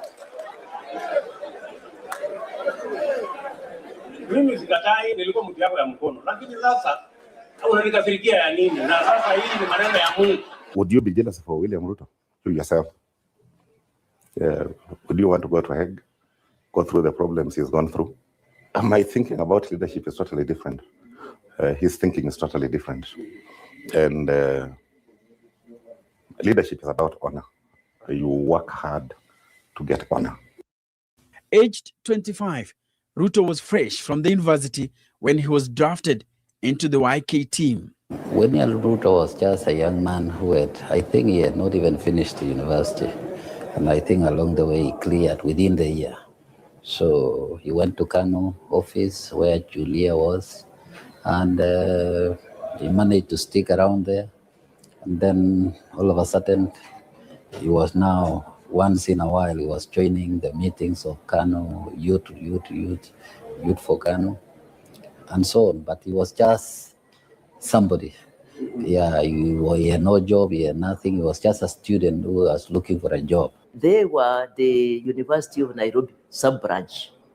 At that time we had university sub-branches, and they were brought to Kano headquarters by the Vice Chancellor, Professor Mbithi at that time, and we had very good working relationship with university sub-branches, and he was part of that sub-branch, and he came to our office to also do what you say today, internship. And a very good organizer. He was in the secretariat. He did most of the paperwork. Most of the YK people preferred to be out there in the field. Before we established his eloquence in addressing national rallies or any rally outside, he was a very focused office person. In the initial stages, because we are running out of time, we split. We had so many rallies to address at any one time in the whole country. I remember there was a group that went to Eldama Ravine, and that group was given His Excellency Deputy President as a principal speaker. And some people even skeptical about whether he could manage. He was a very quiet, polished, soft man. But when he got the microphone in Laville, I mean, we were all surprised about his prowess, his oratory skills, and his capacity to captivate the crowds, both in his local language and also in Kiswahili. You rarely find people from his region who talk in that kind of Kiswahili. He has a mastery of that. And then his English was perfect, thanks to his academic background and exposure. We realized this man must always be in the rallies, and particularly when you're in that territory where the dialect, local dialect, was key. What if you could give someone a moment to dream? And what if you could do that with a single gift? Give the gift of what if with holiday scratch-offs. The group is alleged to have played role of a conduit by the Moi regime to siphon public money. Kano devised multiple strategies to win the election. One was to print money to buy voters. Issues of corruption and issues of governance, they were very much part of the political discussion at that time. And we were trying to mobilize the country around those issues and to ensure that the imperial rule under the KANU as a national party and the only party at the time was brought to an end. And then comes YK92, and the thing that they were selling was money. They had loads of cash, mobilized young people on the basis of what they were offering at any one meeting, or trying to buy, leaders, sometimes not even youth leaders, but even other people in the leadership. But the Yeah, kuna watu wananiuliza kama niko live. I'm live. I'm just analyzing how Moi was able to go through the opposition at a very deep time. And the same, in this life, there's no new things under the sun. So hiyo script ya Moi ndio Ruto atatumia. So we need to understand hii script ya Moi, so that now we can know how we can stop Ruto from using it. Because there are no new things Ruto is going to discover. Na unajua Ruto is a very predictable man. Ni kama wale watu wajuangi. Ruto ni wale watu ambao anakuoneshanga mapema his intentions. And that is why Ruto is the easiest person to fight. Anakuoneshanga his intention. Asha kuonesha nitakuibia kura.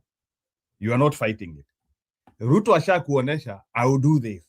Na anakuoneshanga mapema, by the way. Afichangi. So Ruto is very predictable. Ruto is not even like Donald Trump. Ule watu wanasemanga he is unpredictable. So there is those, unajua kuna watu wanasemanga, siku hizi nataja mzee wangu sana, andi watu waamini, my guy. Yeah, the man who has changed America. Fuel is now $2 and something. Wacha niwasomee kitu hapa sababu mumekuwa mkifua. Wacha niwaoneshe kitu hapa. Si ati nawatoa kwa siasa ya nini ya Kenya. Nataka kuwaonesha you need people like this. Hii tunawaekea for loves.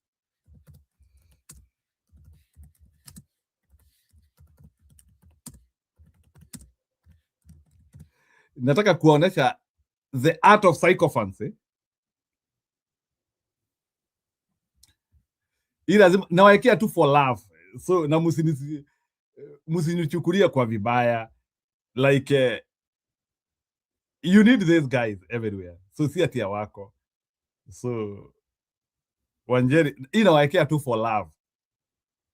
Yani kuwafurahisha mcheke. Na msikiliza hii kizungu na sijui kama nani huko. Nataka tu kuwaekea tu Stephen Miller. Nataka Let me just say, Mr. President, art of sycophancy.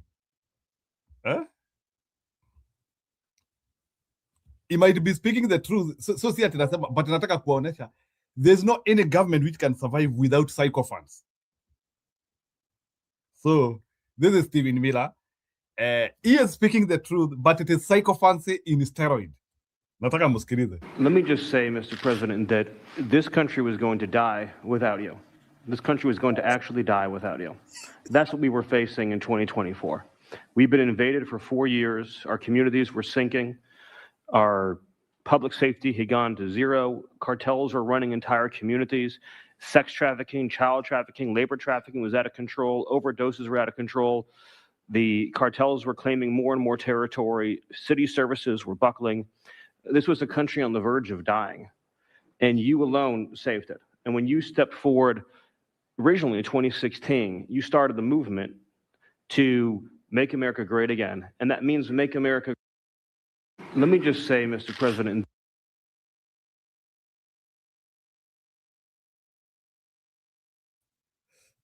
Yeah, nataka musikilize Stephen Miller. And I'm not saying what he is saying is not true. And get my word. But kuna kitu nataka mujue, the art of sycophancy in politics. Bila watu utoboi. Lazima ukuna watu tu wako pahali wanasema mkubwa kama sio wewe.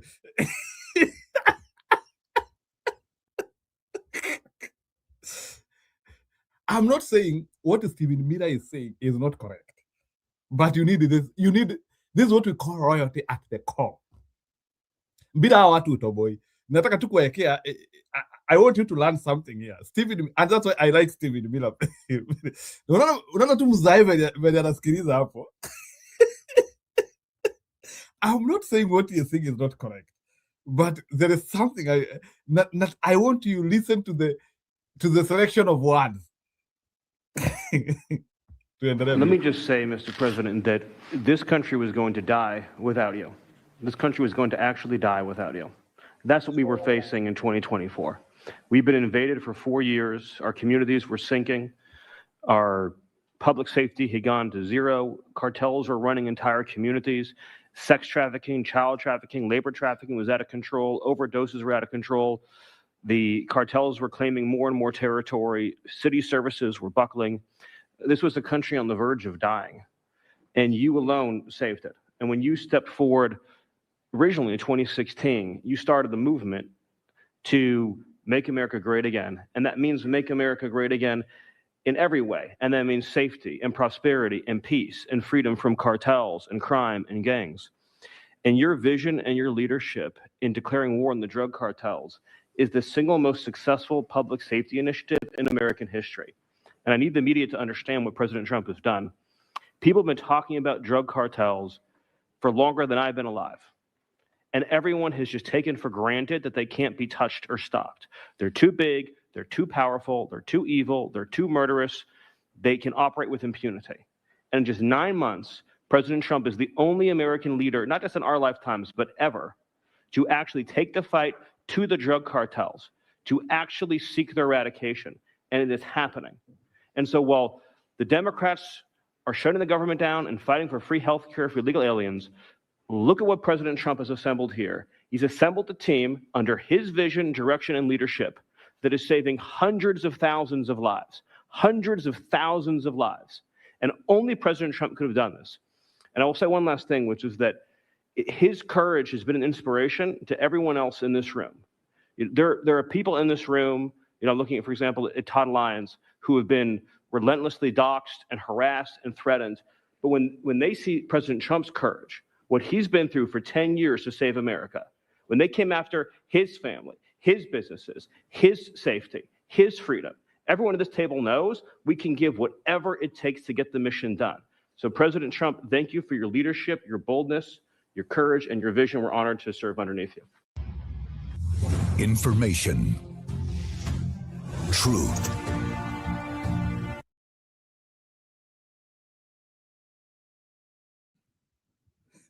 Anyway, that one was just for laughs. Without you, this country was going to die. So, and hata hii channel mwanzie kuichukulia kwa maana. Without this channel, you could have died with depression.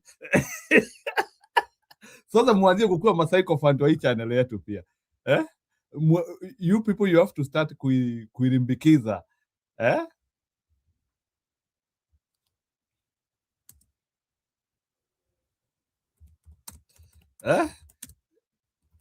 Hadi kuna kitu nataka msome hapo. There is no any regime which survives without sycophants. Hata moja. There is no any regime which can survive without sycophants. So you need sycophants to survive. Wacha niwaekee mwingine. Musikilize speech. So sycophants is not an art of Kenya alone. And I'm not saying that a sycophant is wrong. But huwezi survive bila hawa say. Wacha nikuwekee mwingine. And you'll see those results very soon. Anybody else want to say a few words? Oh, Ted, I can't believe it. I'm easy to miss. It's very rare that I would miss it. Go ahead, Ted. Well, Mr. President, I want to congratulate you on behalf of everyone here for the leadership that you're showing. And this is a victory today for consumers. This is a victory for affordability. Your critics like to say the word affordability. Under Joe Biden and the Democrats, they put mandate after mandate after mandate on cars and trucks, and they drove the price up thousands and thousands of dollars. And with the actions you're taking today, and you put on top of that the one big beautiful bill, you know, most of the senators here on the Senate Commerce Committee and on the Commerce Committee, we worked together to zero out the CAFE standards. We wrote that into the law that the CAFE standards went to zero. What does that mean? It means you can now, as a consumer, buy the car you want. It also means people's lives will be safer, because what these regulations did is they forced cars to be more expensive and made of plastic instead of steel. Because you had to make them lighter to comply with these standards, so you'd get in a wreck and people would die. The result of what you're doing, you're literally saving people's lives, and you're making it where families can afford to get a new car. These actions will drop the cost of cars and trucks thousands of dollars. That makes a real difference. That is a statement I wanted. You'd get in a wreck and that is a statement I wanted to hear. Anataka usikilize hapo. You are literally saving people's lives.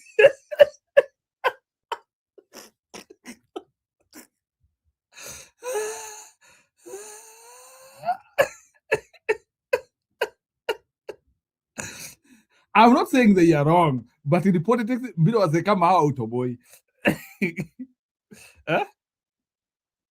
These are the people who charge you. Is they forced cars to be more expensive and made of plastic instead of steel. Because you had to make them lighter to comply with these standards, so you'd get in a wreck and people would die. The result of what you're doing, you're literally saving people's lives, and you're making it where families can afford to get a new car. These actions will drop the cost of cars and trucks thousands of dollars. That makes a real difference. And I'll make one final point. You know, about half the members here are car dealers. And I will say my good friend Roger Williams out in the lobby, he tried to sell me a car, which didn't surprise me. But I just want to give props to Mike Kelly. He showed he was savvier because he tried to sell you a car, and you can afford a much nicer car than I can. So well done, Mike Roger. You just went to the wrong customer. That was $100 cheaper. The thing that Ted just said, it's true, plastic instead of steel. Think of that. And people died because of that. The plastic was plastic in an auto accident, then it broke up and people were Anyway, hata mimi siingii kwa siasa kama sijapata masycophant wangu wa kutosha.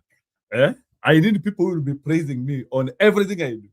Mr. Njiru, kama sio wewe, hii mambo atungetoboa.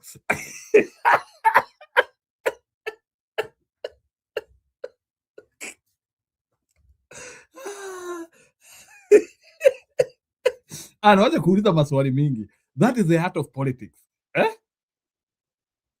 Without such guys, your regime cannot survive. There are some people who have to see things in an angle. Sahi kuna jamaa akianzia kusifu Ruto, utaanzia utashangaa. No, I needed that was just for love.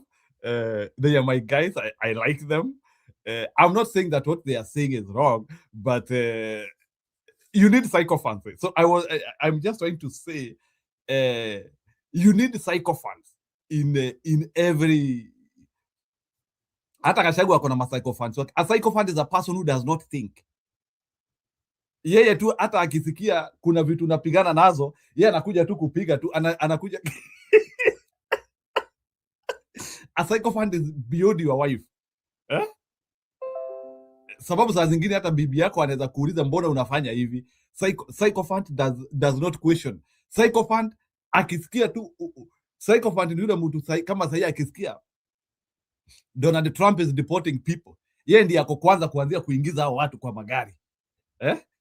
Sema tuko na wengine hapa, we need to chase them away. So psychophants, that is how they are. yeah you need. So lakini nyinyi sijaona mkisupport hii show yangu in that zeal, and I always come here all the time because of you. And I'm saving your mental emotion. Na amwezi kuwa psychophant. Munaona kama huyu Kabogo ni mmoja. Wakiambua ongee. Even Gachagua, when he was a shareholder, he used to talk that way. So don't worry. Life hukua hivyo. So I'm not saying it is wrong. So that was just for love. I'm not criticizing them. Bila hiyo utoboi. Lazima ukue na praise and worship. Lazima ukue na praise and worship mzuri.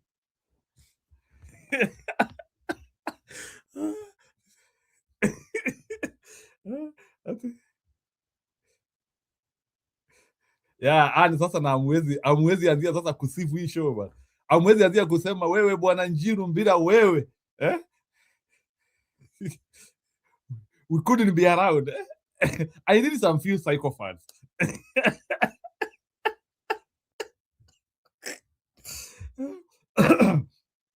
Anyway, I'm just trying to say, you need in life without psychophants, utoboy. Yeah. Your wife, your children should be a psychophant. Hawafai kukua kipingana na wewe. Hao ni wale watu ambao wakikutana, they should be talking about you without thinking. Yeah, so anyway, nimeshukuru, our show was long. So Wanjeri, you were asking if the show was live. I'm live. So I don't know why you are bluffing with me. And I don't want a bluff. So sijui kwa nini Wanjeri ulikuwa unauliza kama niko live alafu ndio huyu wewe.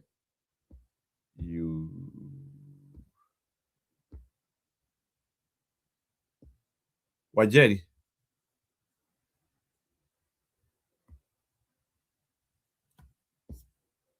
I don't know what happened to my camera.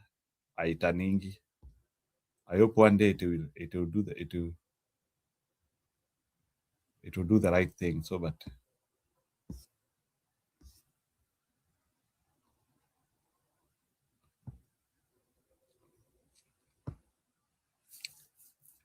so Wanjeri, I'm waiting for you. Ama tufunge. Aya, wacha nimwekee ring. So Wanjeri, I'm waiting for you. I need to hear your psychophants. Hata Reginate amefurahia leo. No, I was just trying to show you. So saa zingine hata mkiona ma psychophant Kenya on steroid. Atenjino, never demand for your wife to be a psychophant. It will Hapana bwana. Kuna zile phrases lazima ani support without thinking bwana. Actually, anafaa kukua saa zingine anatokezea anasema without you. Hatujui tungekuwa wapi. Tungekuwa bali hatujielewi. No, lakini CV kama hiyo sio mbaya. So no, lazima Reginate. No, lazima usifiwe kidogo. Tunajitunganisha sana, tunajitungumania sana.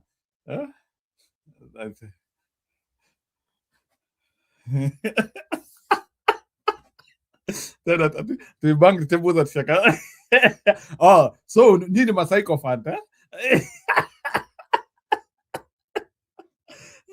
No, I'm saying psychopath. Hata huyu mama wa Thika ni psychopath inamsumbua, sio kupenda. Na lazima nikikaakaa kidogo, because unajua Alice Ng'ang'a amevunja rekodi Kenya, lazima nikikaakaa na waekea ili at least lazima tunawaekea huyu mama ili munajua viongozi wenyu. Yeah. Unajua lazima nikikaakaa na waonesha, unajua Yumira huyu choose, lazima nikikaakaa na waekea mama. So cheering squad.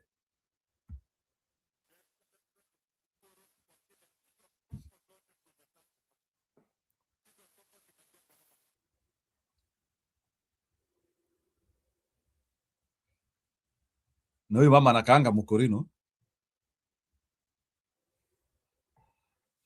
Lazima nikikaakaa na waonesha watu wa mlima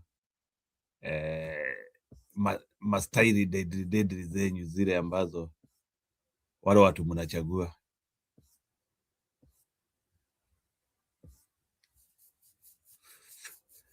Lakini Wakikuyu mlijiangusha sana. Huyu hakuna comeback. And you'll be shocked that huyu mama amekuwa bunge kama miaka 10. You can be shocked. Yeah.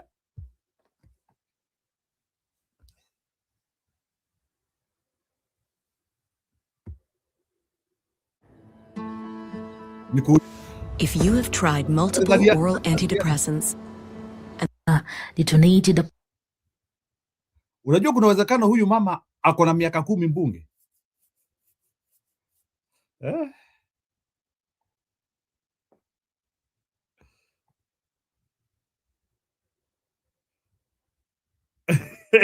No, Rejection. Sijasema ukuwe serious hivyo. No, I was just trying to show you psychopaths wako Kenya peke yake. So hata hawa akina Waome msiwa accuse sana. Sio Waome, Ng'ang'a. So saa zingine hata ukisikia Kabogo anasema mimi nimeajiriwa, msimu accuse sana. A psychopath has to behave that way to survive. Yeah. Unajua uzuri psychopath anajuanga kiti yake. So acha political firestorm on Sunday, instantly dragging Kenya's sensitive debate on state asset sales, economic pain, and 2027 succession politics into the open. Ng'ang'a was speaking during President William Ruto's visit to a church fundraising service in Gatundu, North Kiambu County. What was meant to be a routine harambee quickly turned into a political theater, raw, unfiltered, and deeply revealing. Sababu mimi hivi karibuni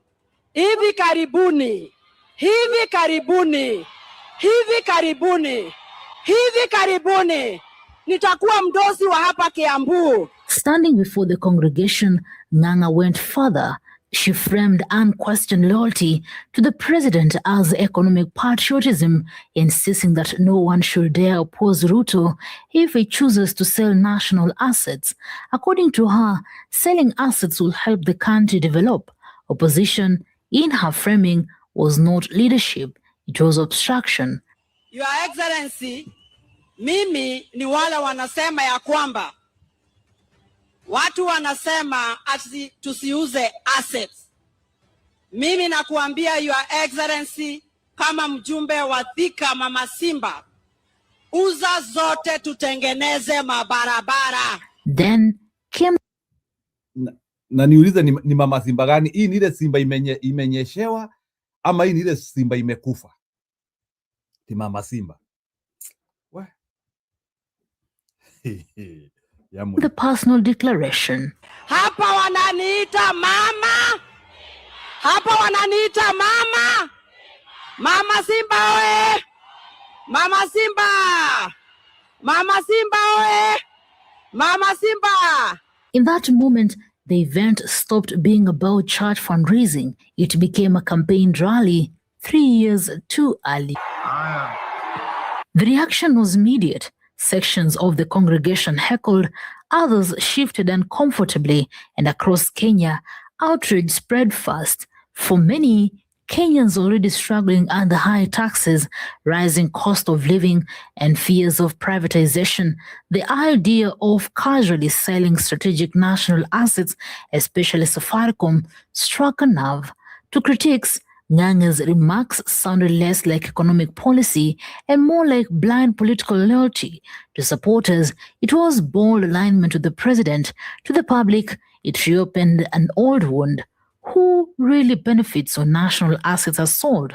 But inside Kiambu, the fire was even hotter because Ng'ang'a's remarks were not just about economics, they were about power.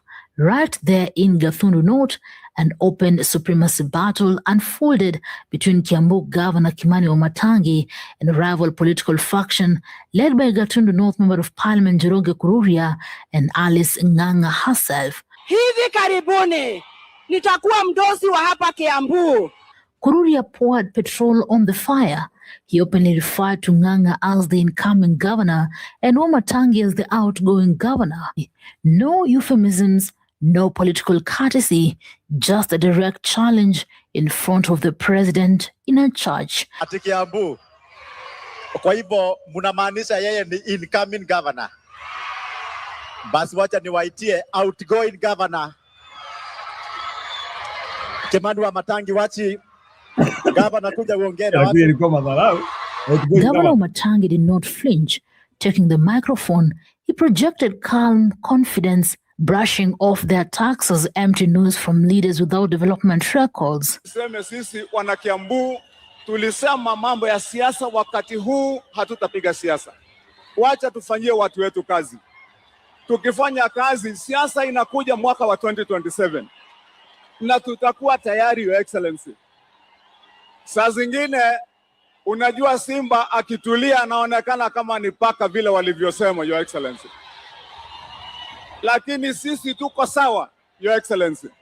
Na hii kazi tutaendelea naye, Your Excellency. 2027 siasa itajipanga na tutakuwa humo na Kururia. Mimi ndio sitting governor wa kaunti ya Kiambu. Mimi ndio governor to be wa Kiambu. Don't be in doubt in your mind. Then came the warning. Wana Kiambu hoye! Wana Kiambu hoye! Wangapi wako na Wamatangi hoye! Tuone kwa mikono wenye wako na Wamatangi.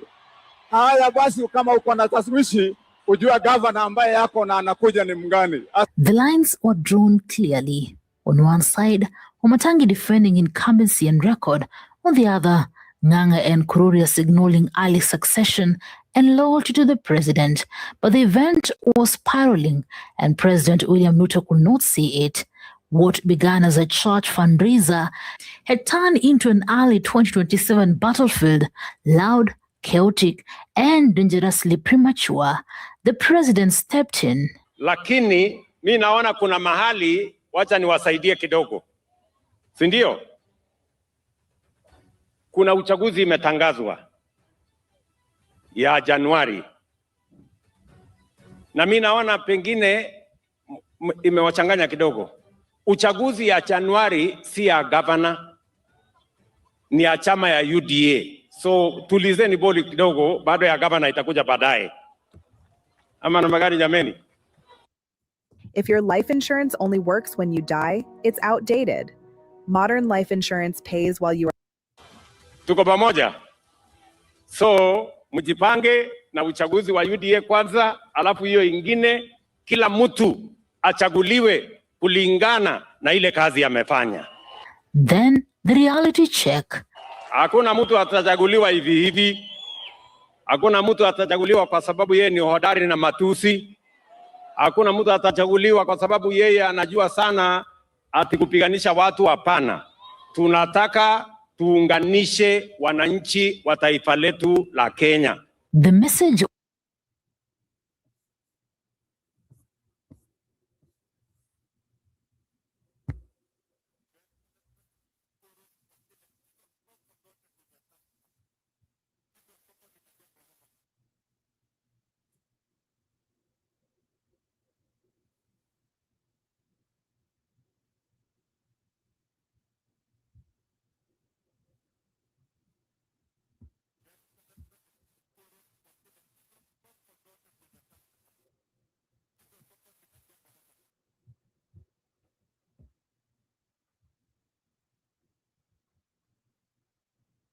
Lakini ile kitu najua kama kutakuwa na voter rigging, na unajua Ruto anapenda wanawake sana na kama sisi hatutakuwa na strategy mzuri during the election, si Ruto ataingiza huyu mama tu ndani vile tu aliingiza akina Karinda Embu. Kiambu tu mujitayarishe, gavana wenyu ni huyu mama. Hakuna otherwise. Matiangi hapo uwezi to nini? Wamatangi hapo uwezi toboa. I can tell you. Gavana ni huyo mama. Si atawekwa kwa system, equations, kila kitu. Gavana ni huyo mama. Si ni rumudhirifinja inafanya kazi. Kwani ni story gani?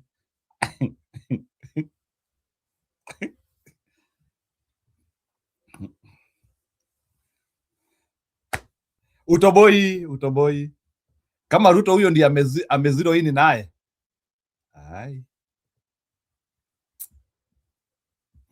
Sasa tuache mambo mingi. Muache kuniambia, unajua nime encourage, alafu sasa sitaki kuwapoteza matumaini. See, I just encouraged you few hours ago. Hebu mkae na hiyo encouragement. Mimi sitaki maneno mingi.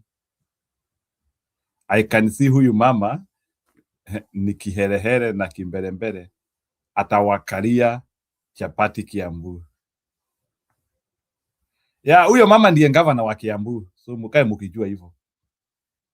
As long as upinzani na Jenny tumeniambia ati Jenny, you have told me opposition is very strong. Can you explain to me how? Opposition is strong as long as ile kura tutapiga watailinda na itahesabiwa vile imepigwa. And they prevent ballot stuffing and ballot. Hiyo vitu yote. If opposition has no concept ya kulinda kura, hata wasikuje kutuongelesha. And na Janet nilisema hapa, in the history of the world, watu hawajaibiwa kura kwa stronghold yao. So that was very careless. Na nitakwambia hii in a very friendly way. Inataka maybe huku nisikiliza jana Janet Mwangi na umeniambia utafinya thank you. I'm waiting for that thank you very soon. Hata Ana aliniambia atafinya thank you. Na wale watu wanataka kufinya thank you, mufinya.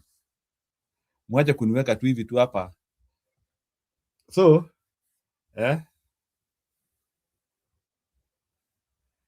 yes, so that's why Janet, I'm trying to advise you what is supposed to be done. Mr. Gachagua mishandled Mbere election, and there is no a place to hide on the Mbere election, and there's no reason, any justification kusema sisi ni kura tulibiwa na watu wetu walipigwa. There is no such justification.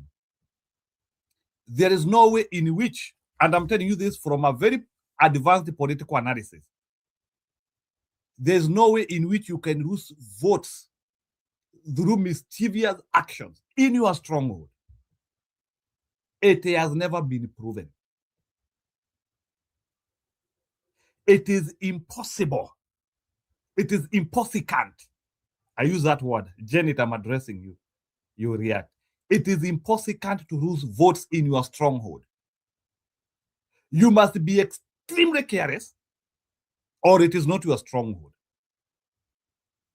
I know Bere is our stronghold. So the former applies, carelessness. We were careless in Bere. Hatukuwa tunajua ikikuwa mingi na ikikuwa ndogo. Ini Kiembu tunasemanga tutia menyaro kivwa na rogeo sora. We were just there, stooges. And that's why I'm trying to tell you, opposition caved. And they did very bad things for us not to convert. Na ndio unaona hii momentum yote umeona Ruto wako na. Let me tell you, if you want to know how disastrous Mbere situation was, if we won Mbere, Ruto angekuwa ameenda Mount Kenya. Sahi, hiyo ujinga yote unaona sasa, hata kuenda kwa kanisa wamama kuwekwa vitambaa, malaya wanatafutwa wanafunga vitambaa, because those are, and I'm sorry to use that word, those are prostitutes. Walitafutwa pale wakapewa vitambaa. I'm not saying prostitutes sio watu, but hakuna wamama wa kanisa kama hao. Hiyo nimekata. So anyway, bad word. I know somebody will start telling me, Kayuni unasema haya na nini? Anyway, hii momentum yote ni sababu ya ujinga ya mbele. Janet, we have to call it as it is. Hii momentum yote Ruto amekuwa nayo sasa. Ruto ameanzia kuja kutukanyanga. If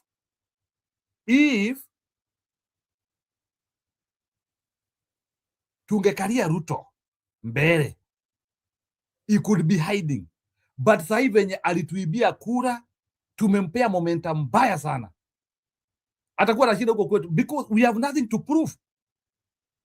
So that's why I'm trying to tell you, Gachagua ametukosea sana. Njiru, tupatie time, tuko kwa ups and downs za siku. You still do it when the right time comes without force. No. Janet, I cannot believe in that. We have to get organized. So Gachagua has to come out and he has to take responsibility. I've even called him and his people, nimewambia, they have to take responsibility of what happened in Mbeere. Sio kuruka. Lazima watokezea kwa media. Wacha niwaambie. If I get hold of Gachagua, this is what I'm telling him. Mr. Gachagua, this one should be your messaging. Tokezea kwa watu. Ambia watu, ladies and gentlemen, I'm really humbled before you. I'm so much worried of what we did in Mbeere. First of all, I ask for your forgiveness. And I hope nyinyi ni watu wazuri, you are good people. You always listen to people. I have come to you with a lot of humility, and I hope you can listen to me.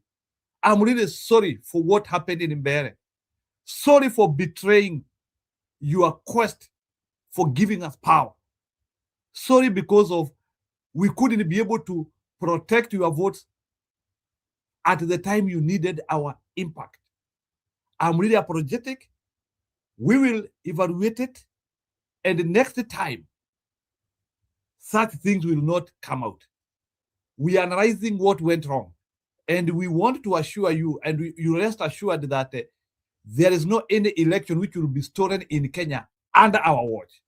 And we will come up with corrective measures to make sure that your election is not stolen again. Thank you, important.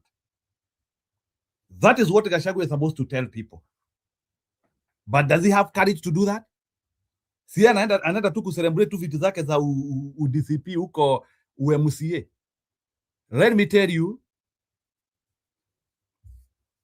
yes, Janet ni makosa ya Gachagua. Ni makosa yake as the team leader, ni makosa ya Gachagua. Na yu usiruke. Gachagua alitukosea sana. We were supposed to convert Mbeere seat in whatever mechanism.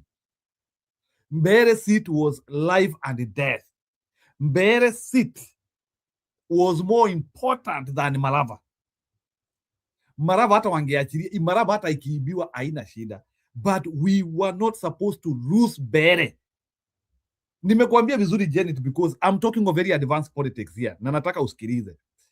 If Mbeere is our stronghold, this is what a stronghold mean. Unajua nataka kuelezea hapa. This is what a... Ngoja kidogo, relax, forget about door to door. You can work very hard and you don't make it in life.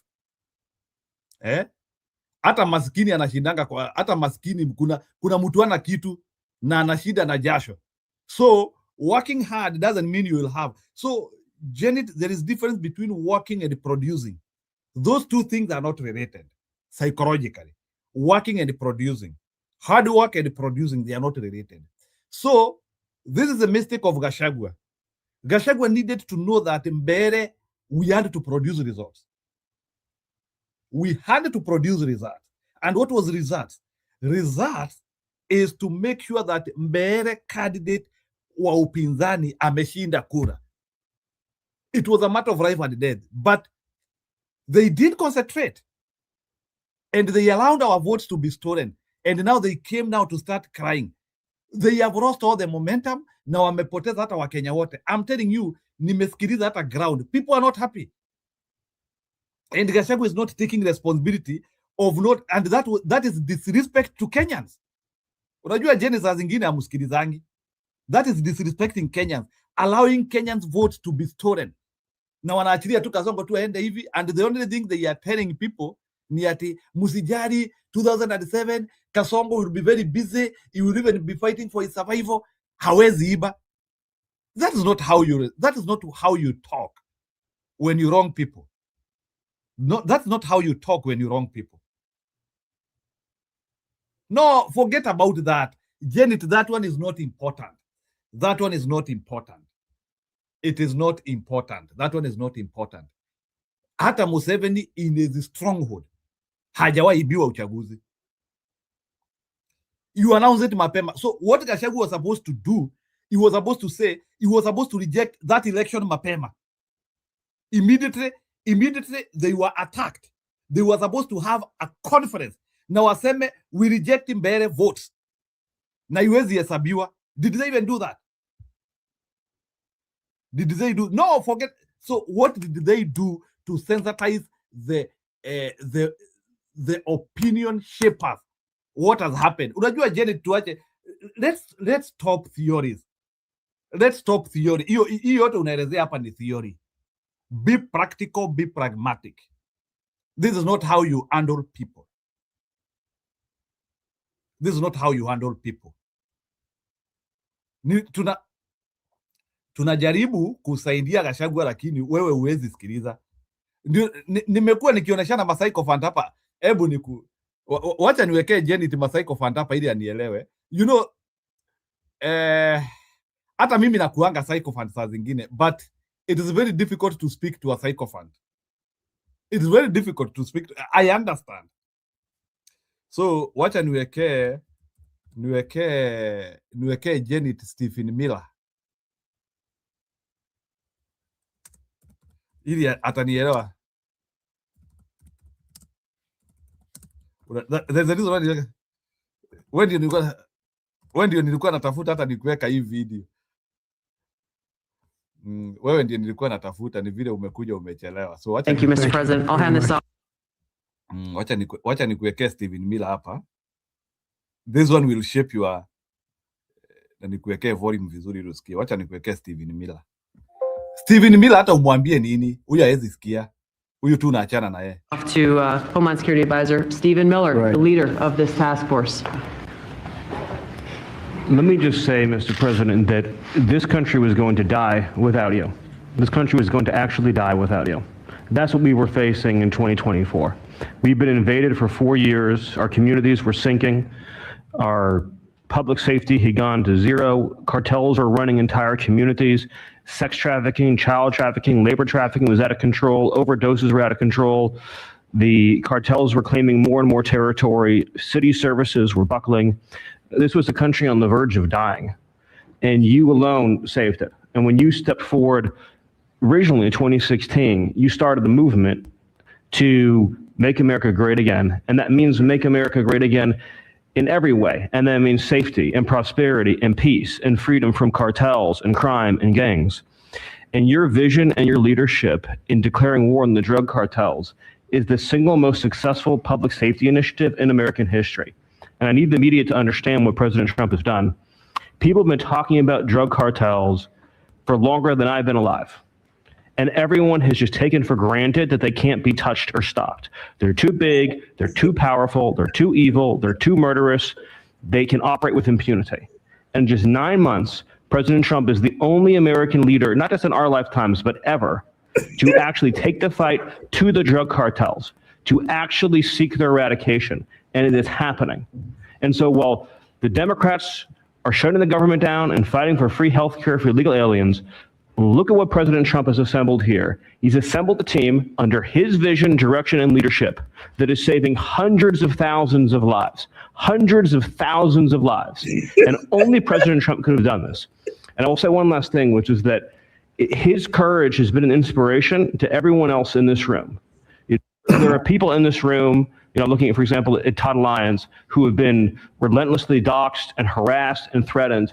But when they see President Trump's courage, what he's been through for 10 years to save America, when they came after his family, his businesses, his safety, his freedom, everyone at this table knows we can give whatever it takes to get the mission done. So President Trump, thank you for your leadership, your boldness, your courage, and your vision. We're honored to serve underneath you. Well, I want to thank you, Stephen.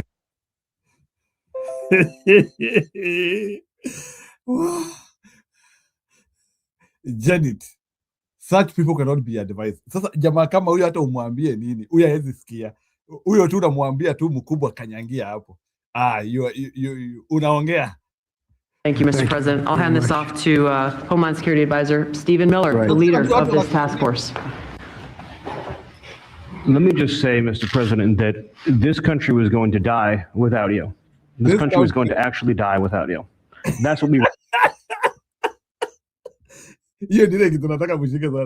Mr. President, this country was going to die without you.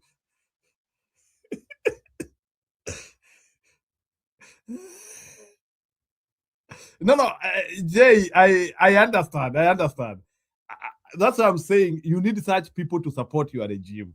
Do you understand? So I'm not saying that Stephen Miller is wrong.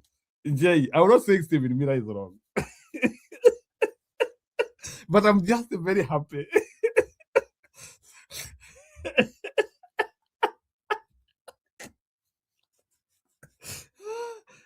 I disagree with your statement. This was a reality. Ni sawa, haina shida. I'm being comical.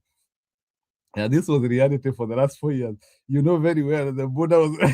Unajua shida yako na wewe Jay, you are so serious. You are so serious. You don't know me. No, it's okay. A psychopath who speaks the truth is okay.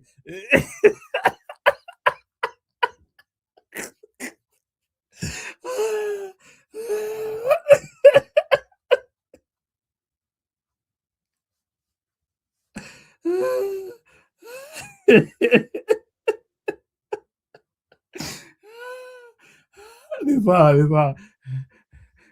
Jay, nimeacha. Let me stop being comical. Hii video ingeingia hapa aje? Hebu tusikilize Mira vile anasema. People who love their nation, how they speak. Thank you, Mr. President. I'll hand this off to Homeland Security Advisor Stephen Miller, the leader of this task force. Let me just say, Mr. President, that this country was going to die without you. This country was going to actually die without you. That's what we were facing in 2024. We've been invaded for 4 years. Our communities were sinking. Our public safety had gone to zero. Cartels were running entire communities. Sex trafficking, child trafficking, labor trafficking was out of control. Overdoses were out of control. The cartels were claiming more and more territory. City services were buckling. This was a country on the verge of dying, and you alone saved it. And when you stepped forward originally in 2016, you started the movement to make America great again. And that means make America great again in every way. And that means safety and prosperity and peace and freedom from cartels and crime and gangs. And your vision and your leadership in declaring war on the drug cartels is the single most successful public safety initiative in American history. And I need the media to understand what President Trump has done. People have been talking about drug cartels for longer than I've been alive. And everyone has just taken for granted that they can't be touched or stopped. They're too big, they're too powerful, they're too evil, they're too murderous. They can operate with impunity. And in just 9 months, President Trump is the only American leader, not just in our lifetimes, but ever, to actually take the fight to the drug cartels, to actually seek their eradication. And it is happening. And so while the Democrats are shutting the government down and fighting for free health care for illegal aliens, look at what President Trump has assembled here. He's assembled a team under his vision, direction, and leadership that is saving hundreds of thousands of lives. And only President Trump could have done this. And I will say one last thing, which is that his courage has been an inspiration to everyone else in this room. There are people in this room, looking at, for example, at Todd Lyons, who have been relentlessly doxxed and harassed and threatened. But when they see President Trump's courage, what he's been through for 10 years to save America, when they came after his family, his businesses, his safety, his freedom, everyone at this table knows we can give whatever it takes to get the mission done. So President Trump, thank you for your leadership, your boldness, your courage, and your vision. We're honored to serve underneath you. Well, I want to thank you, Stephen. This event is going to teach you. Yeah, there is something I want to correct. I think, Janet, it is unfair to use the word monster. I wanted to speak something about that health data. People are accusing the American government because of our health data. Kenya had an opportunity to reject. They had an opportunity. America did not have that deal with Kenya at a gunpoint. In any case, there are some necessary health programs America has been doing with Kenya or with Africa, the ones which we used to do with the USAID na watu wengine. So it is Kenya which went begging. It is Kenya which suggested. Donald Trump and America they did not propose to be given the stuff. So nataka kuambia, so Janet, even when you are accusing the American government, just know that the American government did not propose to Kenya. It is Kenya which said, we have this, we can sell to you. And America cannot reject the offer. Sasa wewe Janet, ukiniambia kuna ng'ombe wako amezaa na unataka kuniuzia ndama na niko na pesa, nisinunue?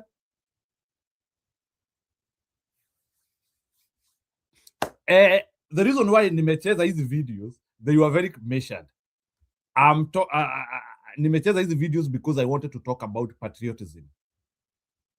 Do we have people who love their nation? Sijui kama mumeona huyu mzee wangu, sijui kama mumemuona leo kwa military in game. I know there are people who don't like, because people have been brainwashed. Na nitawekea hiyo video muone ati hata kuna watu wanaenda, I think I have shared in a group, ati watu wanaenda ati hospitali ati being treated because ati they cannot handle huyu mzee.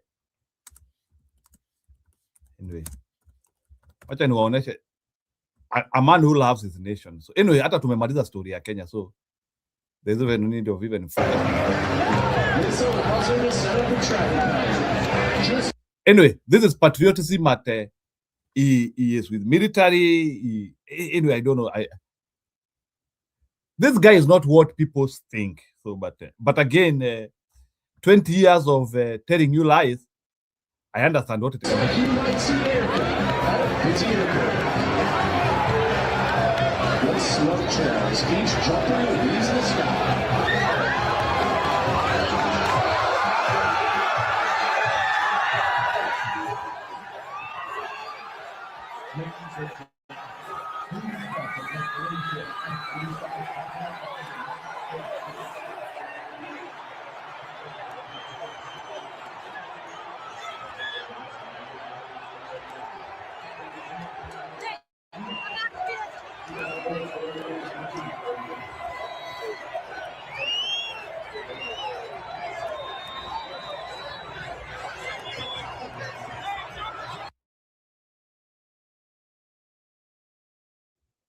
Na hiyo sio kelele ya chuki, hiyo ni kelele ya patriots supporting their fellow patriot who is saving their country. Yes. I've never, even our guy from Kenya, he didn't receive this. Truth be told. Come on. And you're gonna watch all these people fall through the sky. Whole stadium.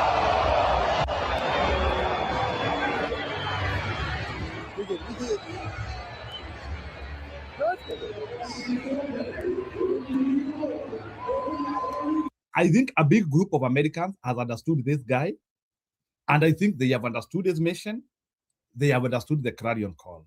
So the other narrative which people try to say, buffoonery, racism, I think there are people who are not able, they have not been able to analyze well. And I always am giving people a chance. You might have absorbed a lot of propaganda, but absorb, let me tell you, this man alone Sasa nianzie kuongea kama Steven Miller. This no, I need to speak like Steven Miller. This man alone rescued America. Let me not use the word saved because mtaanzia kuniambia kwani ni Mungu. This man alone rescued America. Even in Kenya, if we are determined na tuache ujinga, we can do it. Lakini ujinga yetu ni mingi. Tuko na sijui hata akina Gachagua, kuleni pesa, kuleni stupidity. Ate jogo ndizi kagona miguo goyayo. What type of language is that? And you know very well money is an altar. Money, you know, even the Bible says very well, money is part of slavery. Mtu anakupea, yule anakupea is your master. Sasa siasa yetu jogo ndizi kagona miguo hayo. Dwaito, jogo ndizi. What type of politics is that? Tuache mambo kama hiyo sasa. Let's talk of sanity. In fact, I am very embarrassed with such language. What type of language is that? Instead of, we are supposed to be talking about sanity, morality. Ruto anakuja na pesa yake hapo, watu wanarudi nyumbani. I said the day when we say that watu wakule pesa ni yao, that is the day when we go.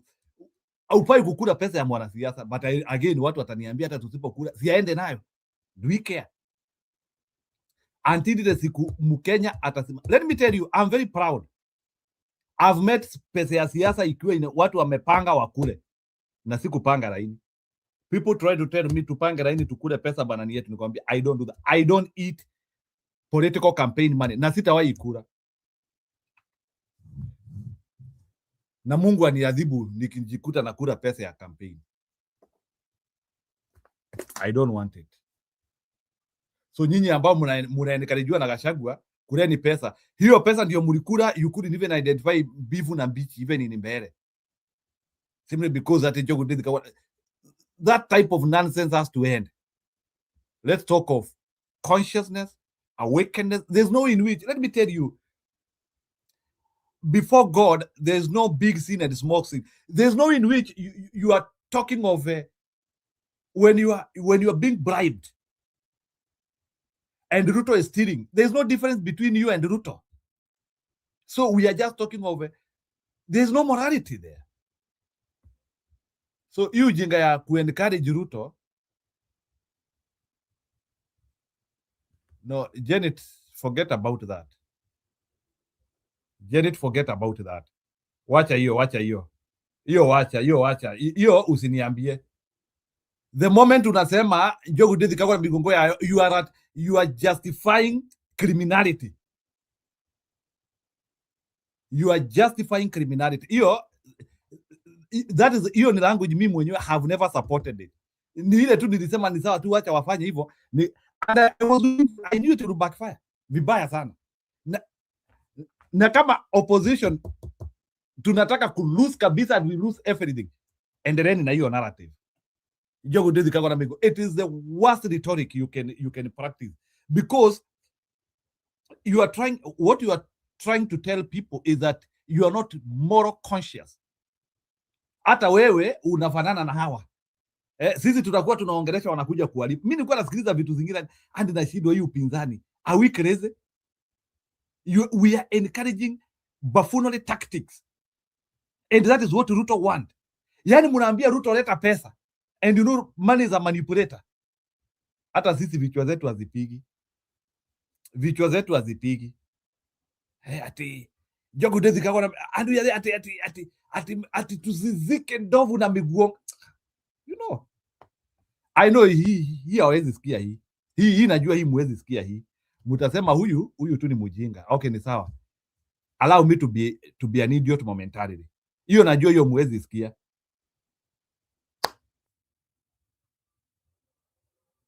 No, it's not about that, Janet. That in any case, we are not worried of that. Hata watu wakiamua kwenda kwa Ruto ni sawa. We are not worried of that.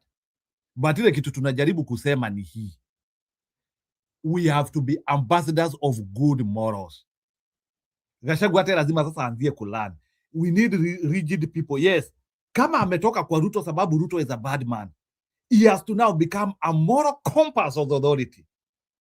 Sio sasa zile vitu Ruto anafanya tena anataka kutufanyia, because hatutajua the good one. And no, Jenny, tuachana na story ya people are hungry. Wachana na hiyo. You cannot be hungry and you are eating poison.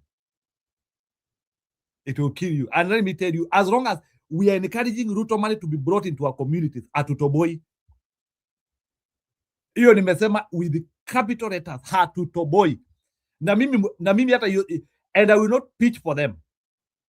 If Gachagua had united opposition, they continue saying that Njogu did na migongo yayo, I'm alone. Wacha nifuate grupu zingine. Hiyo siasa nayo hiyo mimi sifuati. Hiyo sifuati. Sasa walimwaga pesa mbele. Hiyo pesa walimwaga mbele wanakula mpaka sahi. Njaa iliwaisha. Janet, njaa imeisha. Sababu umekula pesa ya kampeni ya siku moja ama siku tatu, njaa imeisha. Sababu walilipwa ngiri ama whatever the money they were paid. Waingize wa Muthende. Hiyo njaa imeisha. Let's not transact on tumbo. Even the Bible says very well, Esau aliuza ulikizaji wake tumbo. Let me tell you, and I'm saying this one even in a family setup, let me tell you, kuna wamama tunaitanga gold digger. And I want to talk the issues of money. I'm now still, unajua lazima, I have now to start talking, lazima nianzie kusema vitu hapa sasa. Na je usiende, you need to be here. I have to start speaking things here. Let me tell you, hata bibi yako akipenda pesa sana, huyo sio bibi yako. I'm trying to say here, if not bibi yako, if your spouse loves money, huyo he is no longer your spouse. I'm speaking the truth. If your spouse loves money beyond reproach, that is not your spouse. And I don't want to take it beyond that.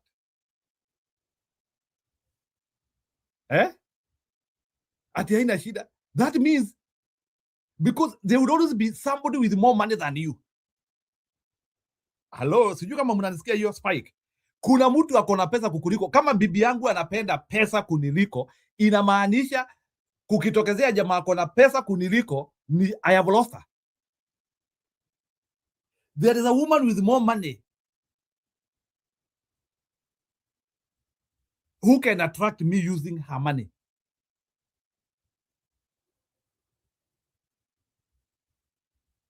No, I'm just trying to say, like, hata kama wanapenda pesa, bwana Omuya, hata kama wamama wanapenda pesa, they don't put money on top of everything. That is why anakupenda hata kama una kitu. Na anaforsake hata wale wako na vitu mingi, wale wako na Mercedes, wale wako na kila kitu. They forsake them because of you. But kuna wengine sasa, they will not forsake you because of that. They will still reason with that materialistic attitude. And that materialistic attitude actually even make them even to destroy the matrimonial values of their homes. Sababu ya kupenda pesa. I'm trying to talk about the evils of money, which we are encouraging our people. Today, Kasongo was able to mount that show, Arimount, because of money. Hiyo mambo yote unasikia even that huyo mama anasema ukitaka kuuza zote. Hiyo ni pesa inaongea. Huyo mama ni pesa alipewa, and she has been promised hell and heaven, and that's why she can speak that way. Don't think that huyo mama anaongea hivyo sababu ya pesa. Ama maybe pengine room 350, I don't know. But there must be an injector somewhere. Kitu imetendeka. So wacha nisikie vile watu wanasema, because that is a narrative I needed kuileta na imekuja vizuri. Video mzee bado nitamaliza, sijaenda. Najua sasa watu hawezi kuja sababu najua nikiweka mzee hiyo, najua hiyo ni knock and it's okay. But the reason why nilikuwa nimeweka mzee hapo, if people are able to understand how strong this man is character wise,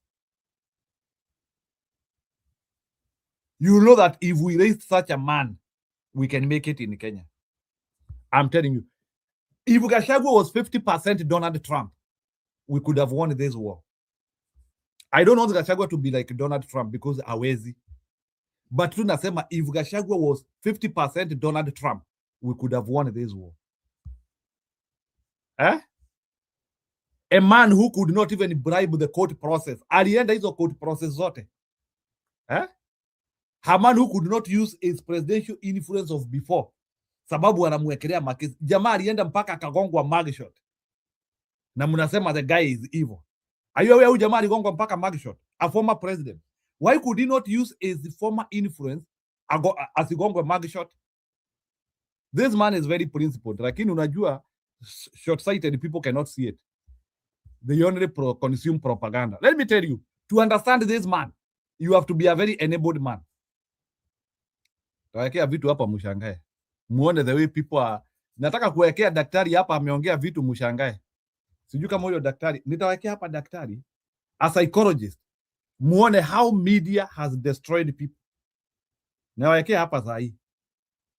Leo nataka muende mutoroke. Leo lazima mutoroke. Today I want to have a sudden end of this show. Sijui kama mnajua kitu inaitwa sudden end. Hii show ya leo nataka ikuwe na sudden end. Leo nataka mkasirike kabisa. Ili kesho mniambia Njiru hata usifungue kesho. Umeanzia kutubu. Don't open tomorrow. We cannot start talking of politics and we don't have morality. Ya kukula pesa was a big hot mess. Okay, sasa people have started agreeing. Do you know I'm feeling like, okay, Janet, if you feel joining Ruto, you have won. Well and good. It doesn't matter. For being broken, and most of my friends are driving Range Rovers. Don't worry. Even the Bible says, don't be worried when the people who are serving the devil, they are in glory and merry. For soon, they are going to break like, you are reader of the Bible. Usifurahie waovu wakati wana. You cannot be, wezi sema tunataka kukua muovu sababu, it doesn't matter. Hata mimi, Harun Cheriot was my classmate. And I cannot wish to be who he is. He is my friend. I have his number here. I don't know. Occasionally, they knew I was a good student at school. Occasionally, they wanted me. But I can't serve with them. Maybe Janet kama ujui, I was a good student at a university. Usinione hivyo. Sikuwa mbaya sana. So they know my capacity. They have severally wanted me. So wacha nisiende beyond that. They are my friends, all those, but hawa watu wote wako na Ruto, they are my friends. But I'm standing strong. I don't want their money. Wacha nikae hivyo. Kiria kinini Ngai ahete nikijiganite. Kiria kinini Ngai ahete nikijiganite. Whatever God has given me is enough for me. I don't want much which is stolen. So, I don't know. Somebody might say I'm a fool. I'm supposed to organize with those people. Hata mimi nitafutie watoto ni sawa. Sifikiri nazaa watoto wajinga. Kama watoto wangu watakuja hata wao wajitafutie, I will not commit crime ili niwatafutie. Hiyo nayo watoto wangu wanisamee tafadhali. Watoto wangu nawaambia if kama mtai kuja muonane na hii video tafadhali. I decided I will not commit crime until niwaache mkuwa na maisha mazuri. Please, my kids, forgive me. Those are things which I could not be able to do. Please, my kids, forgive me. And my generations, forgive me. I cannot do bad things until niwaache poa. I think if I do the right thing, you'll be able actually to stand on your own. So, Janet, wacha, stop coveting and overthinking and admiring thieves. Please, don't do it. Don't admire thieves. Don't admire thieves. You'll not enjoy it. Bibi lazima apende pesa yawa. Huyo ni Omuya Omuki amesema. Njiru, why are you not talking about a compromised electorate even as you blame the opposition? No, I'm not agreeing But what I'm trying to say, I don't talk about the people who we cannot change. We cannot change the government for now. The only, you know,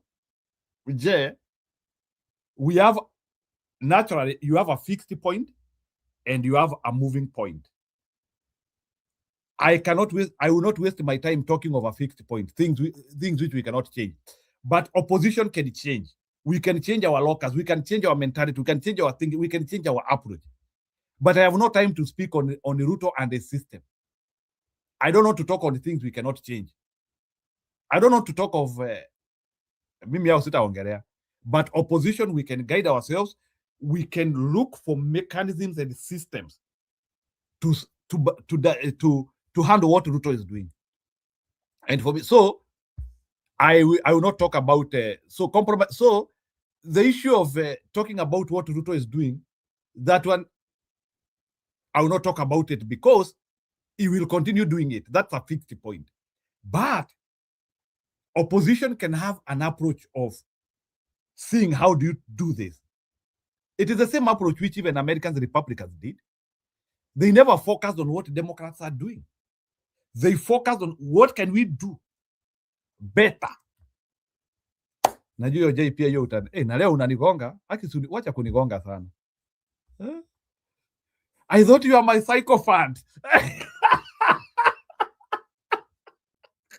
In a light way. Yeah, I thought you are my sycophant. What's up? I think, do you know where that narrative started? It is when Moi burned up millions. No, that one, forget. Very few people will take the money and vote the other way. We have differentiated greed and love of money. Wacha tu nisome tu comment. Hawawezi hata 1%. We seriously need to address voters who are compromised. Yes.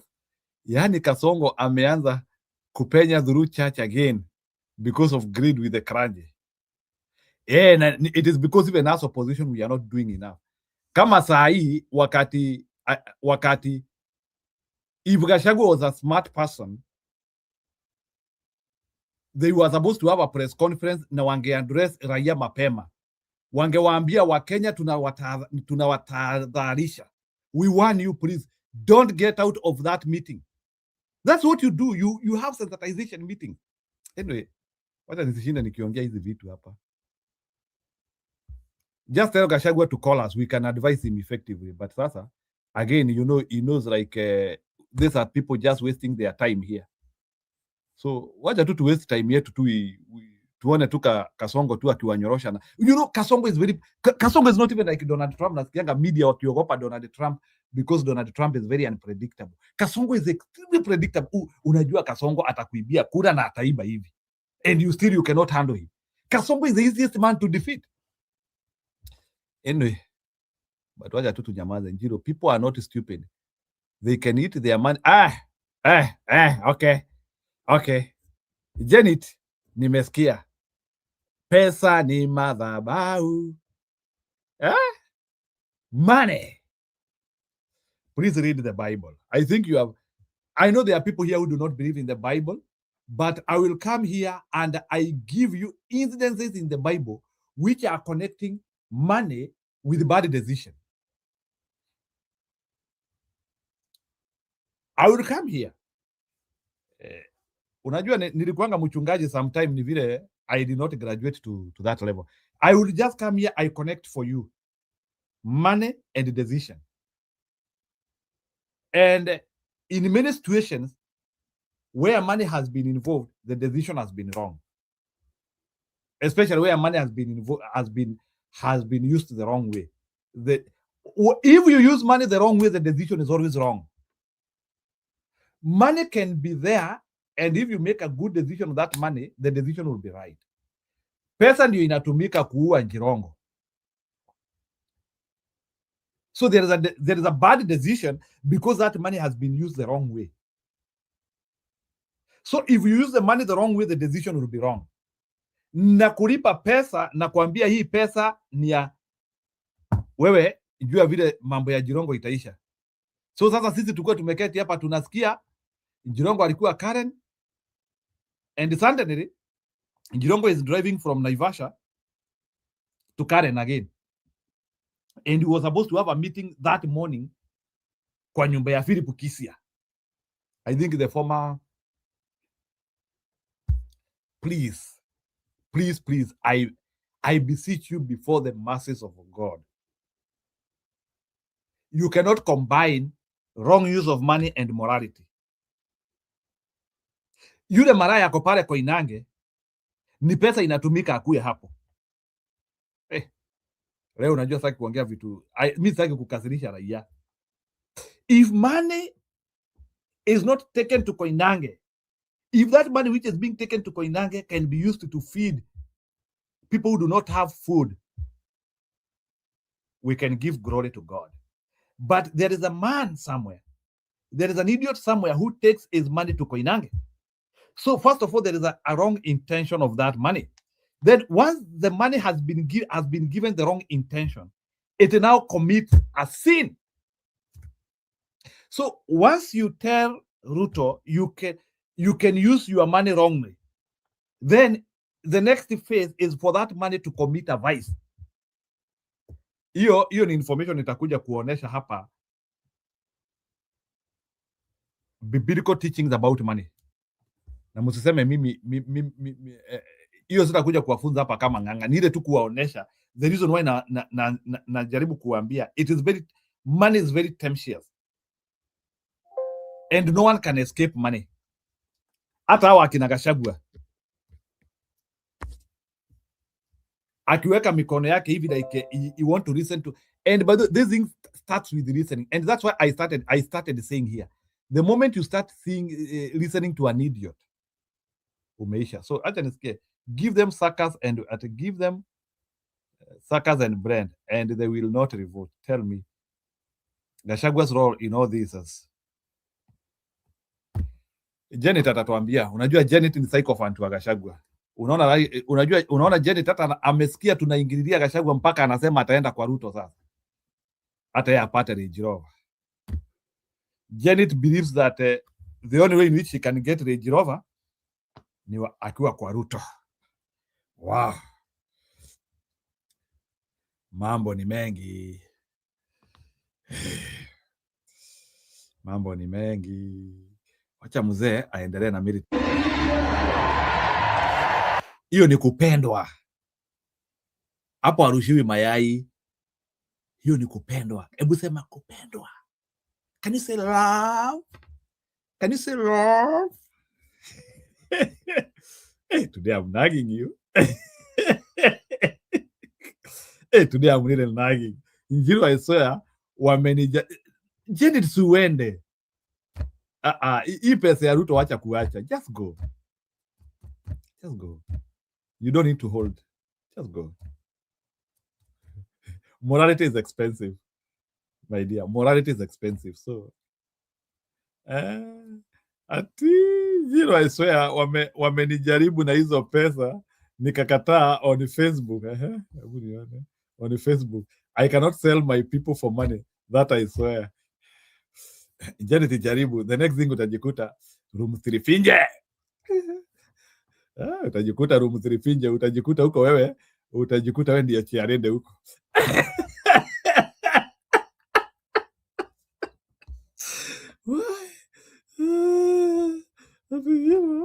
There are some people you cannot bribe, like me and Gachagua. Janet, please speak for yourself. Please speak for yourself. I disagree. Tafadhali, speak for yourself. Speak for yourself, please. Please. We are not sure. Gachagua has not been tested. Gachagua morality will have to be tested. So Gachagua moral consciousness will have to be tested. And hii election itatuambia. Hata Kalonzo, his moral consciousness will be tested. Kama wezi chukua pesa nitakubali. All is not lost. If 1% ya population decides to revote, it can succeed. Point in the case, June 25, 2024. we come from real blood of Mau Mau. It is not possible kununuliwa. The same Mau Mau has produced Aris Nganga. The same Mau Mau has produced Kororia. The same Mau Mau has produced Kawanjiko.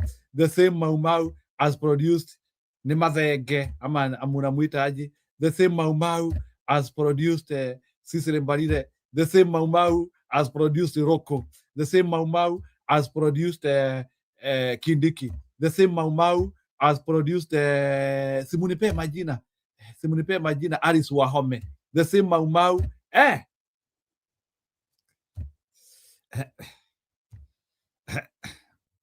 Mimi siongeangi, tutawajua kwa matunda yao. Lazima Gachagua hazalishe matunda. Mimi hakuna tunda ya Gachagua nimeona.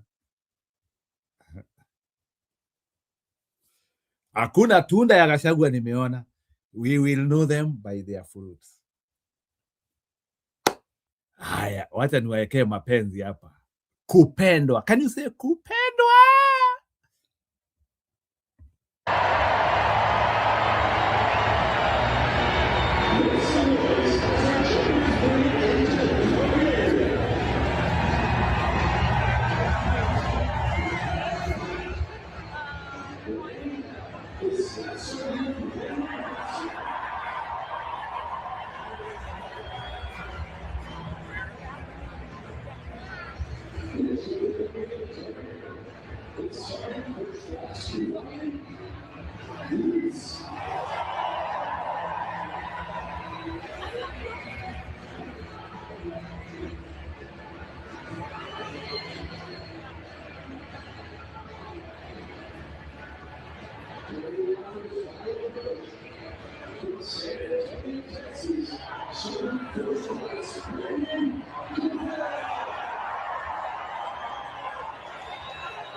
I gotta get the color guard.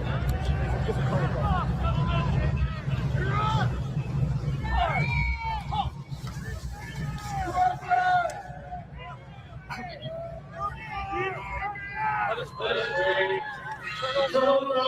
Strong to say, we gather as one people, rooted in many traditions, yet united by our common resolve. As these cadets and shepherds take the field, we honor the broad nation here. Fierce competitors today, yet lifelong teammates, in service to our homeland and the Constitution we have sworn to defend. Forging them and all those they represent, unwavering integrity, unyielding grit, and steadfast courage in the face of adversity. In reference today that the values they embody inspire us, a watching nation, to follow their example of answering the deep call to serve something greater than ourselves, and to let that purpose propel us to shape a future worthy of the generations yet to come. Bless the parents who support them, the mentors who guide them, and everyone who stands watch in defense of freedom around the world. Amen.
Most Christian men think ministry and business don't mix. But what if your business could be your ministry?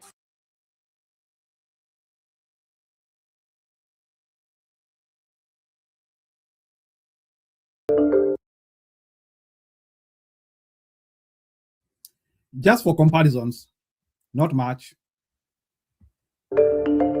Pesa bwana.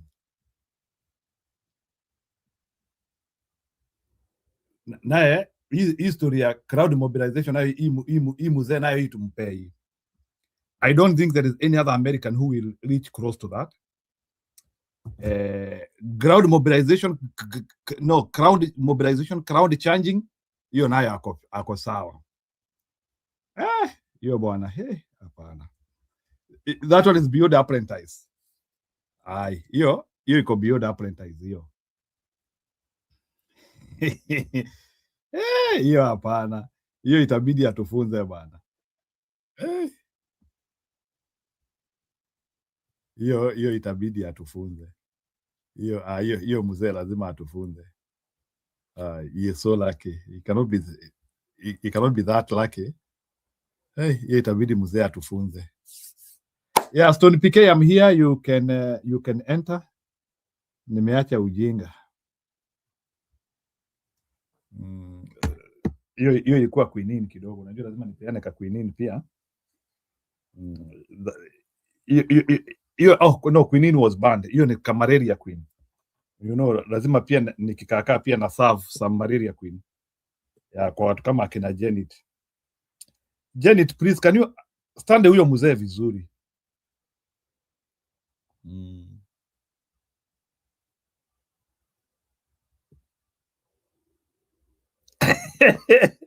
Nyamo ameanza. Nyamo, can we say your name in English? Naomba tu nauliza kwa heshima. Can I mention your name in English? Ama niache? Niache ujinga. Nyamo, can I say your name in English? I really feel to say your name in English. Nimepewa hiyo ruhusa. Nyamo, can I say your name in English? Hata unijibu. Wewe tu muongee tu na Janet. Anyway, Janet, even as we were deeply rooted with Gachagua, lakini tumeretreat. Bana. Hatuwezi ibiwa kura mbele alafu tuna relax tu hapa. Moral consciousness. Nyamuke yem, sometimes I wonder why Gachagua should be in front. No, it's not about being in front. Kama anapenda nchi yake, he has to be in front. Patriotism is not bargainable. It is you either love your country or not. So Janet, wachana na hii story. If you are not patriotic, go and join the thieves. Inakuanga hivyo. So if Gachagua is patriotic, he has to fight. There's no two ways about it. And the patriotic people even fight even when it is scary, deadly for them. Patrice Lumumba and yakawekwa kwa tindikali. Let me show you what patriotism means. Unajua leo nataka kuwaserve ile yenyewe sasa. Saki kesho mkuje.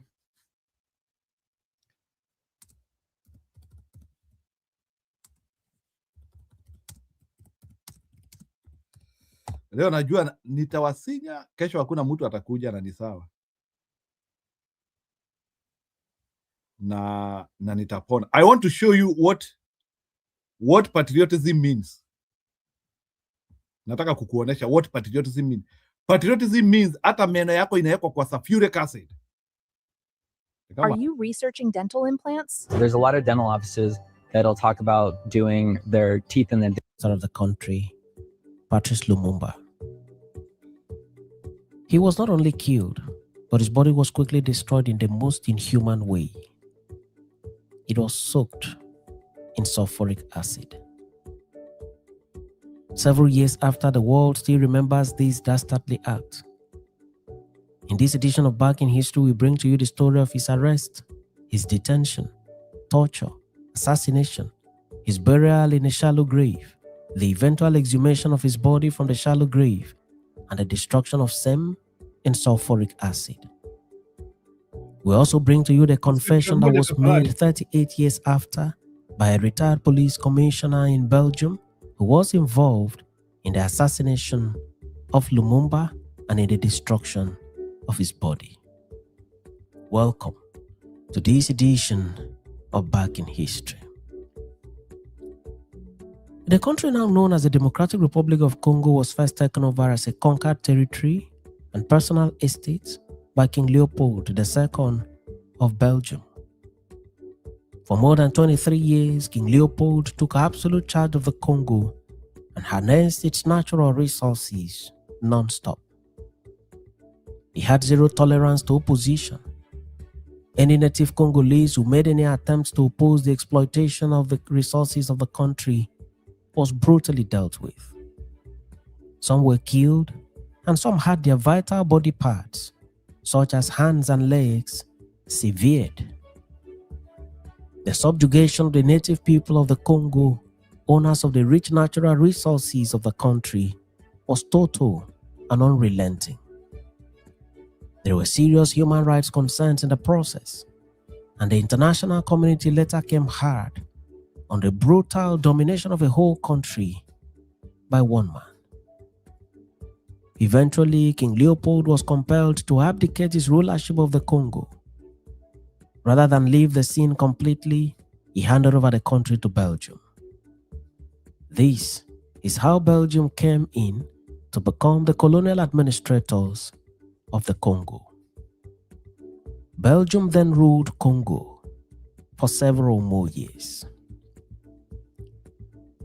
Later in their history, some courageous native people of the Congo began to agitate for independence. One of the leading voices for the grant of independence to the Congo was Patrice Lumumba. Lumumba suffered arrest and detention for daring to call for independence, but he forged on, and eventually Congo was granted independence and Patrice Lumumba became its first prime minister. There was joy, there was jubilation, there was hope in the horizon, and everything looked bright for the new independent country of Congo. But in no time, Patrice Lumumba's government came under serious opposition from within the country and from outside the country. Some of the disturbances within the country were sponsored from outside.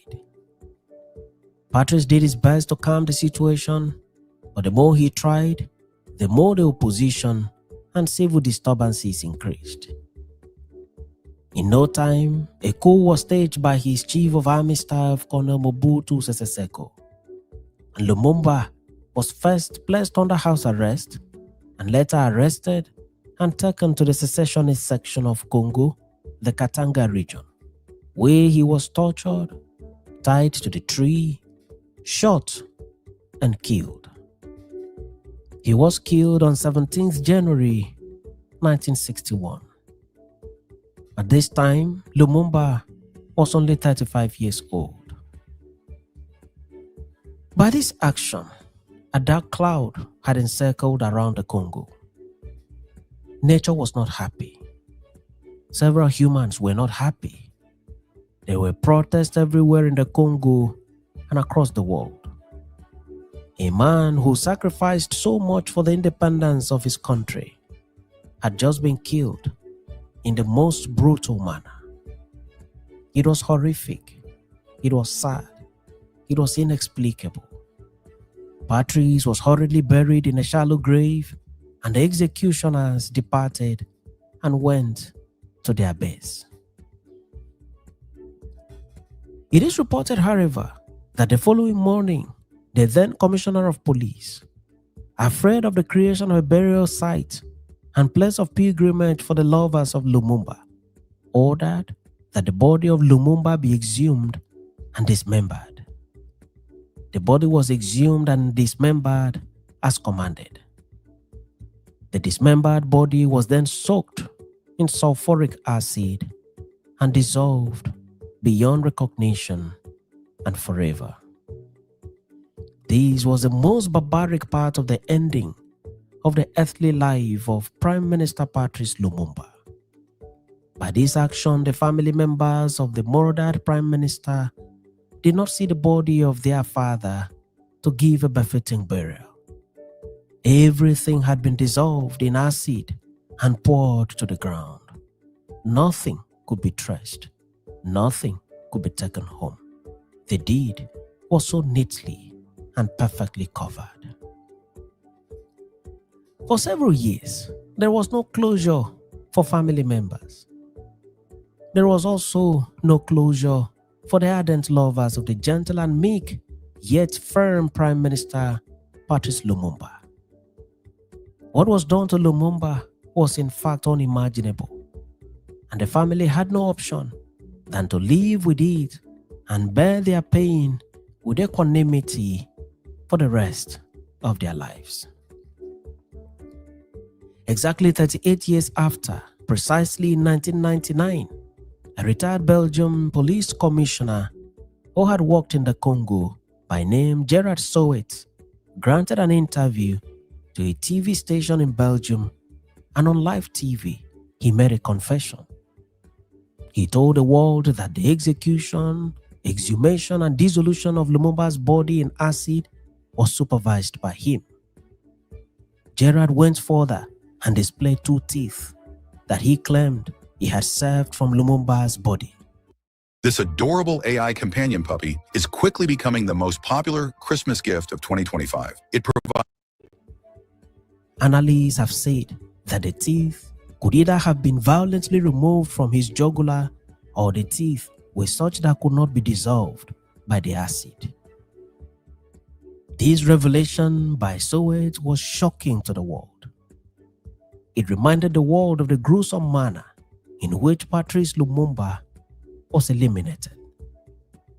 At this time, Gerard was an old man and nearing his grave, and may have taken the decision to make a confession and expose his well-kept secret before his death.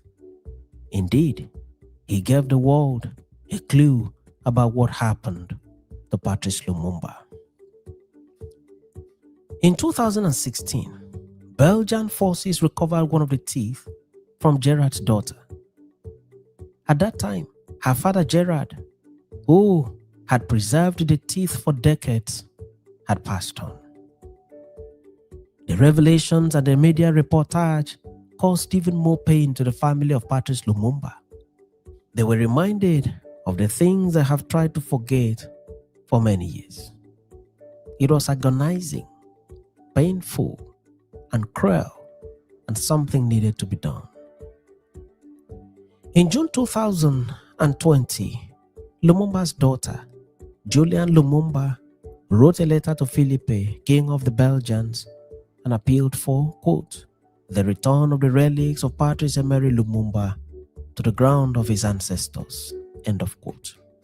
She described her father in the said letter as, quote, a hero without a grave.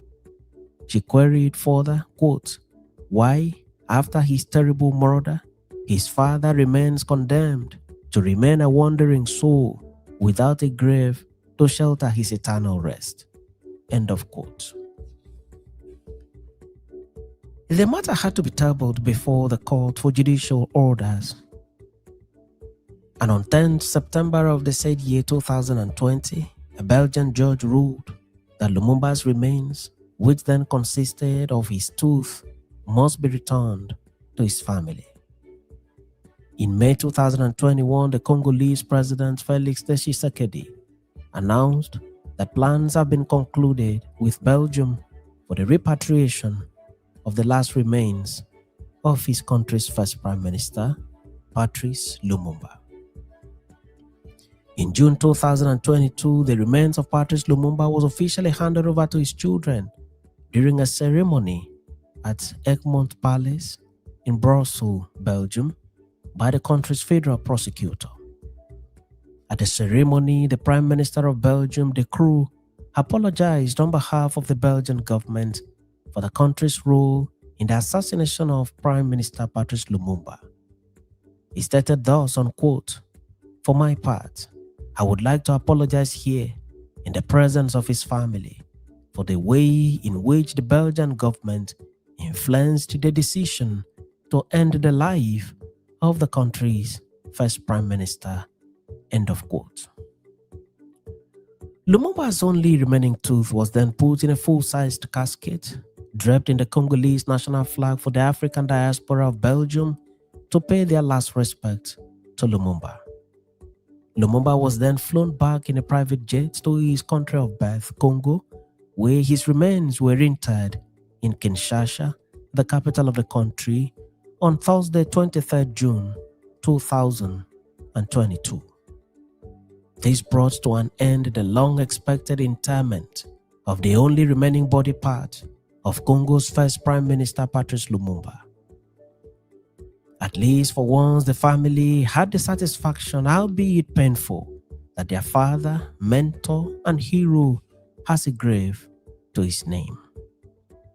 The memory of Prime Minister Patrice Lumumba, his brutal assassination, the destruction of his body in sulfuric acid, the removal of his teeth, the preservation of the teeth in Belgium for many decades, and the eventual return of his only remaining body part for funeral in the Congo, the anguish for family members, and the theatrics that characterized the entire Lumumba story shall remain in the hearts of many in Congo and across. Stone PK, karibu. The reason why nimecheza hiyo video, I was talking about patriotism. You cannot be patriotic to your country and you are fearing to suffer. Patriotism and suffering, they are two things which are related. So, Madam Janet, if you are telling me that Shagwell loves his country so much, he has to be prepared to suffer. I'm not saying that it's a must he dies, but there must be suffering which comes with the fight. And maybe Stone PK, as you enter, sijui kama umekuwa ukifuata show yetu leo kumekuwa na ujinga mingi sana, including like Ruto ameanzia kurudi Mlima Kenya tena, and we were trying to criticize some of the things which very bad rhetoric ya kina Gachagua amekuwa akisema sijui Jogo Ndeti kawa na migongo yake, which we are saying is a very bad rhetoric if we have to sustain our rhetoric. So can the united opposition, as they call themselves, are they ready for that patriotic act of saving their country, including even getting tortured by Ruto, because Ruto is determined even to do the worst to anyone? Are they prepared with that patriotic core? That is my ask tonight.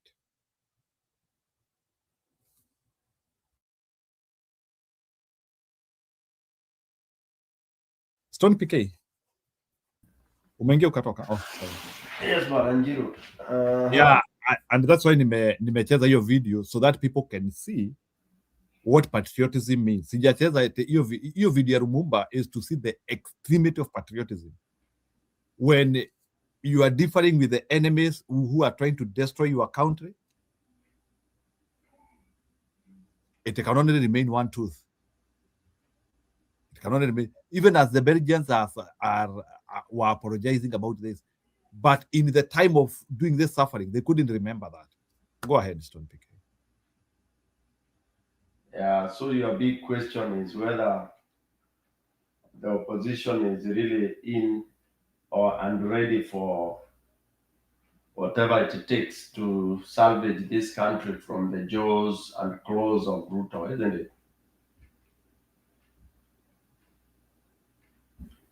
I think they are. And if not all, but I think all of them. Yeah. My ask is that, like, are they ready for that sacrificial moment of life whereby it's not a must to die, but this war, you might lose a lot. I don't think fighting Ruto will just come will come on a silver platter, or will just come whereby tunaenda tunatoa Ruto. Some people will lose. You know that. I think we already have done the bigger length of that in terms of people losing their lives for resisting and for insisting that Ruto must go. The sacrifices have already been done, and I don't think we really would actually think that we've not done as much. In fact, we have even done maybe more than or equally to what people did during the other very bad era, which was Moi's era. I tend to think people have sacrificed, really sacrificed. People have really gone to the extreme end. We've had massive deaths. I mean, unless, of course, I know Kenya, there is this habit of quickly, shelving things, which is a very bad characteristic that we all have. We've quickly forgotten the massacres in Kodele, massacres in Nyanza especially, massacres in some areas in Nairobi since let's say 2020, since Ruto came in. We've also quickly forgotten the massacre during the Gen Z. We've forgotten the massacre in Githurai. We've forgotten the continued torture and disappearance of people who are continuing to agitate and insist that Ruto must go. So when it comes to sacrifice, I think we are there. And I do not see a retreat on the same. We may say that, for example, when you have 8, those who are in the forefront, 8 of them or 9 of them or 6 of them, we might feel like they may not be doing a lot as it is required, because there is what the public expect or what some people expect. And they are not seeing that. But again, we have to bear in mind the constraint of being a constitutional country, which people keep on insisting. And of course, that has always been very, very limiting. It's like when you're in a church and then some people are coming with rumbus in the church and they want to cause mayhem in the church. And then you have the believers calling Jesus, calling God, saying Shetani ashindwe. And yet the thugs are coming with the swords or with whatever it is, killing people. And then you have some people still raising the Bible and saying Shetani ashindwe. Yes, Jesus, come help us and that. And then you continue having death.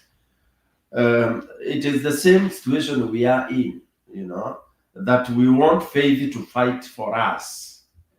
Now, when we are replacing that faith, or we are adding or supplementing, rather complementing that faith with the Constitution, and we sit and expect that the Constitution shall be, ndio itakuwa ngao yetu na ndio itatuondolea Ruto. Unfortunately, I can say this with almost finality because I've experienced. There's no way the Constitution will take Ruto out of where he is. So, as much as people have sacrificed and whatever, I tend to think what we should be asking for is it's another gear. And then, as we ask for that other gear, we should embrace the what do we call it? The limitation, because we are being told to be constitutional. That is the rallying call. Okay. Stony PK, yeah? Nataka kukuambia Gen Z washapeana code what need to be done. Hebu sikiliza hii and then you react. Gen Z washasema. I've heard all of us saying about that you have an issue that Gen Z has failed us in registering voters. The reason why Gen Z are not registering to vote because they don't believe in the system, and it's very evident. Last year, over 1 million Gen Zs demonstrated that the power lies on the street. And I want to say to my friend there that we will not remove you through the ballot. We will remove you through the streets. And people like you will go to jail. We will have no mercy for our oppressors. Thank you, thank you. And the money you have stolen, we will take it back. And we will hang you.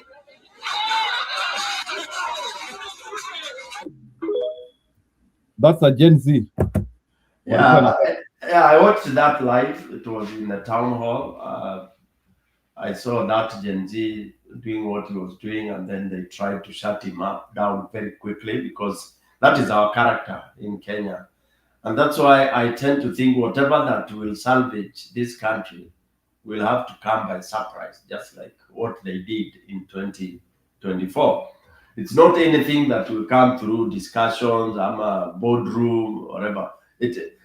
I've been very consistent on that. I've been saying it will have to come from some place. And as much as people say, and as you do leaderless or that, it has to come that way. Whatever that gentleman is saying, that for me has always been the alternative. Because now in my presentation, I was trying to explain that we are constrained by being called upon, oh, please, you have to go constitution. You are going constitution way when whoever you are fighting or whoever you want to remove or whoever you want to replace is other conventional, a different way, totally nothing to do with the constitution. And people have also again forgotten that the sitting president never supported this constitution. And when he never supported this constitution, what does that tell you? The character of this man. This man, or whoever, this man does not believe in all what people have been talking about. All right. He has his own way of autocratic kind of administration. Yeah. And he doesn't really give even an iota of caring of the constitution. So it is a very, very difficult situation where somebody is being constitution against another one who doesn't care about the constitution. And no wonder. There is also another clip where we had some Gen Zs. They were on a press conference. Unfortunately, I cannot find it. And they issued a press conference, and they almost actually uttered what that gentleman has whatever. They are very bitter with the people who are saying that they are not voting, they are not registering, they are not doing this kind of a thing. Because again, Kenyans, majority of, I don't know, I would want to say the political class, they were very unhappy with the Gen Z. The rich people, the what do we call these guys? All those who are in power, they felt very threatened. And they've never, even when you hear them in press conferences, in interviews, they demean the 24th revolution, although it never succeeded. they rubbish it as if it was a child play. They ridicule the Gen Z movement, saying, "Oh, it cannot be leaderless." They joke. They mock it. This is very annoying. Knowing that it actually means that the Gen Z were rising against the dynasties, against the haves who have continued to oppress this country. So quickly to conclude my thought is, yes, the people who want to or purport to want to remove Ruto to a very bigger extent are in the same league with Ruto. Okay, they are in the same league with Ruto. So maybe a few of them may really be very absolute about kind of changing the status quo. But the unifying factor is that you should know that they are the legacy politicians. So basically they're in the same uniform, ndio wenye mali, ndio wanataka kuongoza, ndio wenye that and that, especially when you even look at some of them who claim to be like the leaders and all that. And you can see it's like they're in that same category. Maybe some of them on this other side are complaining just because it's not them that have the cake on their side. All right, so it's on the other side. That's why they are motivated to do and talk what they are talking about. So now here you are left with the common man. The common man is the one that is left far away in the sun and is the one that is burning, helpless. And it's the common man that will always suffer. Okay, it's the common man that will be killed when you come out in the street. It's the common man who will be tear gassed. It's the common man who will be whatever, the downtrodden. And now the Gen Zs are the common people. Okay, they are on this other side.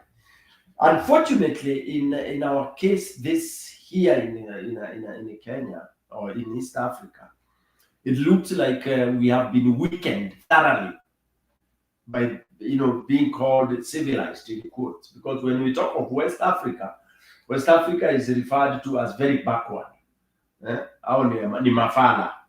All right, I hear even some of us here discussing and saying these guys they are doing coup after the coup after another. What's wrong with them? We tend to think we are more superior than West Africans. Even when you hear general talks, people pretend that East Africa is Kombele, that we to call democratic and all that. Because this sickness, this word democracy, for me, by the way, personally, I don't believe in it.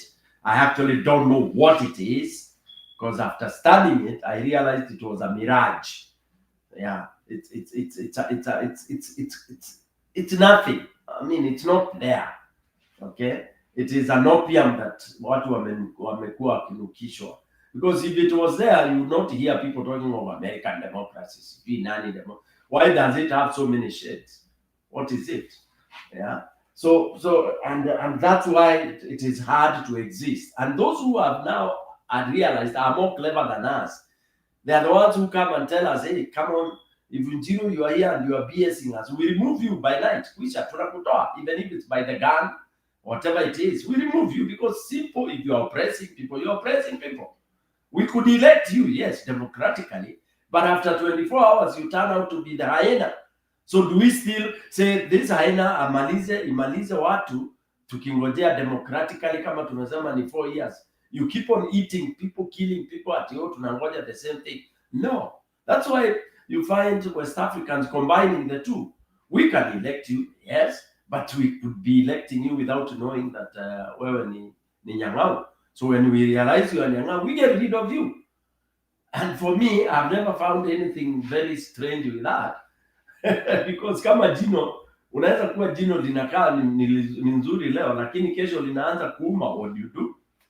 Okay. So yes, what we are lacking is that, rather, what is weakening and will continue to weaken our system, our so-called opposition. It's that limitation by the so-called constitution. So Wananchi, you may want and expect so much, like the patrice and all that, but in Kenya there's no, that space is not there. So long as you want to maintain, number one, democracy, you want to maintain something called order. So that is the big problem. I'll pause there a little bit.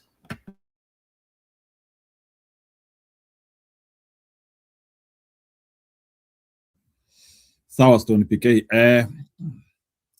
Naona unajua ukionanga Joe Njagi ameandika na Joe Njagi, are you from Embu? Ama ni mimi najiambia hivyo because unajua I can see you possess both names from Embu. Joe Njagi. Njagi ni Kamunyama. Wacha nikuchongoe kidogo. Unajua kuna watu wajui, kuna Kamunyama kanaitwa Gasage. Njagi mukuru. Kuna Kamunyama tulikuwa tunaita Njagi. Naona unasema no one can sacrifice his life for Kenyans.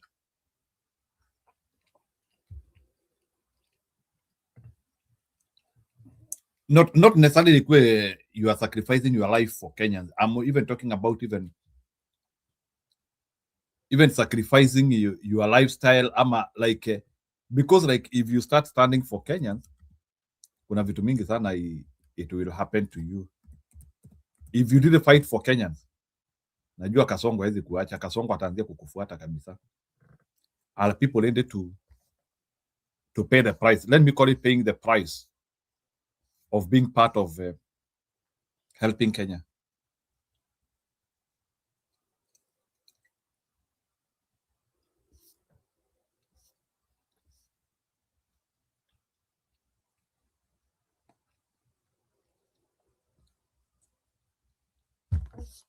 Okay. Ndio nataka kuwekea vitu because we have to start decoding some of the things which are happening.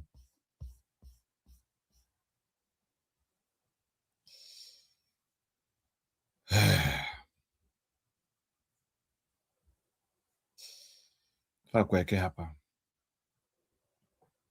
Joe Njagi Mbati Boni Tao. Okay, sawa. So you are supporting one of your brother. You are very tribal.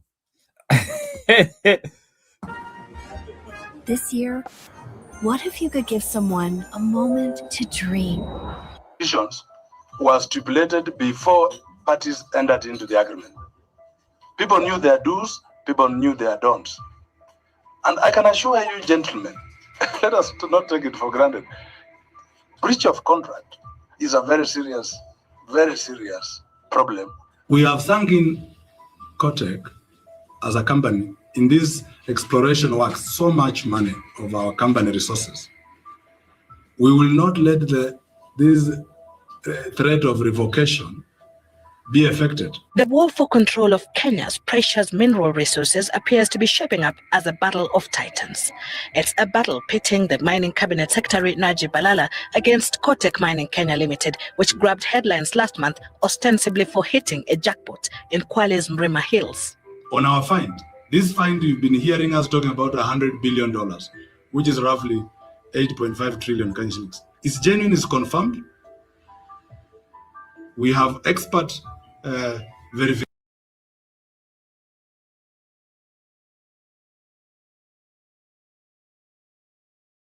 Manene ya magol na ilianza kitambo. By the time they are killing this guy of Kotek. So nataka tusikilize hii and then we decode the art of killing in Kenya. Unajua Kenya sisi ni watu wengine, sisi ni ovyo. People continue to die and we move on to the next. No forensic anything, nothing. Na tunajua tu watu Kenya is a bad country. Kenya ni nchi nyingine mbaya sana na inanisinya sana. People just continue to die and there are no questions. We are an evil country. It was this announcement that threw a spanner in the works, with the Ministry of Mining calling a news conference Monday this week to set the record straight. We are revoking all licenses from the 15th of January to date. Today, though, Kotek introduced a new twist into the unfolding saga whose price is trillions of shillings. The Minister of Mining was demanding Kenya shillings 80 million from Kotek Mining Company Limited, and that if the company did not honor the payment, the minister has threatened to cancel the licenses issued. We need to talk about Jacob Juma, and in this episode, we shed light into his controversial and sleazy entrepreneur days, his turning point when he became an anti-corruption crusader, exposing the corruption within the Ruto government, and his assassination, which was evidently orchestrated by Kenya's top politicians, who he exposed for their corrupt dealing. Welcome to Silent Shadows. As always, if you appreciate our true crime storytelling, support our work by liking and subscribing. Together we uncover compelling tales of crimes and mysteries in Kenya and beyond, presenting well-balanced narratives that respect the victims and their loved ones. Jacob Juma was born in 1971 in Mugore village, Bungoma County. He came from a very humble background, but despite his parents having limited financial means, they tried their best to ensure he received a good education. Juma attended Mugore Primary School before joining Bungoma Boys High School in 1986.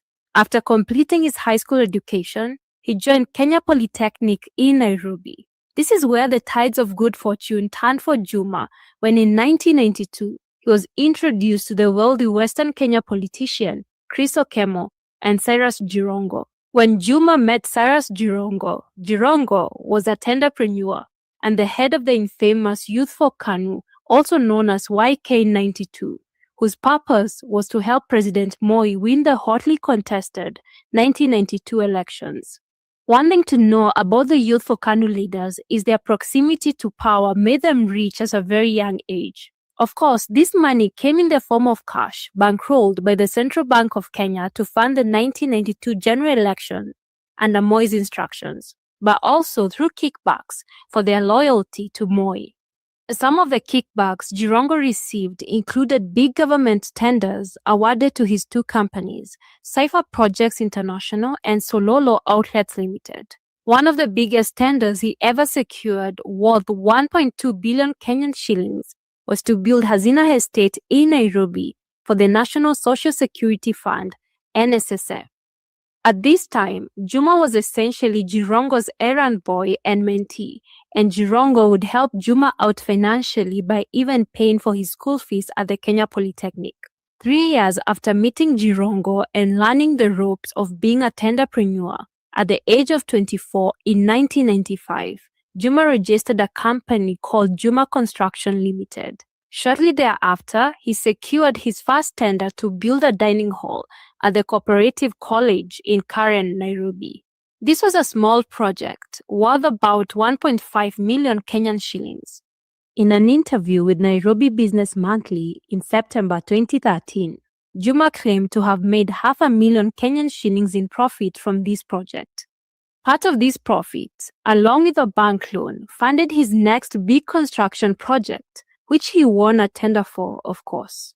The project involved building the Lugulu-Maxela Road and the Naisibo-Naituri Road at a cost of 52 million Kenyan shillings. From these projects, he pocketed 10 million Kenyan shillings in profit. Next, he worked on the Mungati-Bunyofu Road in his hometown of Bungoma County for 156 million Kenyan shillings, followed by the Kithimani-Makutano Road in Machakos County, and these are just but a few of the projects Juma worked on. He completed all these projects between 1997 and 2000, which made him a multi-millionaire when he was still in his 20s. The thing about being a tenderpreneur is that having one company is never enough. You need multiple companies as part of the game. Therefore, in the late 90s, Jacob Juma registered another company, which he named Casjo Construction. A man named Charles Malenya was his co-director, but he exited the company. Yeah, nataka tuelewe hii story ya Jacob Juma sababu every government has its own actors. Huyu unaona sasa wameshikana na Jirongo. So, although incidentally he died before Jirongo, but you can see the connection. So Jirongo alijenga Hazina Towers, 1.2 billion. During my time, I think that was a lot of money. And I think hapo ndio walianzia urafiki. You know, once you start doing business with somebody, kuna vile you grow money, and once you start growing money together, hiyo urafiki ina grow. Okay, tuendelee. Itu ni for optics purposes. Itu ni ya urafiki ubeshte. Sababu kesho sikuji. Not long Si nimesema leo nimewakasirisha, kesho sikuji. after it was formed. Tutafungua kwa Stone PK kesho. After Charles left, his position was taken by Jacob Juma's wife, Miriam Werimo Ambugo. Through this company, Jacob Juma continued to win government tenders to build roads. However, he did not fulfill some of his contracts. For example, he secured the tender to tarmac the Musikoma Buyofu Road in Nambale constituency, Busia County, but he took the money and failed to complete the project. There was also a case where he failed to pay his construction workers for 8 months, prompting Kandui MP, at the time Lawrence Sifuna, to seek government intervention. Eventually, things went south for Juma and his construction companies collapsed in 2001. One allegation for why his construction companies failed was that he was blacklisted by the government for simply not delivering, but Juma disputed this, stating that the president at the time, Daniel Moi, played him in a land deal, and this led to the collapse of his construction companies. In the 2013 interview mentioned earlier with Nairobi Business Monthly, Juma claimed that when Nairobi was downgraded from a Class B to a Class C city in the UN security classification, he approached President Moi and presented him with a proposal on how to revitalize the Kenyan capital and help it regain its Class B status. Juma's proposal involved relocating the residents of Kibera slum to Ruai on a 1,200-acre parcel of land he owned, in exchange for the 800-acre government-owned land Kibera currently occupies. Juma intended to redevelop and upgrade this land, given its prime location. According to Juma, Moi seemed receptive to his idea, and the Commission of Land Na saa zingine Kenya hata kama ukijana you was a corrupt man, I want you to listen to the visions. A man in his 30s now, I think now, no, a guy who was born 1971 and he is talking with Moi. I think he is still in his 20s. Na sijui appetite ya Moi kudeal nao vijana ilikuwa, because even Kamlesh Patin was also in his 20s. Huyu Jacob Juma is in his 20s. Na unasikia anaambia Moi tunaweza hamisha Kibera. So that time sasa sijui Raila ako wapi. Sijui kama Raila ako na habari a boy in the age 20 is discussing with Moi kuhamisha Kibera. Hii nimewaletea tu for optics mujazike. I want to show you Kenya kuna kuanga na majamaa wako na akili. A boy in his 20s anaambia Moi tutahamisha Kibera. Listen there again. Nini yako by the government for simply not delivering, but Juma disputed this, stating that the president at the time, Daniel Moi, played him in a land deal, and this led to the collapse of his construction companies. In the 2013 interview mentioned earlier with Nairobi Business Monthly, Juma claimed that when Nairobi was downgraded from a Class B to a Class C city in the UN security classification, he approached President Moi and presented him with a proposal on how to revitalize the Kenyan capital and help it regain its Class B status. Juma's proposal involved relocating the residents of Kibera slum to Ruai on a 1,200-acre parcel of land he owned, in exchange for the 800-acre government-owned land Kibera currently occupies. Juma intended to redevelop and upgrade this land, given its prime location. According to Juma, Moi seemed receptive to his idea, and the Commission of Land requested Juma's title deed for the Ruai land to verify ownership before Juma finalized the deal with Moi. However, Juma alleges that after submitting the title deed, the Commission of Land disputed his ownership of the land, and together with other politicians, including Moi, the Commission of Land created a new title deed for the Ruai land, and they sold it. Subsequently, this led to the collapse of his construction companies, since he was no longer getting government tenders and the one deal that he had banked on had fallen through. After his construction businesses went under, Juma joined Nairobi University. This was in 2002. He enrolled to study finance and accounting, and he graduated in 2005.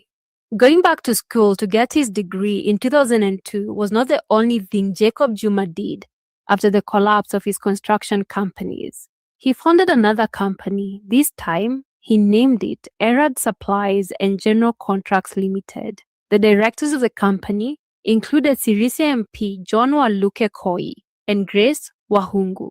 It is worth mentioning that Grace Wahungu is particularly well connected. She is the former general manager of Kenya Insurance and the sister of Kenya's former Vice President Mudia Awori. You may also know her daughter, Professor Judy Wahongo, who served as the Cabinet Secretary for Environment and Regional Development during Uhuru's presidency, before being appointed as Kenya's ambassador to France, Portugal, Serbia, and Monaco. So through Erad Supplies and General Contracts Limited, the three, Juma, John, and Grace, secured tenders to supply bitumen, oil, and other materials to government institutions. In the early days of the company, Juma expressed his dislike for the uncertainty of this tendering business, as he never knew what he would be supplying next. But his sentiments changed in 2004 when a severe drought struck Kenya, affecting 3 million people. In July of 2004, the Ministry of Agriculture instructed the National Cereals and Produce Board, NCPB, to purchase 2 million bags of maize for famine relief and the Strategic Grain Reserve. Consequently, NCPB floated a tender for the provision of 180,000 tons of white maize. 5 companies won the bid: Hala General Trading Limited, Euroworld Commodities Limited, and Jacob Juma's Erad Limited. Each of these companies was contracted to supply 40,000 tons of maize, while the other 2, Puma Holdings Limited and Freba Investments Limited, were to supply 30,000 tons of maize each. This was an incredibly lucrative deal for Juma, Grace, and John. By supplying 40,000 metric tons of maize, they stood to earn a whopping 778 million Kenyan shillings. Erad Limited signed a contract with NCPB on Thursday, 26 August 2004, and was contractually required to ship the maize from Ethiopia to the port of Mombasa within 4 weeks of signing the contract. But it soon became evident that Juma, John, and Grace had no intention of importing the maize. Instead, it was a well-orchestrated plan to defraud the National Cereals and Produce Board, NCPB. 4 weeks after signing the contract, Erad Limited had not delivered even a single grain of maize, which eventually led NCPB to cancel the contract. Juma, the managing director of Erad Limited, moved to court to challenge this cancellation, arguing that his company was entitled to compensation for the heavy losses incurred in storage costs for the maize they claimed to have ordered from Ethiopia, and for the foregone profit. Interestingly, suing the tender issuing company or government institution for breach of contract while not having done the work was a tenderpreneurship move Jacob Juma learned from his mentor, Cyrus Jirongo. The two often used this tactic, getting rich off tenders they won but had under-delivered on or not delivered at all. The Erad Limited and NCPB maize supply case moved from the courtrooms into arbitration, a process that would prove neither fair nor just, as you shall later see. As the maize supply dispute arbitration continued in the background of Jacob Juma's business life, he decided to try business in another sector, this time mining. How Juma got into mining is interesting. On one hand, Juma claimed that in 2006, he traveled to Tanzania, where he interacted with a businessman engaged in mining. The sector sparked his interest, but he didn't act on it until he traveled to Johannesburg, where one of his friends convinced him that mining was a good avenue for him to make money. You probably know this, there's a but coming. So here we go, but. Okiya Omtata disputes Juma's narrative of how he got into mining. Omtata claims that Jacob Juma would often visit his office to do some work, And on one occasion, he found notes on Omtata's desk that detailed rare minerals, including niobium, in the Mrima Hill Forest Reserve and Mrima Hill in Kwale County. You may not know this, but Mrima Hill is a protected nature reserve, and in January of 1992, it was declared a national monument because it was a historic kaya forest, a sacred grove for the Digo community.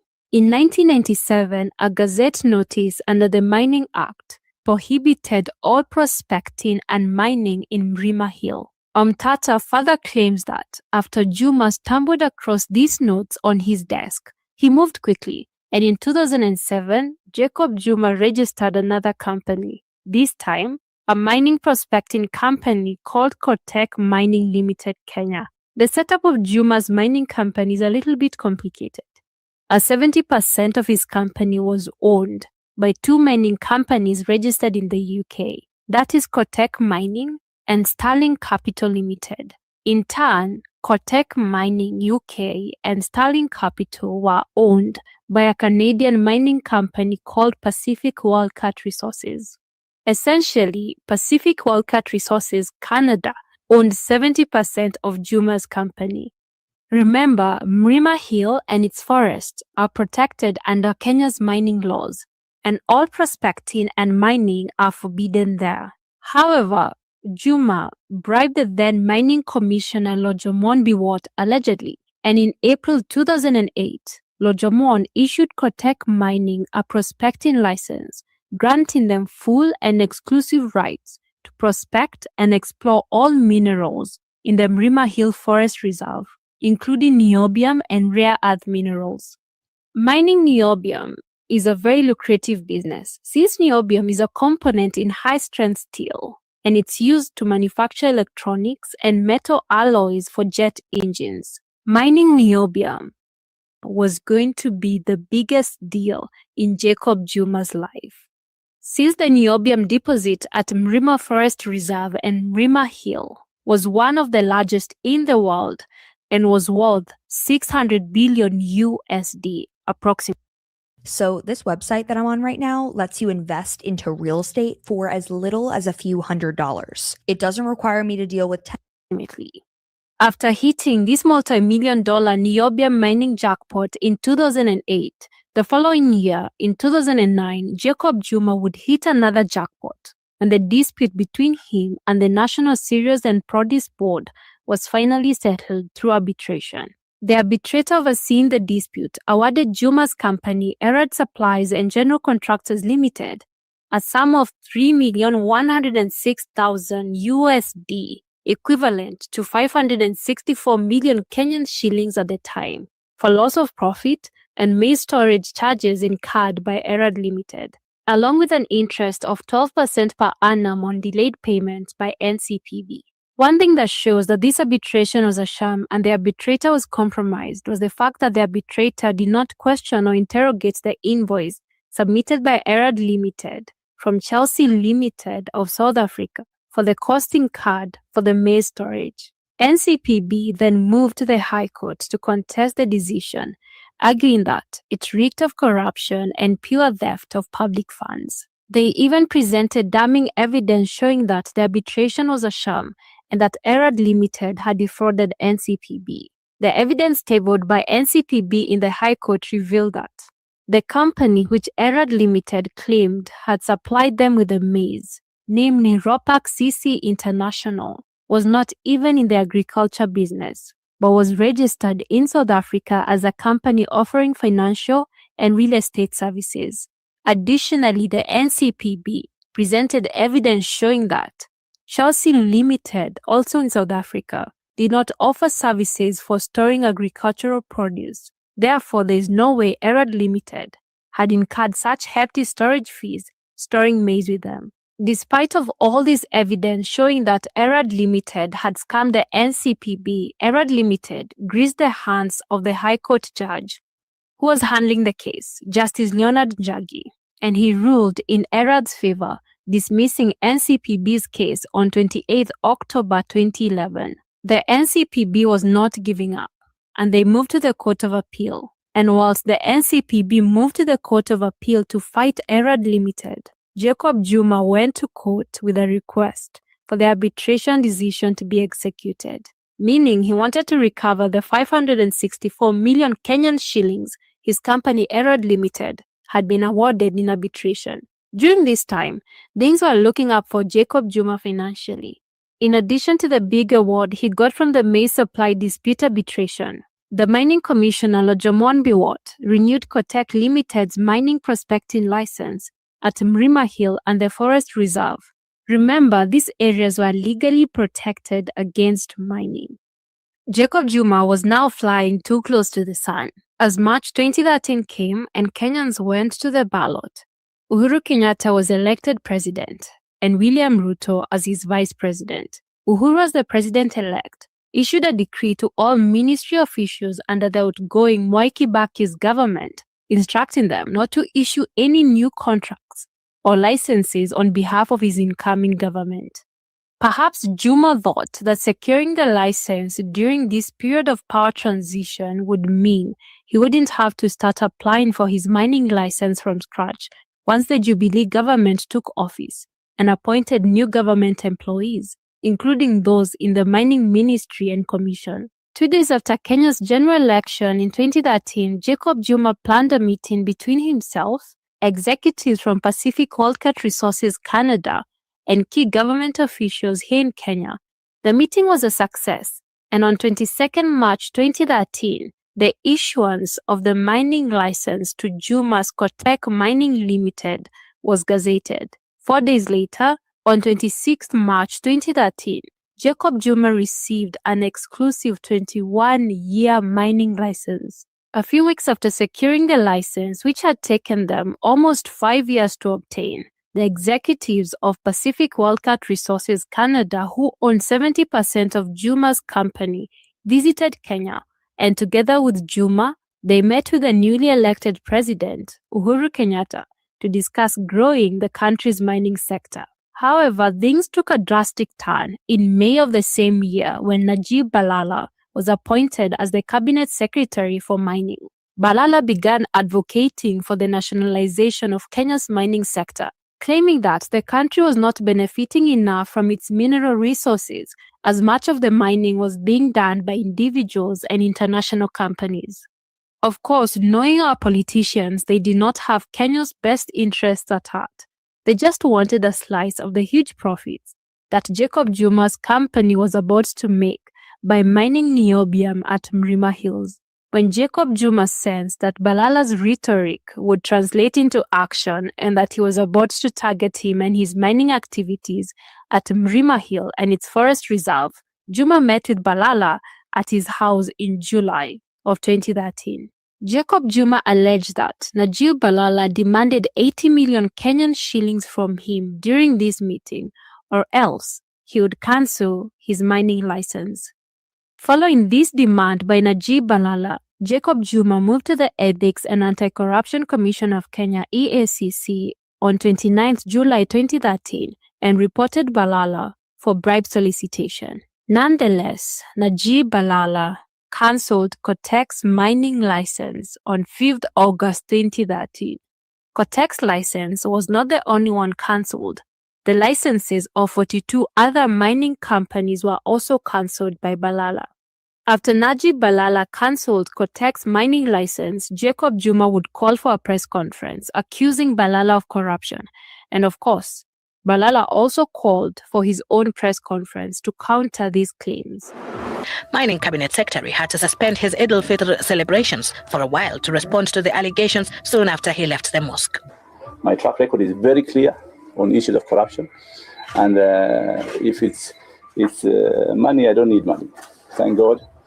I am hardworking and I will not need what he wants to offer.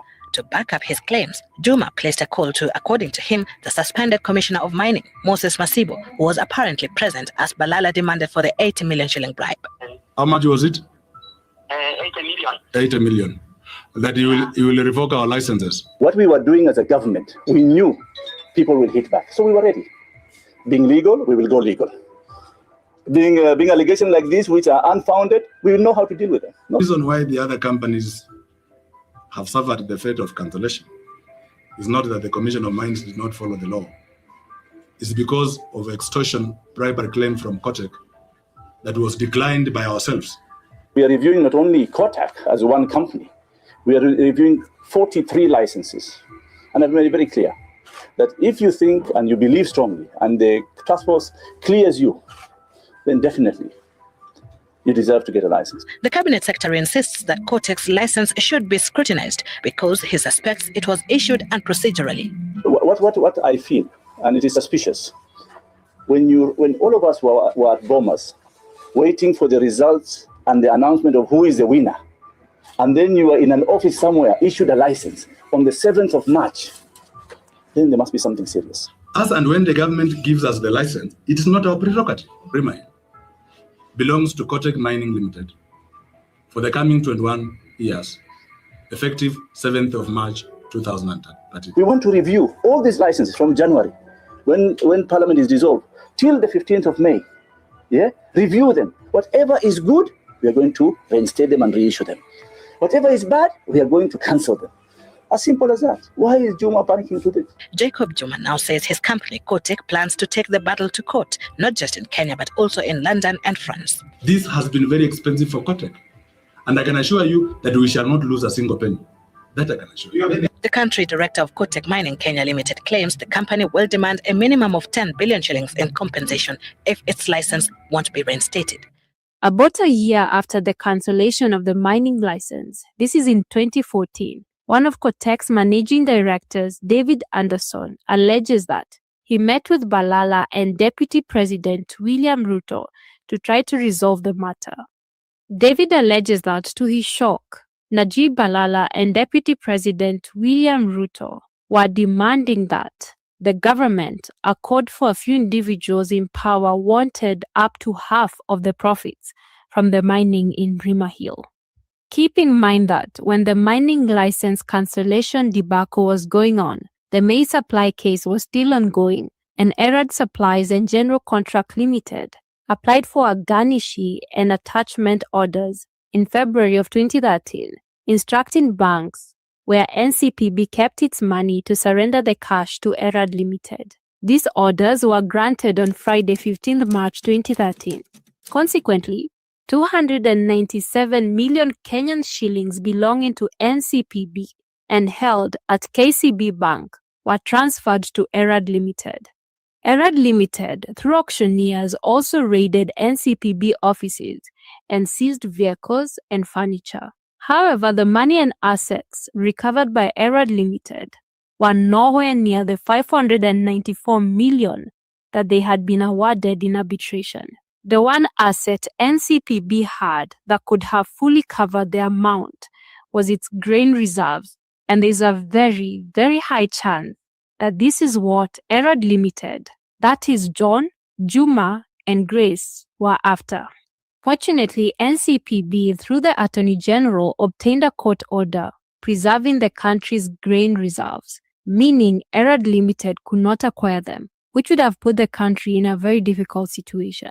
2013 would continue to prove to be a very difficult year for Jacob Juma business-wise, as in May the same year, Parliament's newly constituted Public Investment Committee began investigating the contract between NCPB and Erad Supplies and General Contractors. But funny enough, John Waluke, the Sirisia MP, who was involved in the scandal, was one of the 27 members of Parliament who made up the committee.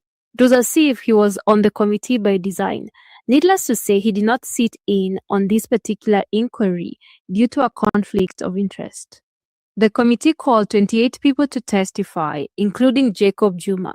The terms and conditions were stipulated before parties entered into the agreement. People knew their do's, people knew their don'ts. And I can assure you, gentlemen, let us not take it for granted. Breach of contract is a very serious problem. And after hearing from everyone, they detailed their findings in a report dated October 2013. In the report, they highlighted the fraud and irregularities with Erad Limited's contracting. For starters, Of the companies that made submissions for the maize supply tender, Erad Limited quoted the highest price per metric ton. They also failed to submit a phytosanitary certificate, which was one of the mandatory requirements of the tender. Additionally, they lacked technical staff to handle the delivery and did not meet the requirement of having been in operation for 3 years, which should have automatically disqualified. Show your daughter how much you love her with this beautiful gift. It says, "To my daughter, never forget that I love you forever. Them. So how did Juma, John, and Grace win this tender? This is an easy question to answer. They were well connected. You talked about this. At Kabetes, that was his Twitter handle.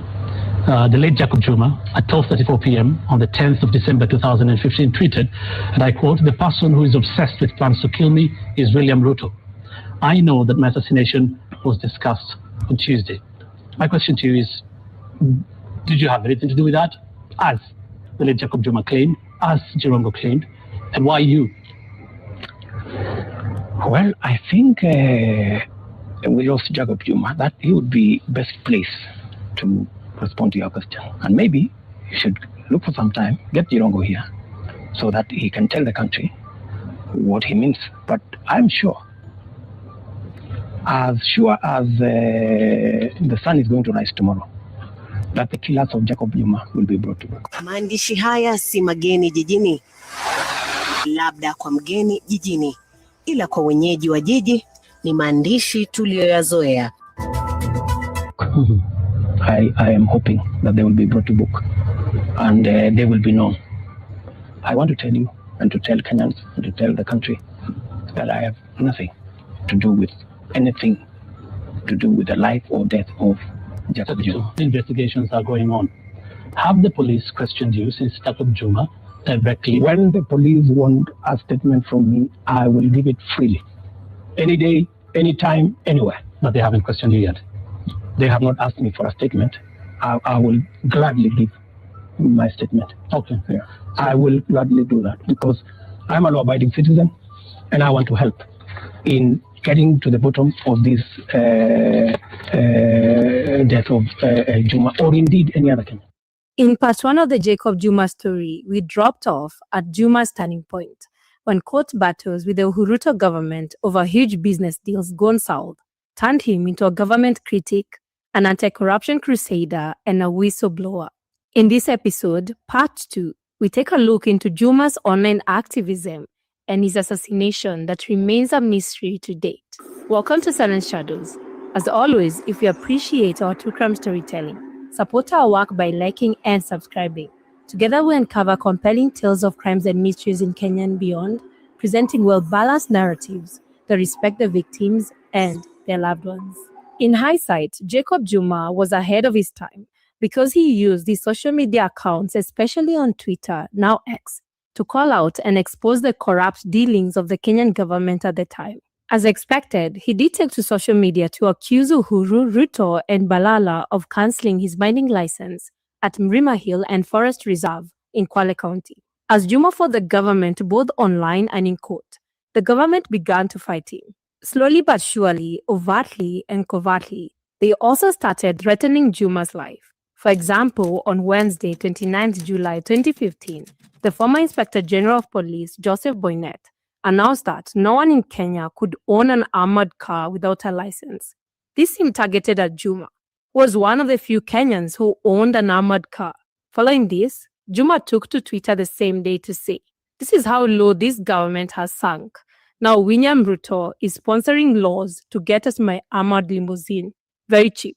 Things would continue to go south, and Jacob Juma had a sense his end was near, and he often shared this on his Twitter account. Case in point is, on Thursday, 10th December 2015, when Jacob Juma posted on Twitter saying that William Ruto was after his life. His tweet read, "The person who's obsessed with plans to kill me is William Ruto. I'm aware of it. I know that my assassination was discussed on Tuesday." A week later, Juma tweeted again regarding the government's plan to kill him by saying, "Mr. Uhuru Kenyatta, I'm not a coward. I have reached the pinnacle of my life. and I'm not scared of death. I will not run away from Kenya, my country. Apart from criticizing the government for cancelling his mining license, calling out key politicians such as William Ruto and Uhuru Kenyatta for wanting to kill him, Juma also exposed the involvement of key government officials in major corruption scandals, including the NYS scandal, the Eurobond scandal, the grabbing of the Langata primary school land by William Samoei Ruto, and most notably, Ruto's alleged grabbing of land belonging to the Kenya Civil Aviation Authority, KCAA, to build the Weston Hotel. Juma shared key evidence on his Twitter account showing the ownership of the hotel did indeed belong to the Ruto's family, with the directors listed as Rael, aka Rachel Ruto, William Ruto, and Charlene Ruto. In March of 2015, Juma even filed a petition in court, wanting the title deed of the Weston Hotel revoked, the hotel demolished, and the land returned to its rightful owner, the Kenya Civil Aviation Authority. Jacob Juma continued to rattle Ruto government's feathers online. His tweets were often countered by their propaganda machine led by Dennis Itumbi. Yes, the same Itumbi who is currently overseeing William Ruto's propaganda machine, which churns out false information and even goes to the extent of paying bloggers to counter those challenging the government online. This just goes to show that Ruto and his minions have relied on the same tactics for years to subdue Kenyans speaking up against them. In addition to the land-grabbing saga by Ruto's family, Juma was also very vocal about government officials involved in the National Youth Service (NYS) scandal. These government officials that Juma was calling out for their involvement in the NYS scandal were, wait for it, Kipchumba Murkomen and Farouk Kibet, Ruto's PA. Juma claimed the two were at the heart of planning and executing the scheme, where approximately close to 800 million Kenyan shillings, approximately $7.65 million, was stolen from the NYS. One thing about Jacob Juma is he always shared evidence to back his claims, and part of the evidence Juma shared on Twitter, showing how the two were involved in the scheme, was a document showing Murkomen and Farouk Kibet had exchanged numerous calls with a 31-year-old Ben Githi, a businessman who was the mastermind of the scam and was the conduit of the funds from NYS to the pockets of corrupt government officials, including Murkomen and Farouk Kibet. Unlike Guru, who was the devolution and planning cabinet secretary at the time, under whose docket the NYS is placed, would later tell the Public Accounts Committee when she was being grilled about the scandal that these phone calls between Ben and both Murkomen and Farouk happened before and during the transaction of the stolen NYS funds. Juma also revealed with evidence how Farouk Kibet had used some of the stolen money to buy 2 flats at Milimani Executive Apartments and paid 3.5 million Kenyan shillings in cash for one of the apartments. Juma also highlighted how Farouk Kibet was conveniently missing from the list of masterminds of the NYS scandal the Director of Office of Public Prosecutions was after for laundering the 800 million Kenyan shillings stolen from the National Youth Service. Jacob Juma also showed how Farouk Kibet, as Ruto's PA, did his dirty work, including tampering with ICC witnesses. And by saying tampering is putting it lightly because 13 ICC witnesses set to testify against Ruto were murdered. Given how close Farouk Kibet is to William Ruto, and he knows where all the dead bodies are buried, Jacob Juma insinuated that Farouk Kibet is untouchable. Juma did not stop there with his exposés. He also revealed how Uhuru Kenyatta and William Ruto stole the 2014 Eurobond money. To give you some context about the Eurobond, when the Uhuru Ruto government won the 2013 general elections, just under a year into their tenure, in June of 2014, they issued Kenya's first ever Eurobond worth about 200 billion Kenyan shillings, approximately $2 billion at the time. The money was intended to fund various infrastructure projects expected to spur economic growth. However, as is often the case with such huge sums of money, our politicians said one thing and did another, using the funds to enrich themselves. When this happened, Jacob Juma was among the first whistleblowers to bring to the public's attention how the money was stolen by those in power. According to Juma, the theft involved the Cabinet Secretary of Finance at the time, Mr. Henry Rotich, and his principal secretary, Mr. Duge, who instructed the transfer of the funds to the Commercial Bank of Africa (CBA), owned by Uhuru Kenyatta's family. Juma also alleged that about 200 to 300 million US dollars of the Eurobond money was used to refund campaign debts Uhuru and Ruto owed to various individuals and institutions that bankrolled their 2013 election campaigns. Part of this money, specifically 20 million US dollars, was paid to a Middle Eastern leader. This was according to Jacob Juma. Juma further alleged that some of the money was also transferred directly to the office of the president, from where it was channeled to private pockets, under the guise of fulfilling the duties of Kenya's highest office. Since some top lawyers were heavily involved in moving this money, Juma had promised to publish a complete list of their names. Tragically, he never lived long enough to expose them. By March of 2016, following all the exposés he had done, Jacob Juma felt like the government's annihilation machine was closing in on him, and he actively began looking to relocate from the country. He engaged several real estate companies to help him find a house outside Kenya. Some of the cities he considered buying a house in included New York, London, LA, and Cape Town. The property agents he had contracted to scout for suitable homes abroad shared that Juma was in a hurry to relocate, and he even authorized them to do all they could to convince the owners of properties he was interested in to sell.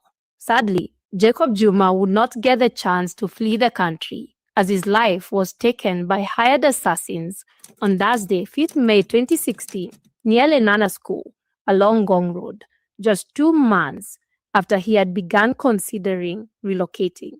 In the morning of the said day, Juma left his current home and headed to Nairobi CBD for work. He spent about 1.5 hours at his office, during which he organized a press conference for the following day to update the public on the mining license dispute, since back in Washington, D.C., his company, Kotek Mining and Pacific Wildcat Resources, had filed new evidence in the arbitration case against the Kenyan government at the International Center for Settlement of Investment Disputes, IC.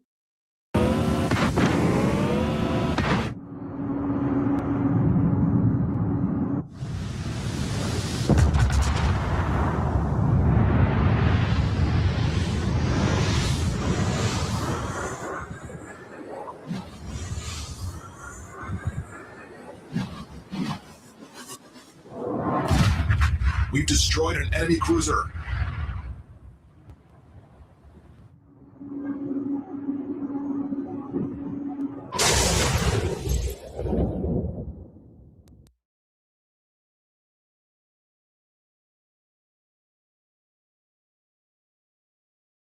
SID. Around noon the same day, Raila Odinga later alleged that Juma called him, appearing worried and requesting to meet. Unfortunately, Raila was unable to meet him due to other commitments. After the call, Juma had lunch with friends at the New Stanley Hotel. Following lunch, he went to his other office near the Hungarian embassy in Lavington, where he spent most of the afternoon. During this time, he also met with his lawyer before heading to Rose's apartments along Brookside Drive, also in Lavington. The guards at Rose's apartments confirmed using the sign-in book at the gate that Juma arrived at the complex at 3:15 p.m. They also noted that Juma often used the apartment as both an office for meetings with prominent individuals and a residential space. Tragically, 6 hours and 15 minutes after his arrival at Rose's apartments, Juma was found brutally murdered near Lenana School along Gong Road, leaving behind more questions than answers about the events leading to his death. So what happened to Jacob Juma between the time he checked into his apartment at Brookside Drive at 3:15 p.m. and 6 hours and 15 minutes later when he was found murdered? To answer these questions, we will share two accounts of events. One by the Directorate of Criminal Investigations, DCI, and the other by journalist Dennis Onsarigo, who pieced together Jacob Juma's final hours in his investigative piece that aired on KTN on 23 May 2016. According to the DCI, at 7:34 p.m., Juma's car, which had left his flat at Rose's apartments on Brookside Drive, was captured by CCTV cameras along Wayaki Way at the Westlands bus terminus, heading toward Nairobi City Centre. Juma was in the driver's seat with a passenger beside him. 2 minutes later, at 7:36 p.m., the car was seen passing near Villa Rosa Kempinski Hotel, still heading toward the Nairobi City Centre. A simple look at Google Maps shows that the drive from the Westlands bus terminus to Villa Rosa Kempinski Hotel takes about 7 minutes under ideal conditions. Considering it was a rainy evening and during rush hour, it would have taken Juma even longer. The police did not explain how Jacob Juma managed to cover a 7 minutes drive in just 2 minutes. At 7:38 p.m., the DCI further alleged that Juma's car was seen on Uhuru Highway past Utalii House near the Ministry of Tourism, heading toward Mombasa Road. Again, under ideal conditions, the drive from Villa Rosa Kempinski Hotel to Utalii House takes about 3 minutes. Again, considering the traffic and the rain that evening, it would have taken Juma even longer. The police did not provide an explanation for how Juma covered this distance in just 2 minutes. After Juma got to the Utalii House, this is where the DCI's accounts of events becomes even more questionable. They claimed to have lost sight of Juma's car at Utalii House for 15 minutes, despite the road being monitored by multiple CCTV cameras. At 7:53 p.m., the DCI reported that Juma's car reappeared on CCTV cameras, having made a U-turn and now heading back along Uhuru Highway near Central Park.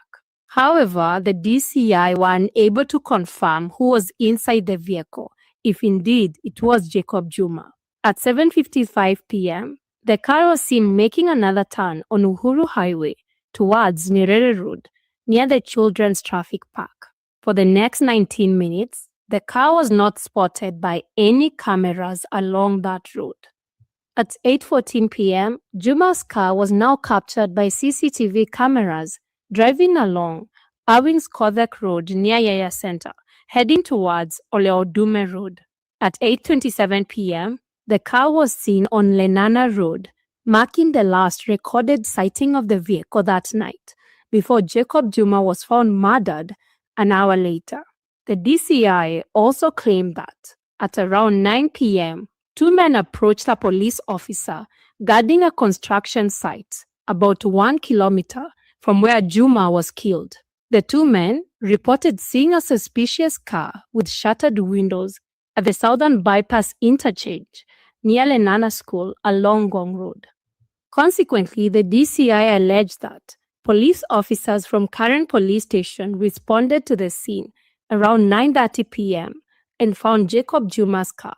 According to the said police officers, the back window of Juma's car was shattered and Juma's bullet-riddled body was inside, along with multiple bullets scattered around the vehicle. On the other hand, the timeline put together by journalist Dennis Onsarigo in his investigative piece on Jacob Juma's last hours is way more believable.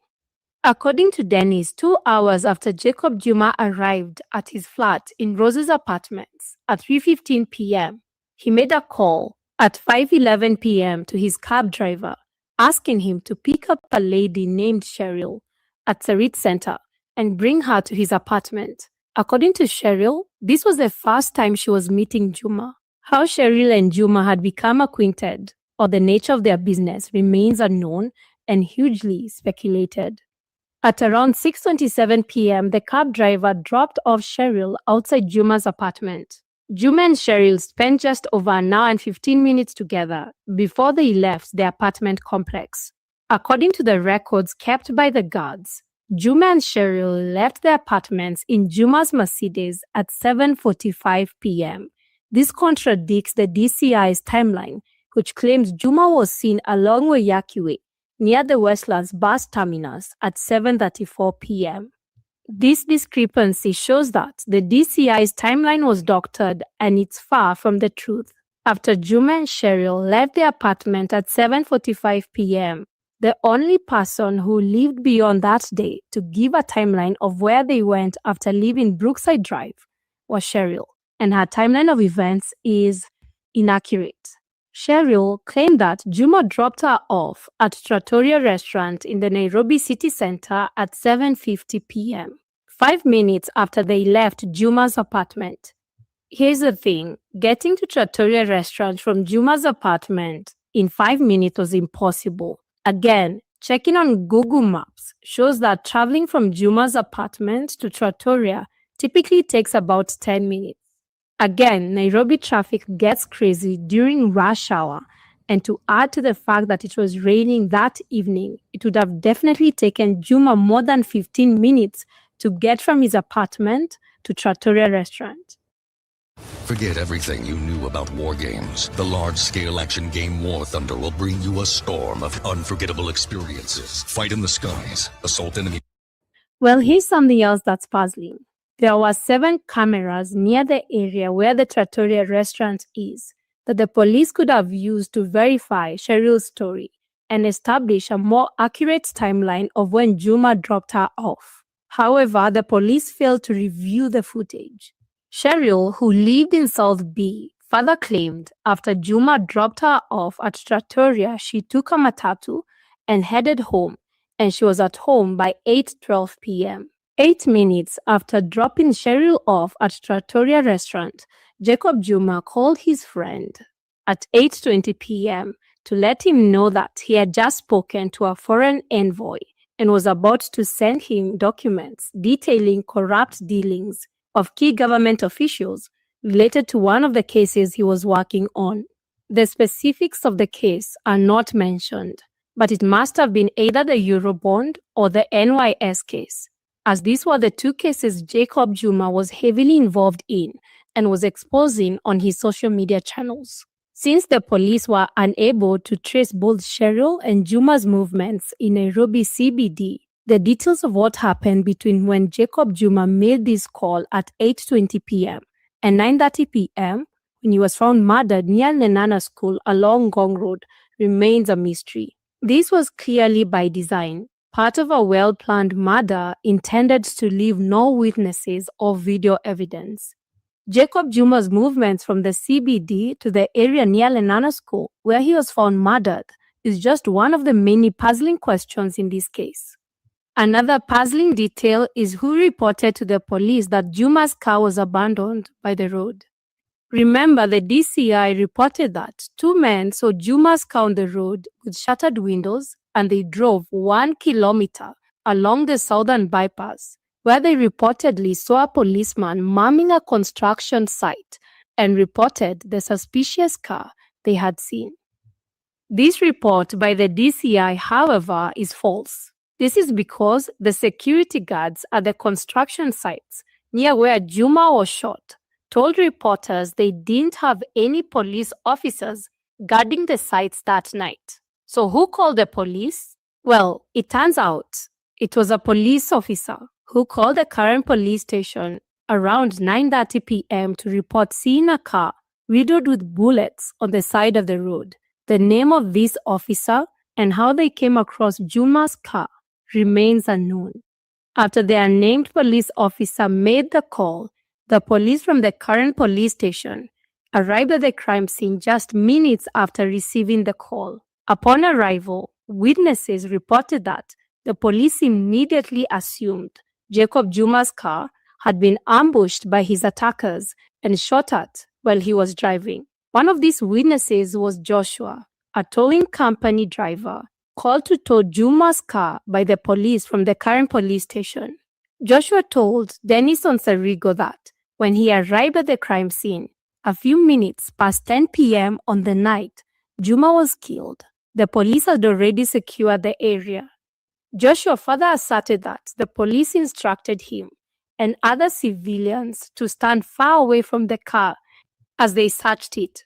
Joshua noted that it seemed as though the police were looking for something important in Juma's car, and they indeed were, since Joshua saw them take some documents from the car.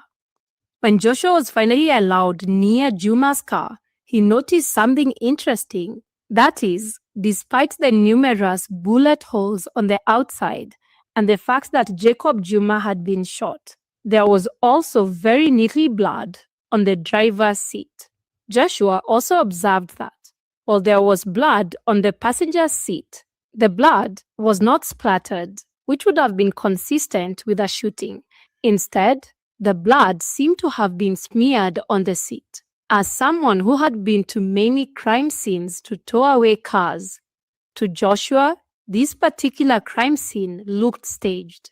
Dennis Onsarigo shared the same sentiments, and family believed that the scene along Gong Road where Juma's car was found was staged, and that Jacob Juma was not killed inside his car by being shot at while he was driving. Instead, Dennis Onsarigo argued that Juma's dead body was placed inside the car by his killers, and the car was rolled to the side of the road to make it appear as though it had veered off the road after Juma was shot at. Dennis's argument, which is also our belief, is based on several pieces of evidence. Firstly, Juma's bullet wounds.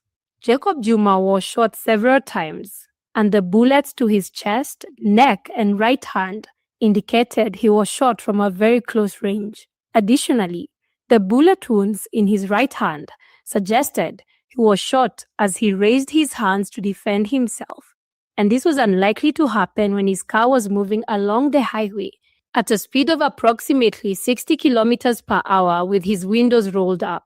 Secondly, there were no bullet cartridges at the scene where the police alleged the shooting happened, not even a single one. Given the bullets sprayed on the car and on Juma, it would have been a difficult and a time-consuming task to collect the bullet cartridges one by one, not to mention it was at night. Thirdly, Juma's body position. Juma was not slumped over the steering wheel, as would be expected if he had been shot at while driving. Instead, he was lying to his left on the passenger seat, which suggested his body had been placed in the car after he was already dead. Furthermore, as previously mentioned, the blood splatter pattern was not consistent with a man who had been shot severally on both sides of his neck, chest, and right hand, hitting his main arteries, since there was minimal blood on the steering wheel, the driver's seat, and the blood on the passenger seat appeared to have been smeared. Another piece of evidence put forward by Dennis was the fact that one would expect to hear multiple gunshots, given numerous bullets sprayed at Juma's car and gunshot wounds Juma sustained. Workers at nearby sites reported not hearing any gunshots. Instead, they described hearing 3 loud noises, which they said resembled the sound of a car hitting bumps. Additionally, Juma's car, which was automatic, had not rammed into any stationary objects, such as the lamppost near the scene, to come to a halt. It merely scraped the lamppost, as evidenced by some of the navy blue car paint from Juma's Mercedes left on the lamppost. This suggests the car had slowly veered from the road and come to a halt. There were also no skid marks on the road.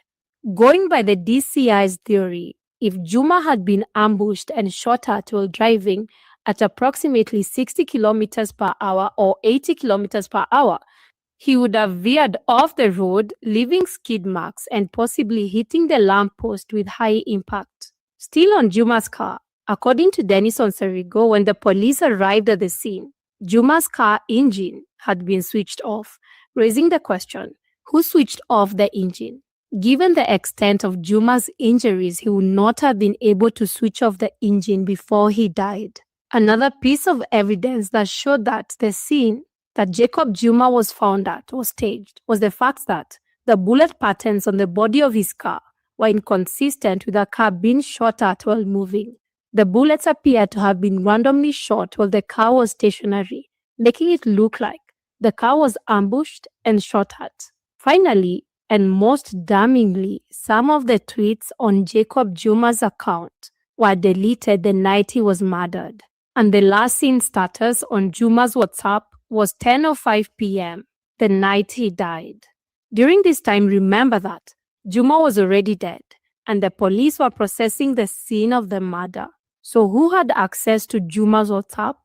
It could be that the police at the scene were able to access his WhatsApp on his iPhone using his fingerprint. Alternatively, and this is what we're inclined to believe, it could have been his assassins were able to access his WhatsApp and perhaps even gain web access to it on a laptop before killing Jacob Juma. The police's cover-up of Jacob Juma's death would continue when instead of taking Jacob Juma's body straight to the mortuary, his body was transported in a police Land Cruiser to the current police station, and Jacob Juma's body was booked into the city mortuary at 1:57 a.m.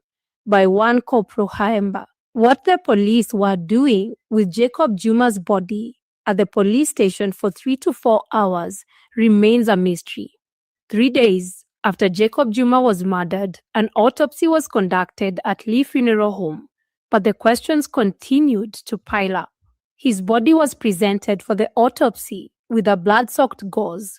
For context, a gauze is a thin woven fabric used to dress wounds. The gauze covered the bullet wounds on Jacob Juma's neck and on his right hand, just above his elbow. The police could not answer who placed the gauze and why they did it. One thing, however, is clear. Juma did not have the gauze when he was found dead in his car.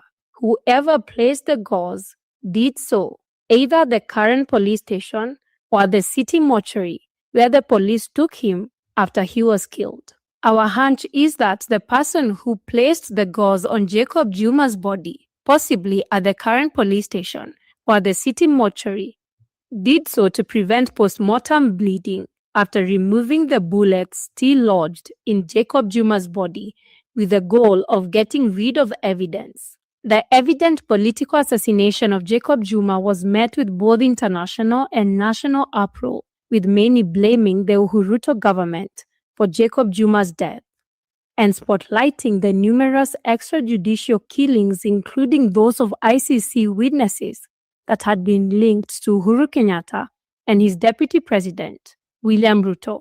Jacob Juma was buried on Saturday, 14th May 2016, in his family home in Mugore village in Bungoma County. The burial was attended by top political leaders including Cyrus Jirongo, the man who introduced Jacob Juma to the world of government tenders when he was in his 20s. Cyrus Jirongo pointed fingers at William Ruto for Jacob Juma's assassination, and to show what Ruto was capable of, he shared a story of a day when he witnessed Ruto strangle a young man in cold blood. Wakati kijana mmoja ambaye alikuwa kwa wale ambao walikuwa wametumwa alikuja akachapa mshale kwa gari yangu, George Kapteni alitoka mbio akapata huyo kijana, akamwangukia kwa miguu akashika. Sisi tulikuwa tunafikiri tumeshika mtu, lakini huyo kijana rafiki yangu ndio nikaelewa ana damu ya kuua. Alienda akageuza shingo yake akaua huyo kijana. Wale mlikuwa zamani mnakumbuka yule aliua huyo kijana, alikuwa deputy president. Lakini mnaelewa, jinsi mnaelewa, mtu akizoea kuwa watu, ataendelea kuua. Damu ya wale ambao wamezikwa haitamwacha ndani. Lazima atembee kila siku auwe. I deposited $400,000 from my life insurance policy into my checking account, and I'm very much alive. 6 months ago, I got the call no one wanted. Beyond Jirongo's confession, certain burial rites, as per Jacob Juma's community's traditions, were performed to ensure that his killers would not rest. Juma was buried with a torch and a knife to hunt his killers. As Juma's burial was taking place at his family home in Bungoma County, back in Nairobi, a man who had worked for the Jacob Juma family for years managed to access his bedroom and steal his iPad and 2 phones before disappearing. Those close to Juma, including his family and friends, believe the man must have been paid by those involved in Juma's death to steal the devices. As expected in such a high-profile murder, especially of someone such as Jacob Juma, who was very active and popular on social media, there were a lot of rumors and lies about what happened to him. Most notably, in November of 2016, 5 months after Jacob Juma's death, Boniface Mwangi received an anonymous typed and printed letter.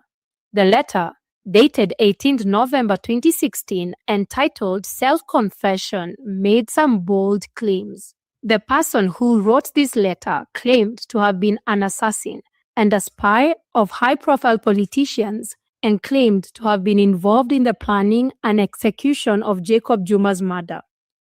He alleged that he had been recruited for the job to kill Jacob Juma by Farouk Kibet. In the letter, the said assassin also claimed to have recruited and paid Cheryl to kill Jacob Juma. The assassin was also asking Boniface Mwangi for money to give him the evidence he had against Ruto. Additionally, the assassin told Boniface Mwangi that he was also a target for assassination. The letter is very lengthy and we'll share a link for you to read it in the comments below. By reading the letter, it seemed like a well-written fiction story by someone with a wild imagination. One thing about confession letters, they always mention something that only the killer or killers and maybe the investigating officers would know. But this letter seems like a pottage of online rumors and publicly available information. And yes, the letter turned out to not be from a spy or an assassin, but a man looking for a few minutes of fame and some cash. One Douglas Nyakundi. Nyakundi was arrested and held by police for interrogation and later arraigned in court on 1st December 2016. And he was charged with trying to extort money from Boniface Mwangi under false pretenses.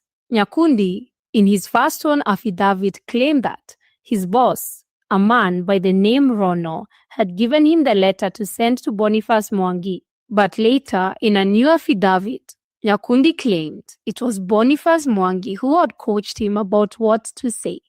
Unfortunately, there isn't any information in the public domain beyond this change of confession by Douglas Nyakundi and how the case moved forward in the courts, if at all. The question still lingers: who killed Jacob Juma?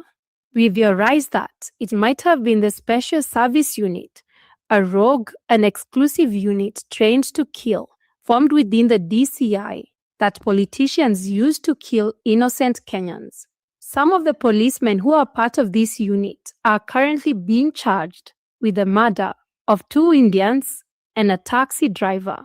The 2 Indians were part of William Ruto's digital campaign strategy during his 2022 campaigns. The same police unit is also suspected to have killed Chris Msando and ICC witnesses set to testify against William Ruto.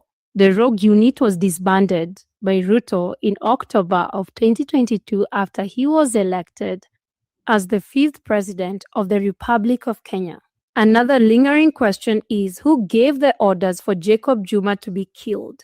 Knowing what we know now, that Farouk Kibet, who at the time was Ruto's PA and still is his PA, a man whom Jacob Juma linked to the NYS scandal, is currently under Ruto's presidency overseeing an elite squad of mercenaries, some rumored not to be even Kenyan, who are being used by Ruto's government to abduct Kenyans who push back on his government's poor governance. It's not hard to connect the dots and say William Ruto, Farouk Kibet, and Uhuru Kenyatta have a case to answer as to who killed Jacob Juma. The third lingering question is how did they kill Jacob Juma? There are many theories out there as to how Jacob Juma got to Ngong Road, but we believe that it's highly likely Jacob Juma was not the person driving the car when he left the Nairobi CBD, or he had people in his car making him drive a certain direction. These people most likely got into Jacob Juma's car after Juma dropped Cheryl off at Trattoria restaurant. We are not saying that Cheryl is involved in Jacob Juma's assassination, but we are saying the assassins would have used that window when she alighted from the car to get into Juma's car. This could be the reason why the police did not follow up on the cameras showing Juma's movements in the Nairobi CBD, including him dropping Cheryl off at the Trattoria restaurant. It's not too out of the way, you figured, until you found a rental car with airport pickup on Kayak. Filter by location, skip the cab ride to nowhere. Search and compare holiday travel with Kayak. Additionally, Jacob Juma knew his life was in danger, which made him extra cautious, and he used the same routes on roads, and these roads that Jacob Juma stuck to using always had traffic and cameras, and he used them so as to avoid an obvious ambush. The day Jacob Juma was murdered is the only day he changed his route home from Langata Road, which is the route he always took home, to Ngong Road, which is one of the few roads at the time that was yet to be covered by the high-powered CCTV cameras mounted on key roads and streets in Nairobi in a project launched by Uhuru in 2015. 8 years later, we still don't know what truly happened to Jacob Juma on the night that he was murdered. Before we log off, we are sure you're wondering what happened to the Erad May supply case and the mining license dispute, which Jacob Juma was involved in. For the Erad May supply case, Jacob Juma's co-directors, that is Sirisia MP John Waluke and Grace Wahongo, were trialed in the Milimani Anti-Corruption Court for fraud and illegal acquisition of millions of Kenyan shillings through a shady deal with the National Cereals and Produce Board, NCPB. On 25th June 2020, they were found guilty of the charges and were sentenced to 67 years in jail each, with an option of paying a 1 billion Kenyan shillings fine. The two only spent about 3 months in jail before moving to the High Court to challenge the ruling, and they were released on bail as they awaited the outcome of their appeal. In November of 2022, the High Court upheld the sentencing by the Milimani Anti-Corruption Court, and relentless, John Waluke and Grace Wahongo moved to the Court of Appeal. And on Friday, 11th October 2024, 20 years after Erad Supplies signed the contract with NCPB, the case came to an end, and the Court of Appeal let John and Grace off the hook and overturned their sentencing, meaning the two are walking scot-free. For the mining license dispute case, which was being arbitrated by the International Center for Settlement of Investment Disputes, ICSID, a ruling was made in 2018 that Jacob Juma's company, Kotek Mining Limited, and Sterling Capital, owned by Pacific Wildcat Resources Limited, were to pay the Kenyan government approximately 3.5 million USD. Kotek Limited and Sterling Capital Limited appealed this decision by the tribunal, and in 2021, the appeal was dismissed. So there we have it, ladies and gentlemen. That's the story of Jacob Juma. We extend our heartfelt condolences to the family and friends of Jacob Juma. May his soul continue to rest in eternal peace. Thank you for joining us today. If you appreciated this video, please give it a thumbs up. And don't forget to subscribe to our channel to be notified when the next video is up. Until then, please take care, stay safe, and always, always trust your gut.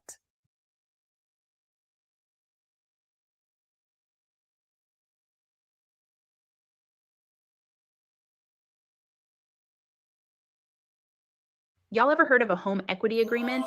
It's quickly becoming one of the go-to ways to tap into your home equity for homeowners who need cash and don't want monthly payments.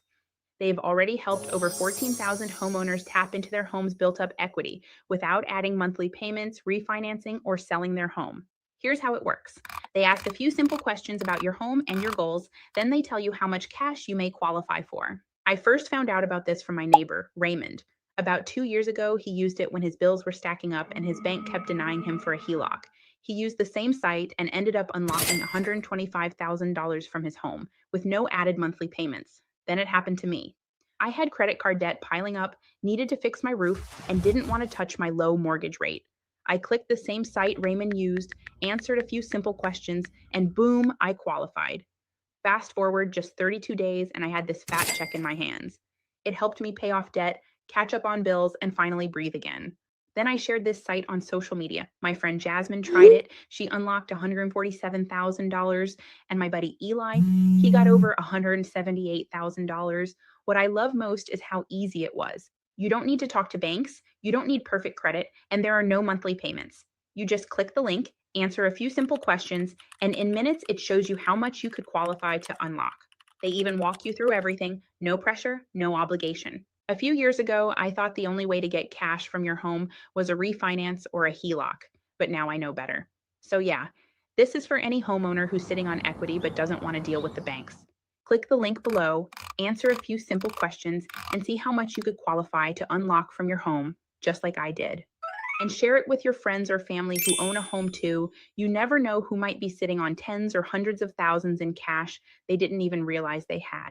Just click below and find out how much cash your home might qualify for right now.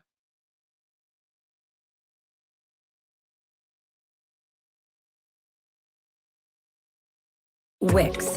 One platform, any website. Unlimited creation. Describe your needs and goals. And AI will transform your tailored brief into a unique website that's ready to perform in minutes. Customize it. Shape your visitor's experience with show-stopping visuals and interactions that elevate every part of your site, down to the finest detail. Control everything on the platform where form meets function. Monitor.